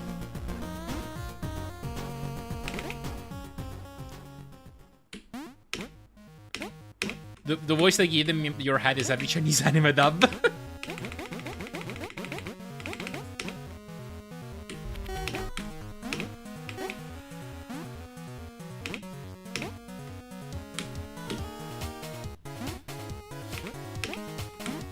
Let's say derogatorily.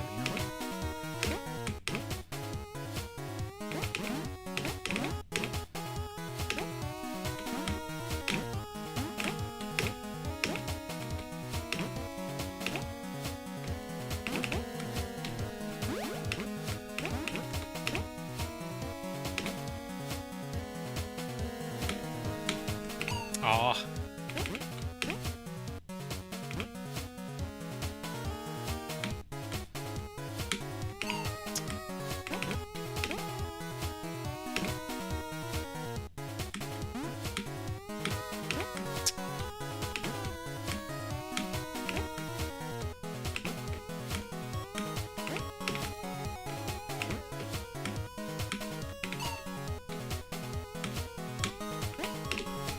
Okay, I actually landed there finally.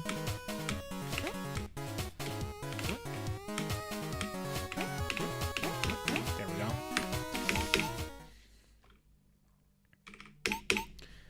go. Run translated to travels. Lysis Wang. Zu Ni Hao Yun? That would be good luck.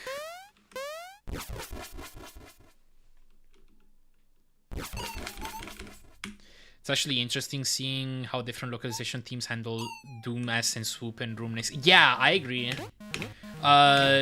Some of them had pretty different approaches. Like, I think French did it left to right instead of up to down. Like, they did some kind of word mirroring with left to right. Yeah. Hase.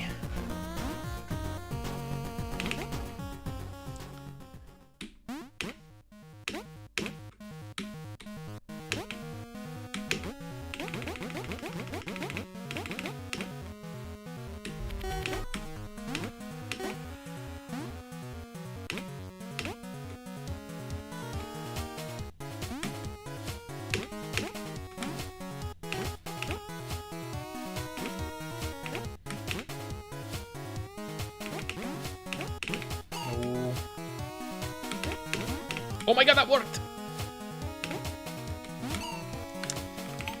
I assume all words have the same size, right? Regardless of language in game. The word enemies, yes. They have the same hitboxes. They did that on purpose so that you can technically run on any language you want and not be at an advantage or disadvantage.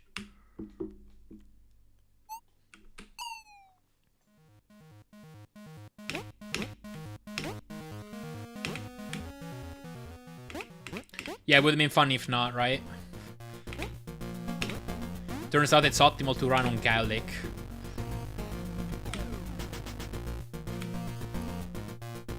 Would have been funny if Finnish was the highest difficulty here. Yeah, you enter the screen and like the word is covering the entire room.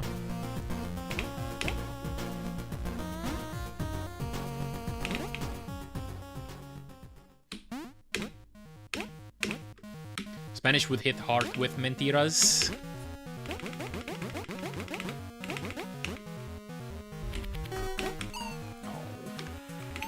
Memory Wolf has been motivated to learn Chinese since the Chinese birthday message he got from me. Oh, yeah. Right.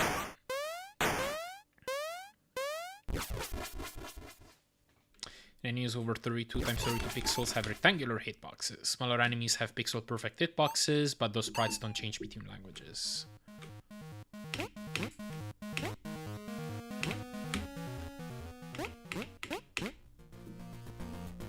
I see.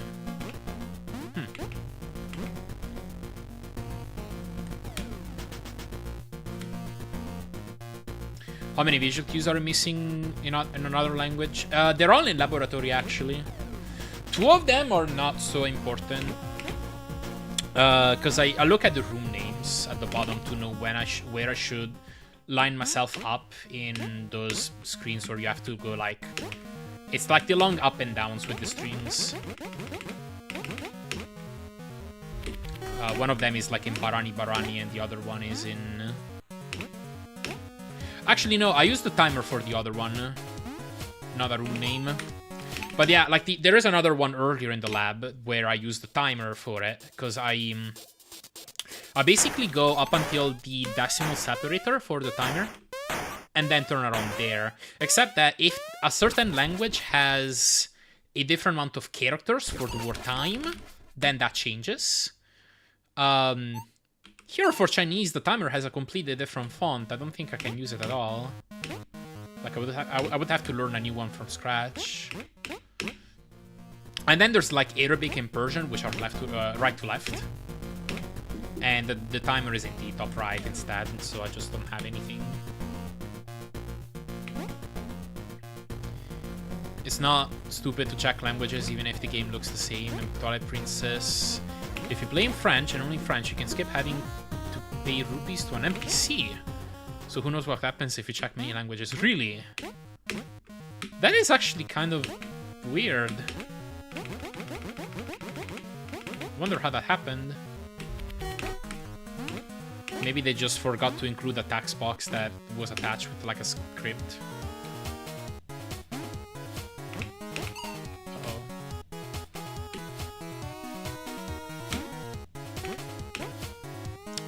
Yeah, I guess we gotta do a run on every language. Yeah, that is extremely weird from a coding perspective, I agree.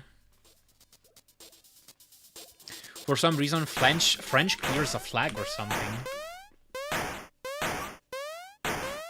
Wow.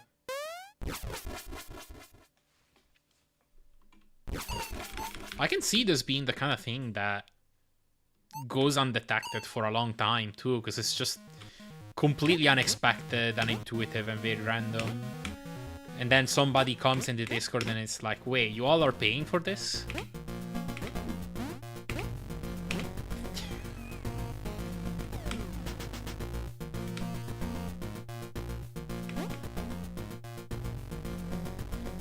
Yeah, some of these translations I question, because it's like, even in Italian, like, you could have fit bugie in lies. Yet they went with falso.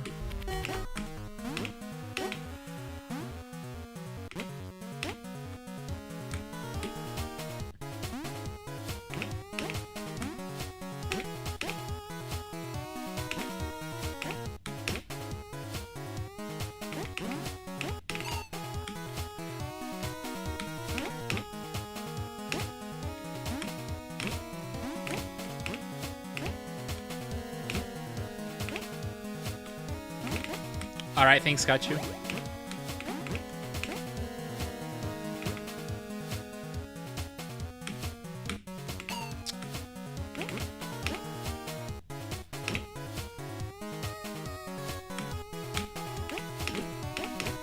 Do I continue this, maybe? I'm getting sick of social credit flip. Post in the messenger that changes its patterns based on the resolution you're playing. There's some weird stuff for sure. Oh. Yeah, that's weird. Oh, you just finished watching the whale video? What did you think?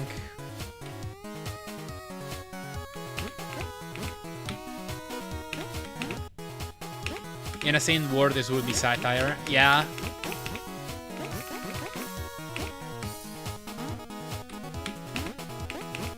Missing social credit flip in Chinese, you must retire. Yeah. I'm screwed. This is gonna be a bad time.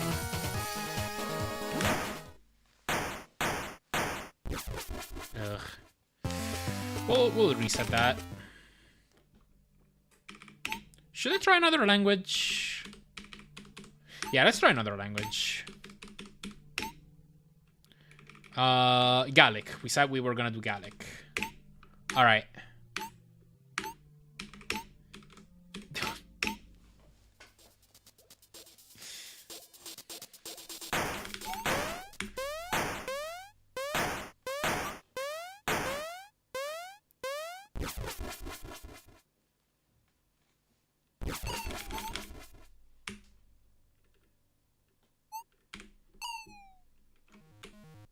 Ooh, it's a two-word ladder for time.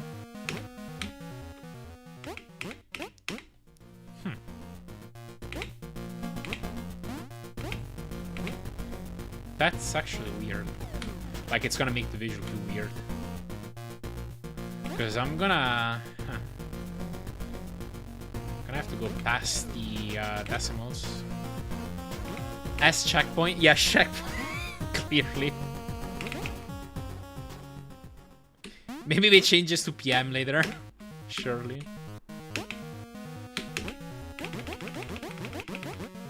Once I exceed 12 minutes. Fior.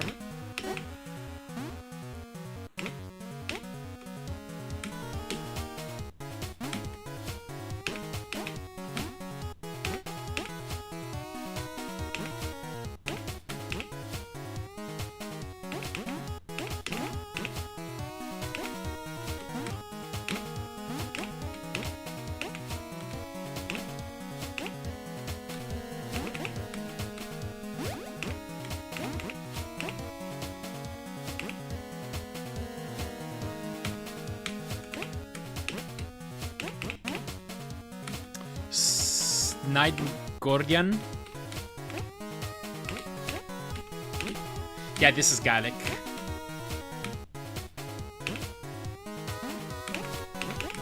Just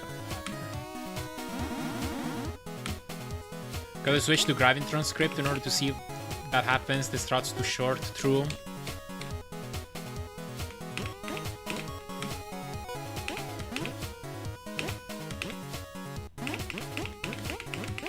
I've maybe completed a single run that was over 12 minutes during my days of attendance here.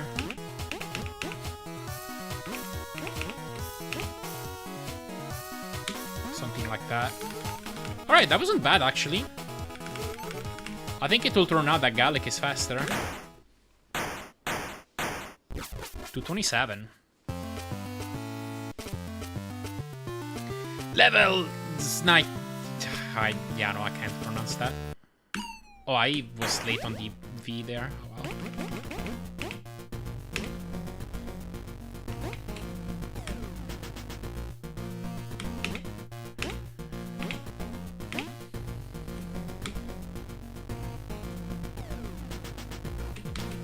I don't know, maybe Gallic is even faster.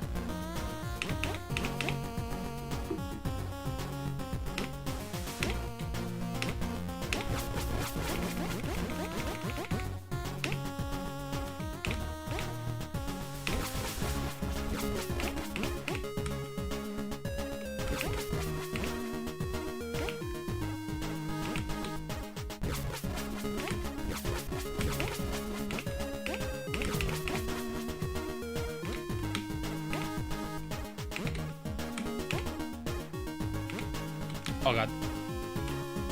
How to speedrun gimmick in Gallic.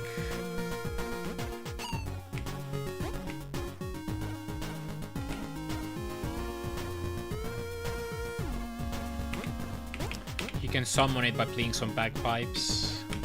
Sorry.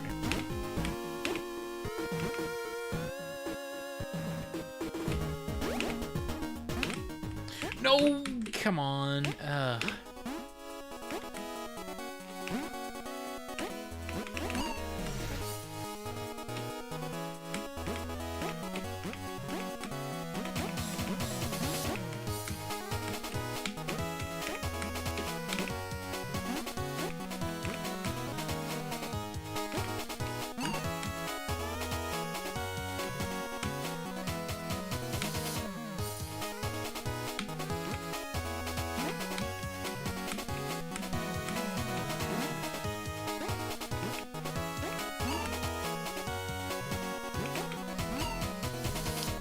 Yeah, a U with only one dot.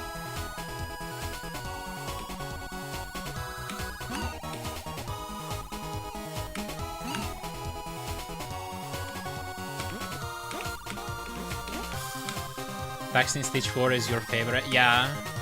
I think Stage 4 was very well written.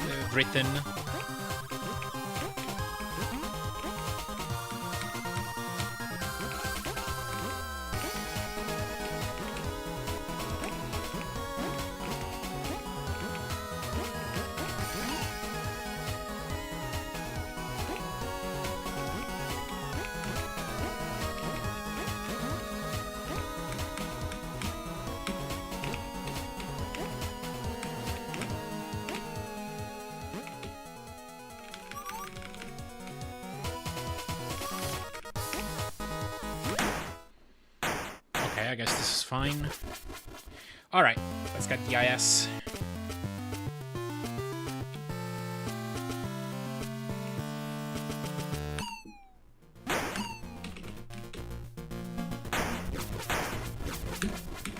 That's... I let go of right too late. Wait, I can do it here, right? Oh, never mind! Okay, whatever. Something that's meant to be... Oh, right. I guess that makes sense. That would make sense, yeah. Let's try something else. What else? There's Welsh, too, that I don't know if I ever tried.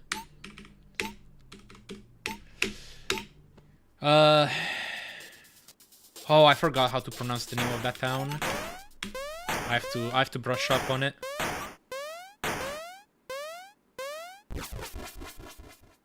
Lamp or something.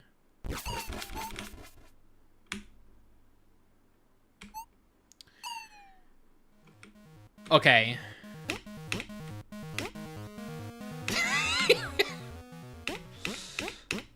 Lamper Panguengle Gogriquin Trovolantiusila Gogogog. Something like that.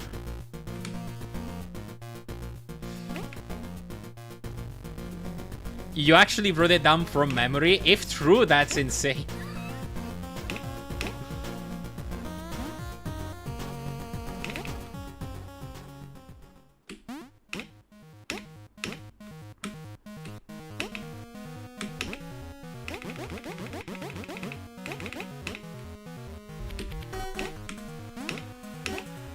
Learned to spell and pronounce it when I was like 11. I haven't forgotten it yet, I don't think. That's crazy. Props.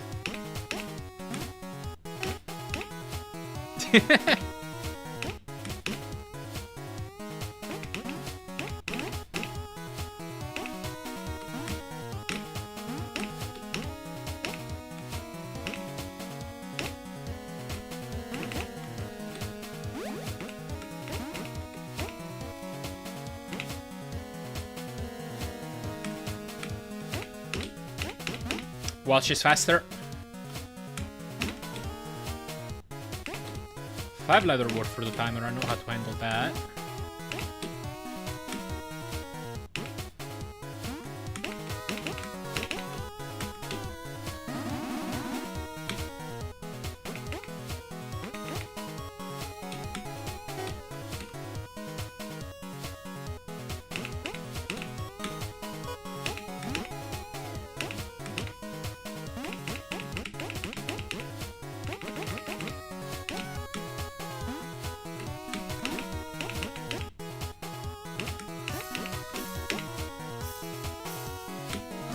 Alright, not bad. Should be like a 228 or so.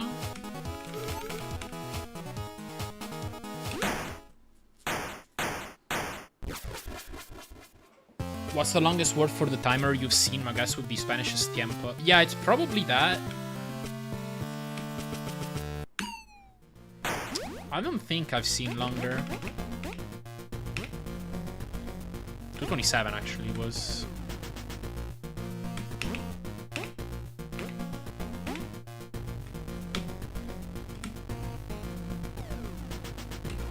Oh, okay.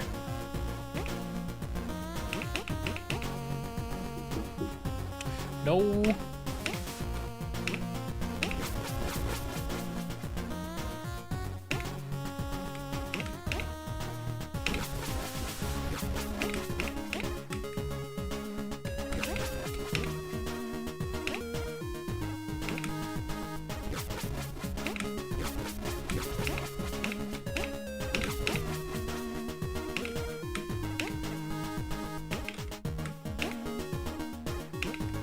Oh no.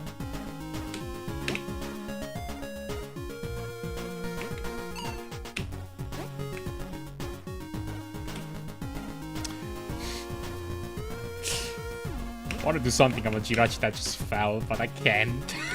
I just utterly can't.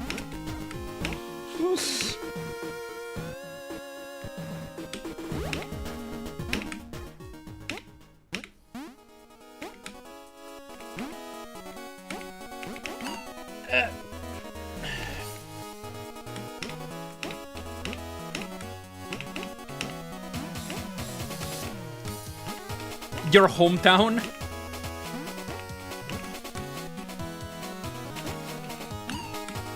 Elafran po Gwingle Gogori Queen Drobolanti Silo Go. Wait a sec, am I making it? Okay, cool. Yo, Jason, what's going on? Thanks for a raid. Hope you all had a good stream.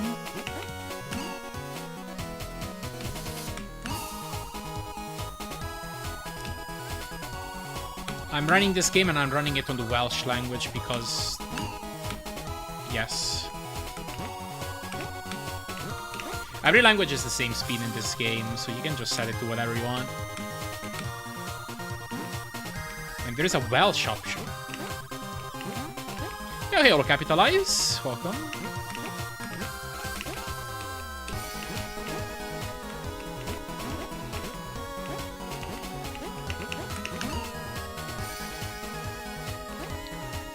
General point redemption for choosing a language. Ooh.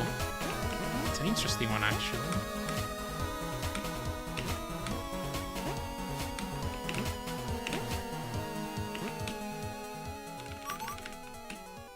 You have a passport stamp from there? The best thing about that place. That's sick.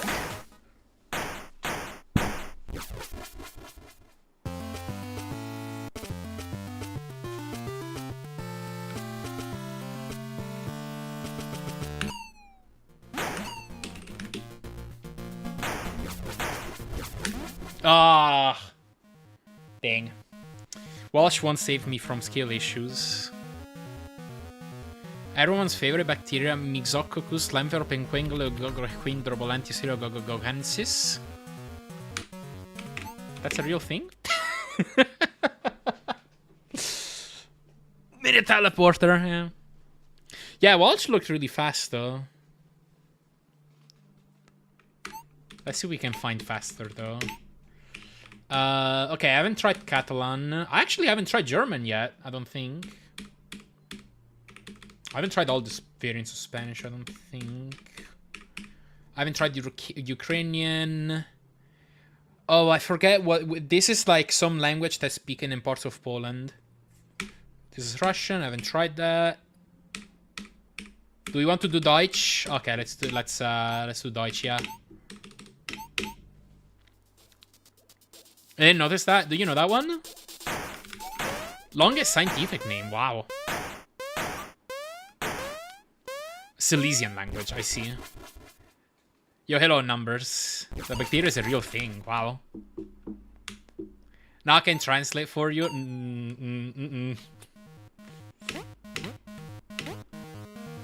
Zeit. Or is it Zeet? I think it's more like Zeet.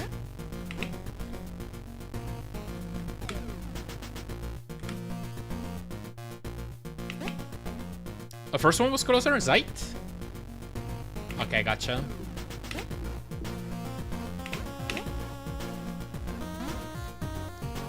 The Z is pronounced sharper. Zeit? Zeit? You actually have the hard Z.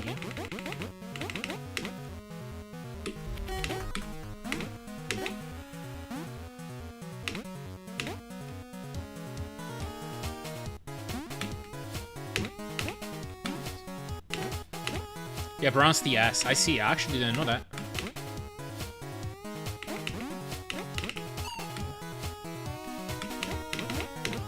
I can't believe I can get that as a backup.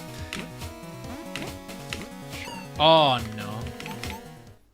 Whenever there's IE or EI combo, it sounds like the second vowel in German. Oh.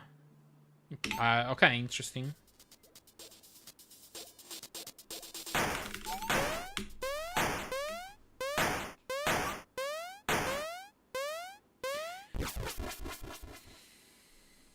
Hyperspace bypass 5. Oh, oops. Inexplicably the same in German.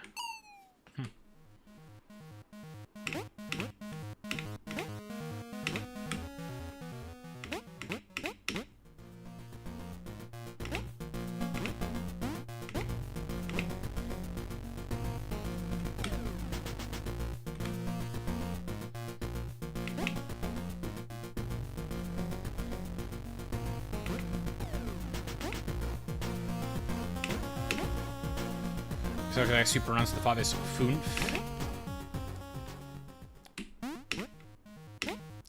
Right.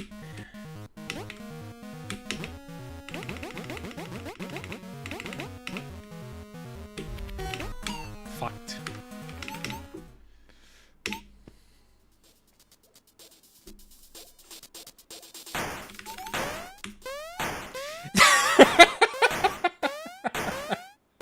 Yes, we are.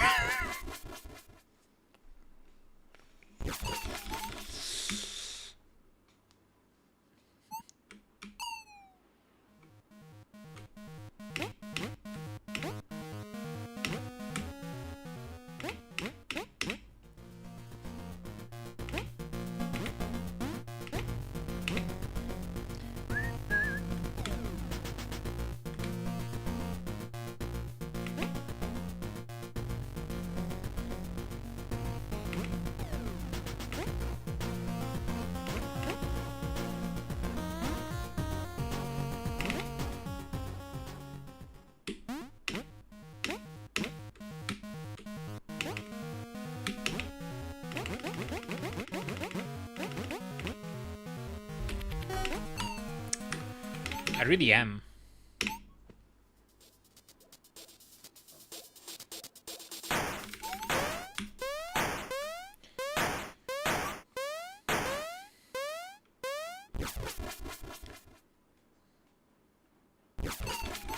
Fucked im Arsch? What does that mean?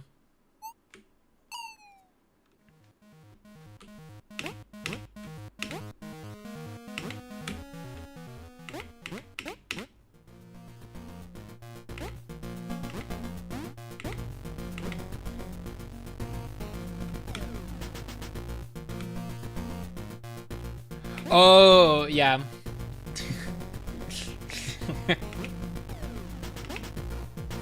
I can see that being confusing if you're just listening.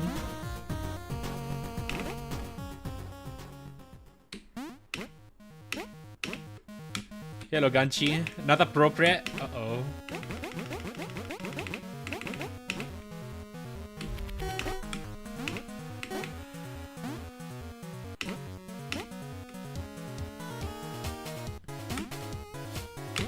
That's not gonna work.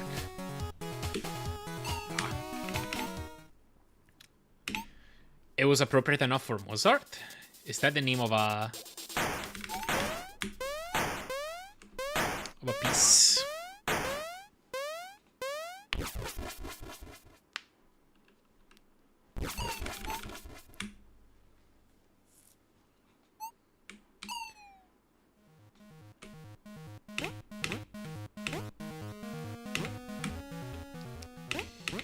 Name a piece, leck mich im Arsch.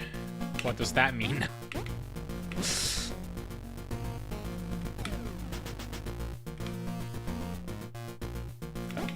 Yo, hello Zaith. Thank you for the job.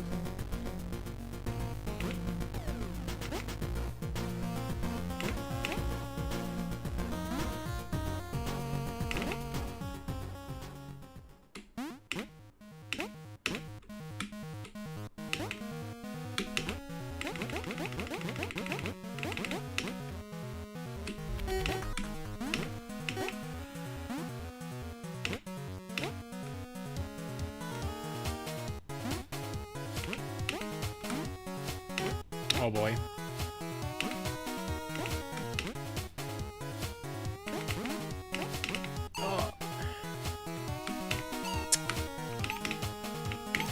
German is getting me stuck in SS2. I don't know about German.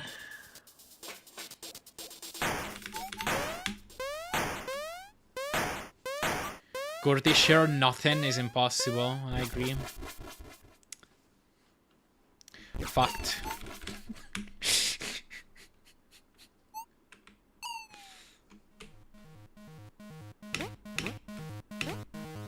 Yeah, rather inefficient.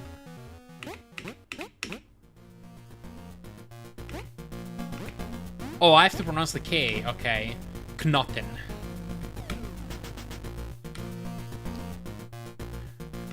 Gordischer Knoten. Gordischer Knock. Oh my god. Gordischer Knoten.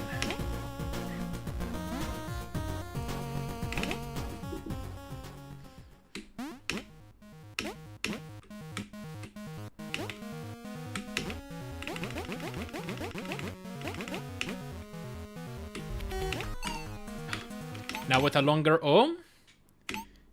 What, in Knoten or Gordischer? Or both? Knoten, Knoten, okay. Gordischer Knoten.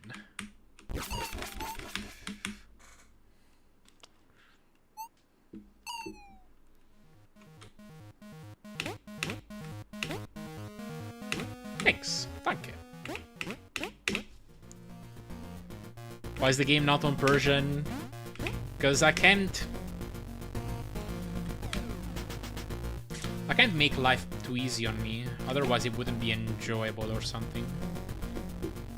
It's expected from a native German speaker like you, I see. Yeah, I mean, yes. Yes. Heard the song Boten Anna? I don't think I have.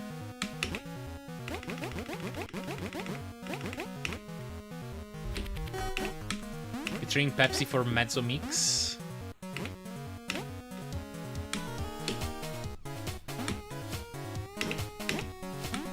Yes.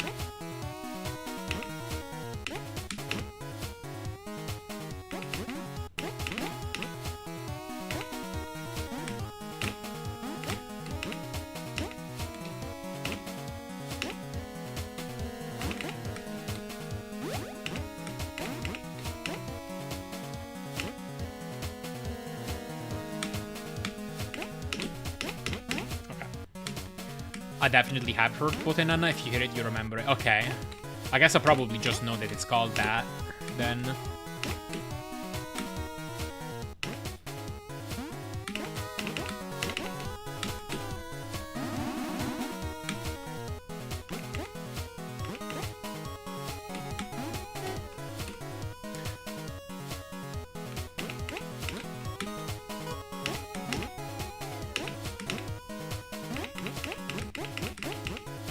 Base Hunter, one of his classics? I see.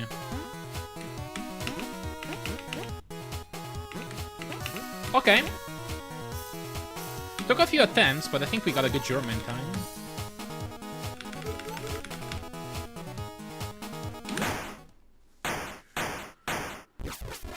$227.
probably don't know what you're talking about, but okay. Oh no.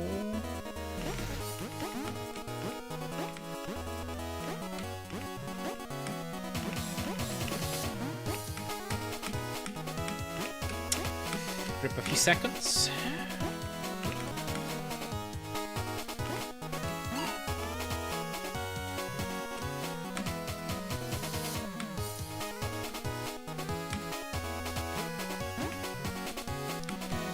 Yeah, imagine losing time in their turn.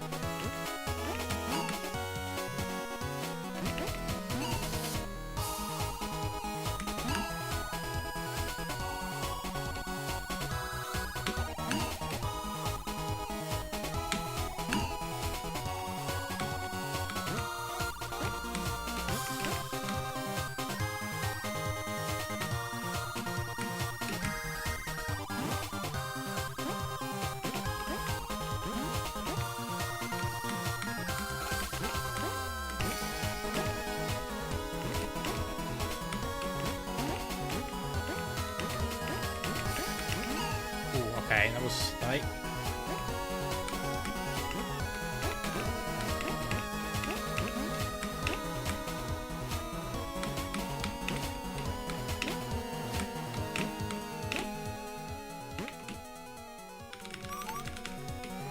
Alright, surely I get the IS now. 30.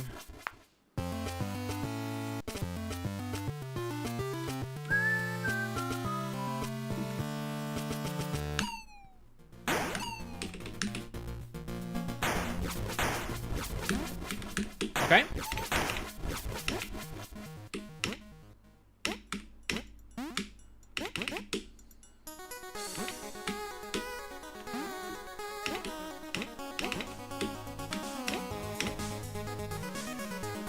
Yeah, German's not bad after all.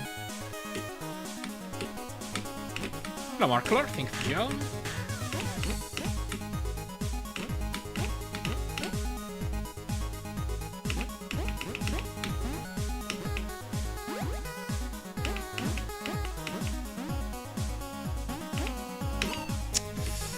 Knew it.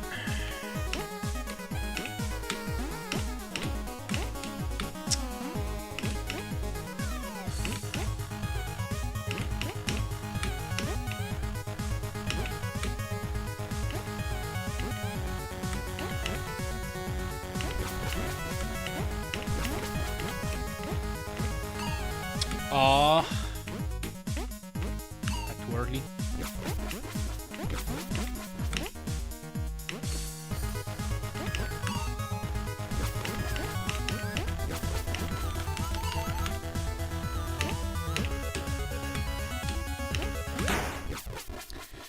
Can technically still PB.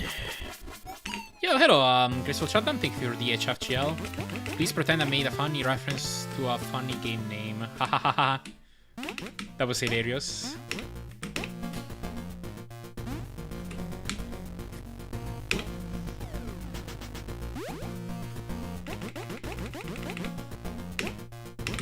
Oops.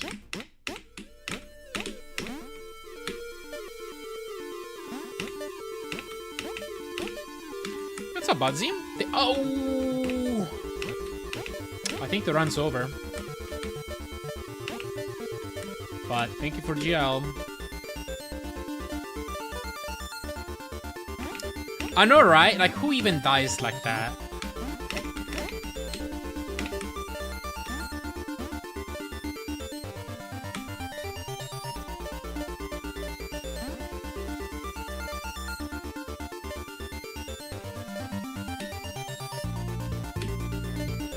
What did you do there?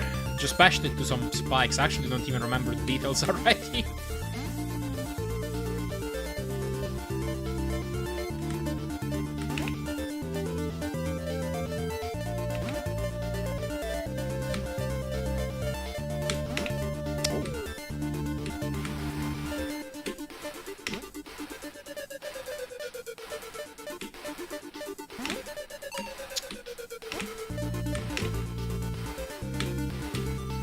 Well, bad lab.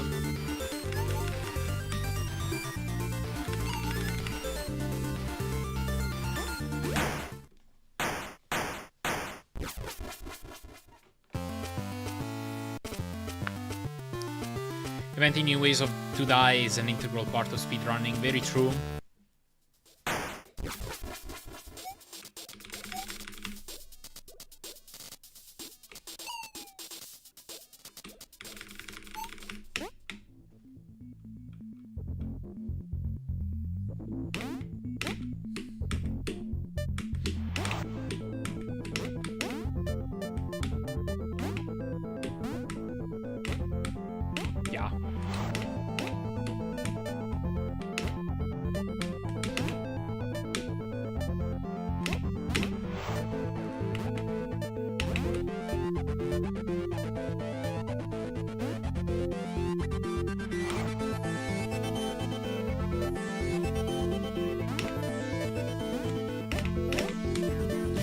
Yeah, okay.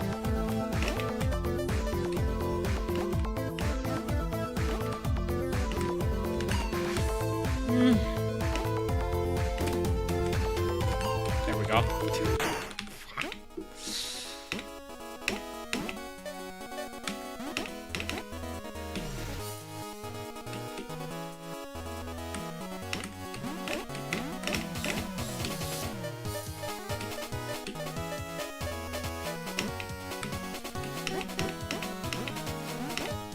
Hard was it to figure out where the frick to go the first time playing?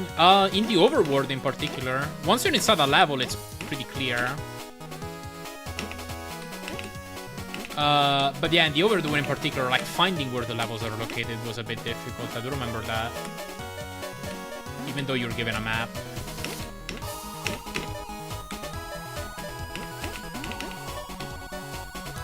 Panic Realm. Is this a Sat 11? It is. Alright. We did it.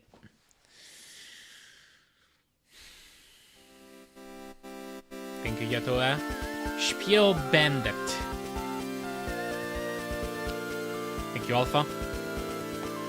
Thank you, Wookie. Lucy, Actor Bosch.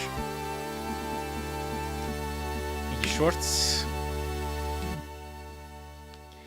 Dings das gefunden. Thank you, Gunchi. GS, gutes Spiel. Danke, danke. Danke, Hero. Danke, Graceful Shutdown. Budsy. Thank you, Working Player.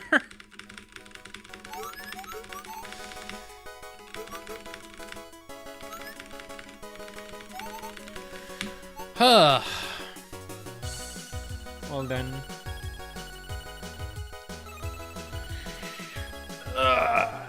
I'm kind of tired. I think I might call it here. So, here's the deal. I'm gonna be playing Mina the Hollower starting tomorrow, because that's when the game is launching. So I'm probably not gonna do more runs of this game until I beat that game, which I'm expecting to take probably about 5 days or so. If I get the speedrun bug for that game, then I guess much later. Which, I don't know. We'll have to find out. 1045 has proven difficult to beat down. I just got a good time too quickly. Mina the Hollower. It's the Shovel Knight developers' new game. It's coming out tomorrow. Wanted to play it. And like in the back of my mind, like I know that like it's exciting to run a new game and that game looks pretty cool, but I don't know if I'll actually end up wanting to run it. I'm pretty on the fence. I'll just have to like play the game and see if I like it, and then I'll take a decision. If I just beat the game, then I'll go and decide that I don't want to run it, then I'll just go back to this. Should have thrown to milk the content. Right.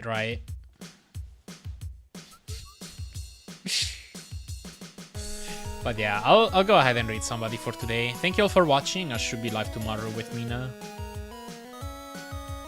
Submit your first playthrough to the speedrun boards. Right. And then call it. Except my first playthrough is gonna be several days.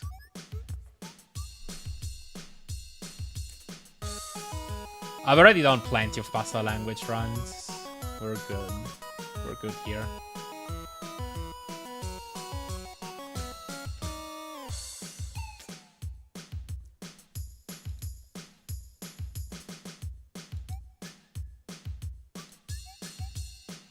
Gonna go ahead and rate TMR for today.